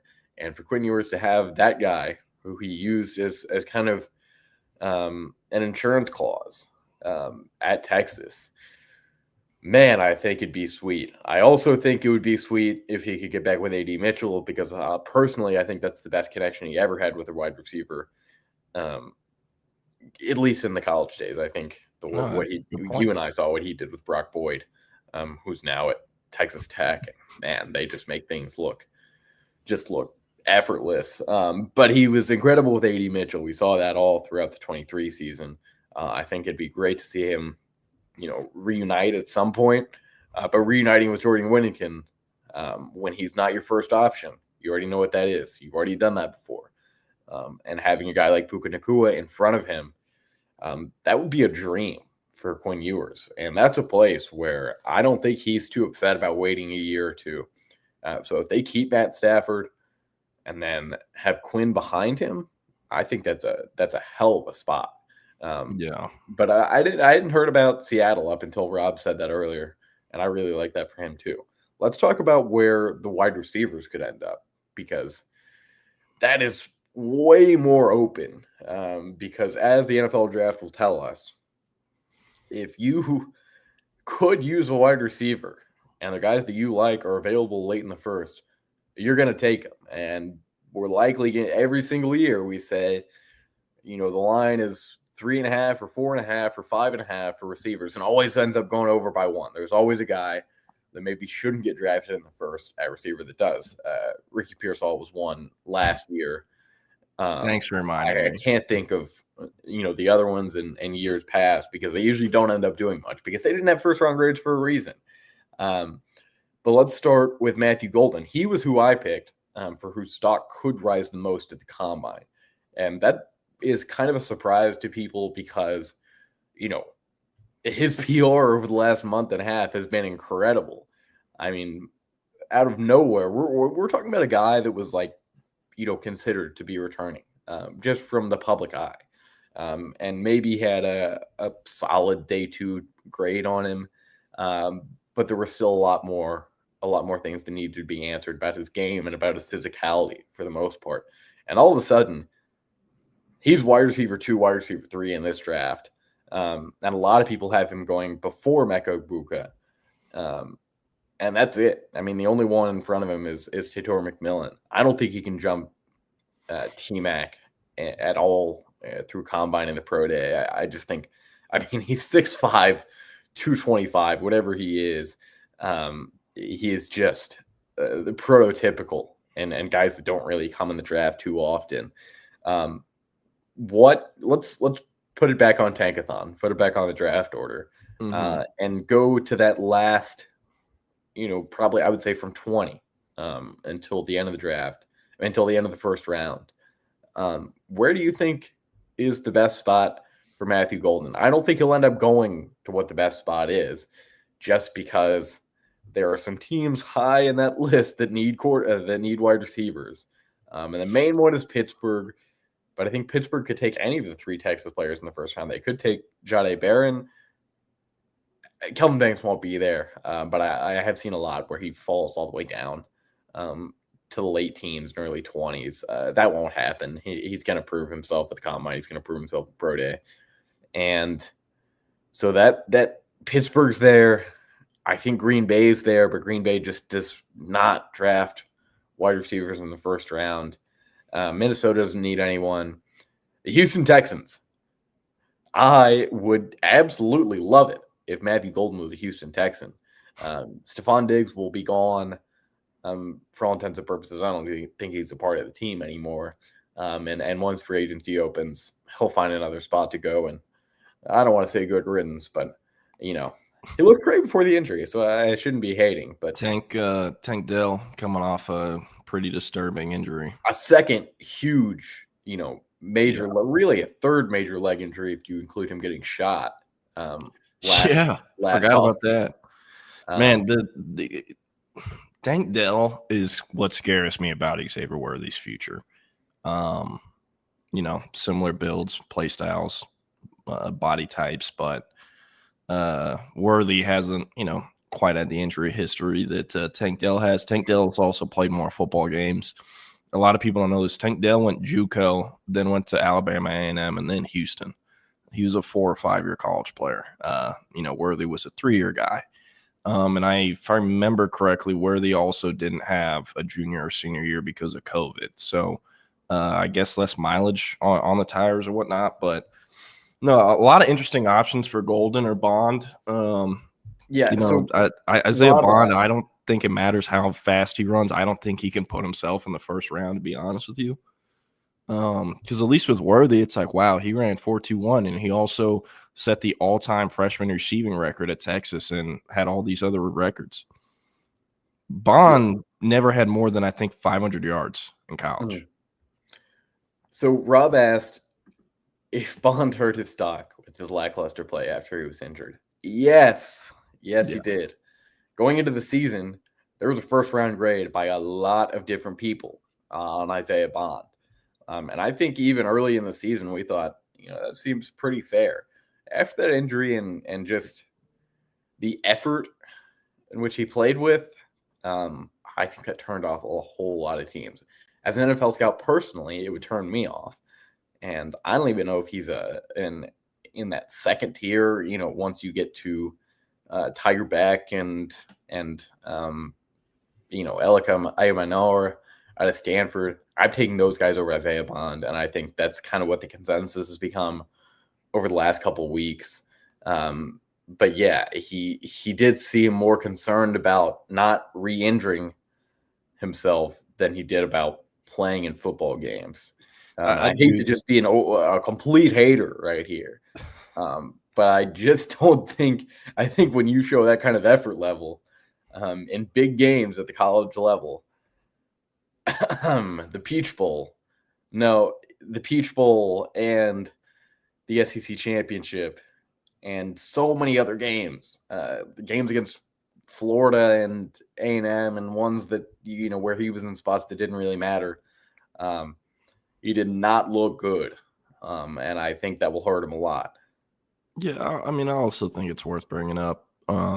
Towards the end, he wasn't 100% healthy, and Texas knew that, and they used him as a decoy, knowing he wasn't getting the ball, right? And I think when, you're being used as a decoy, and you're not getting the ball, and you're already not 100%, are you going to go 100%? Probably not. Now, I do think that separates who has a good mental eval and who doesn't. I'm not saying Isaiah Bond doesn't have one, but we wouldn't be talking about this if it wasn't a red flag, because it is one. So with him, he runs sub 4.3. It'll obviously help his stock, but the 40 time is going to be very important for him, because unless he's blazing all the testing stuff, man, he could go day 3 potentially. Injury history, very kind of interesting build, not the tallest, but pretty compact. Played at a high level of high school football. Had a big reason why I think he'll go sub 4.3. This dude went 10.28 in high school and had over a dozen sub 10.5 100-meter times. And I think won state of Georgia 100-meter state championship not once but twice. I might be completely wrong. But he had 98, 99 speed, whatever it was, and CFP 25 for a reason. So with him, I'm very curious to see where he falls. The NFL, and I'm sure NFL Network, the Combine people are going to go, oh, you could be Xavier Worthy because he'll run fast and he's a similar, kind of – I wouldn't say they're similar in that way. He's more of a big play merchant kind of than I think Worthy is. And also they're both getting drafted out of Texas, same position. So I think that'll be a lazy comp a lot of people use. But, he can't hold Xavier Worthy's jock, in my opinion. I think there's a big difference between those two, and I would take Worthy over him 100 times out of 100, not even close. So, yeah. I don't think that's much of a question. I don't think there's any way that ends up being a first-round pick. No doubt. I'm fascinated to see what happens with Jaden Blue. Only really played at Texas 2 seasons, had a ton of fumbling problems. He'll test well. He catches passes well. Pretty good teammate, I'd say, at Texas. He got kind of rocky towards the end at times, to where I did think if he wasn't going to the NFL and he was coming back to college, he wouldn't have been at Texas. But, Longhorns convinced him to go to the draft. He's in the draft now, and he will be drafted somewhere. Day 3. So where in day 3 is that? I think the combine will help folks decide that. But he's a guy I'm very curious to see what happens with. And also, I do think that the combine interviews are much more important than most people think they are. Yes, some teams are just going to draft a guy. They don't care what red flags he has, but others are actually going to do their research, and they will cross dudes off the list just for, having horrible mental evaluations. Some guys at Texas I'm not worried about at all. Hayden Conner, Jake Majors, Alfred Collins, Quinn Ewers, everyone is going to be trained for these interviews. Don't get it twisted. But Bond, Blue, I'm trying to think of who else is in this draft class, are guys that I'm very curious to hear the interview feedback on. Barron Sorrell is one that I would be, and really I'm most intrigued about. I picked Matthew Golden. Yeah, he killed the Senior Bowl. Barron killed the Senior Bowl, and I think a lot of people thought he might go undrafted. So could he see himself in round 4, round 5, maybe? I think he could go late day 2. Wow. We saw 6th, 7th round grades on him right after he declared for the draft. Late day 2 is interesting because I don't know. I think what you have with Barron Sorrell, even though there were some flashes in the end of this past season where I was like, wow, I have not seen that a lot. Kind of the same way I felt with Trey Moore late in the season. And then we'll be having the same conversation next year probably. But Barron Sorrell is one where I'm I think he's, from a physical standpoint, maybe a great pick for you by round 4. I think when you combine the physicals and kind of the production over the last 2 years, I don't think there's anything that makes him a 3rd round pick. So we've done a lot. We've done potential landing spots for about 3 different guys. Kelvin Banks, we could have done a potential landing spot, question on. I think it's just who's picking there. I've seen a lot to the Bears. Kelvin Banks holding it down for Caleb Williams. Sure. With offensive tackles, I don't think there's more of a schematic fit that you need to find with receivers or especially quarterbacks. So Jordan, we've gone through kind of the headliners. We went through Jaden Blue and just Barron Sorrell. Anyone else that will be picked later that you think will end up, being a solid NFL player? Nick brought up Jake Majors, and I like that. I think he's a guy who, 8 years from now, we could be like, whoa, holy shit. Who would have thought this of Jake Majors? Folks at Prosper probably wouldn't even have thought it, something like that. But I think he at least is going to provide a pretty high floor option at the center position. Hayden Conner, not wild about him, to be honest with you. We're missing one. Drew Makuba. I'm very curious what happens with Drew Makuba because Jade is a first rounder. Something would have to go horribly wrong for him not to be a first rounder. But Drew Makuba, who knows with him? I think he should be day 2. I think at the very latest, early day 3. I think combine will be important for him. And also the medical thing. A lot of people don't know this, but Clemson made him play through so many injuries. And I've talked about this before, I think, but he sprained, it was either his MCL or PCL, and thought he tore it. I forgot what game this was, but he ended up sitting out the game the following week. Texas was like, no, you need a rest. We know you can play on it, but you got to rest. We need you later on. And he was very grateful for that because Clemson shot him up with Toradol or whatever and made him play through that injury for an entire season. That is why he regressed every single year he was at Clemson, was because they kept making him play through injuries. And that's actually a common theme you hear from people at Clemson. So, I do think that's a fascinating program to follow with Dabo, especially barely using the portal now and all that other stuff. But I'm very curious what happens with Makuba. I think he could end up a 10-year NFL vet. I could also see injuries potentially shortening his career, but, I really hope that's not what happens. Yeah, one more. Another guy who had a first-round grade on him going into the season, and we quickly realized that was not going to be a reality, is Cam Williams. Cam Williams was talking. He didn't have a first-round grade. He had OT2 projections on it. Before the season started. Before the season started, that's correct. We can go in the Wayback Machine or any of these archives, but I clearly remember seeing Cam Williams being drafted in the first round. I never understood why. I think anyone that had him there had never watched a full Texas game before. Where does he go now? I mean, is he a day 2 guy to you? Yeah, sure as hell ain't day 1. No, for me. No, absolutely not. The thing with him, everyone's calling him the Amarius Mims of this year. He's not Amarius Mims. Amarius Mims tested like a freak and moves 10 times better than Cam Williams did. He also never led an entire conference in penalties. Cam Williams is another guy like Jaden Blue and Isaiah Bond, where I am very, very curious to hear what the feedback is there. I'll be honest, as someone who saw him play in high school, I never saw this coming for Cam Williams. I was very low on him, and I saw him play more than anyone else in the entire Texas market did. 24/7 was the only site that had him as a 3-star, and I love that ranking. He was very much a 3-star in my eyes. So I do think it's remarkable what Kyle Flood has done with him. He reshaped his body, other stuff, but he is not the athlete Amarius Mims is, and he never will be. So with him, testing will be important. He played through injuries towards the end of the season, and I mean, Ohio State literally abused him for 4 quarters. Jack Sawyer, JTT were literally abusing him. There were other times where, technique weakens, and yes, he's big, he's strong, but how athletic is he? And I think that's why this week is so important for him and other stuff. I also think, yes, he has left tackle size, left tackle frame. I think he has to play right tackle in the NFL unless it's a left-handed quarterback.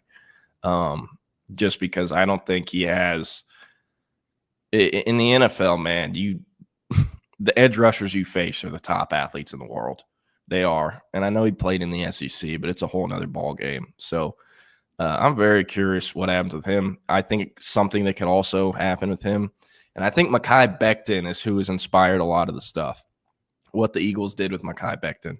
But I could totally see a team shifting Cam Williams to guard in a few years because he's not doing it at tackle. That would not surprise me at all. Yeah, I think that's a pretty fair evaluation. So that'll do it for us today on the All Texas Playbook.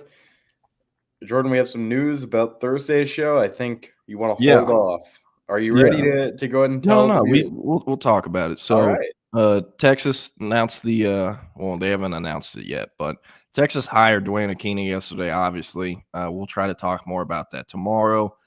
We'll actually touch on that a little bit. I know a lot of people are scared. Oh, he's 68. How's recruiting going to work?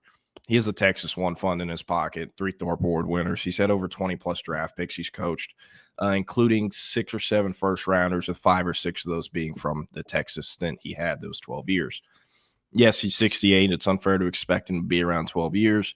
But with how often college coaches are moving around, I don't think it's that big of a deal. Right. People are going to negative recruit and say, hey, this dude is old. He's going to retire, sooner or later. You shouldn't go there. He's just going to leave. But I mean, how many coaches stay at the same place for 3 or 4 years to where they can coach a guy his entire career? It's very rare. So I don't think it'll be that big of a deal. People are like, oh, he's old. Is he going to go out on the road? He spent 3 weeks in the state of Texas in January recruiting for Arizona. So I expect him to hit the road for Texas.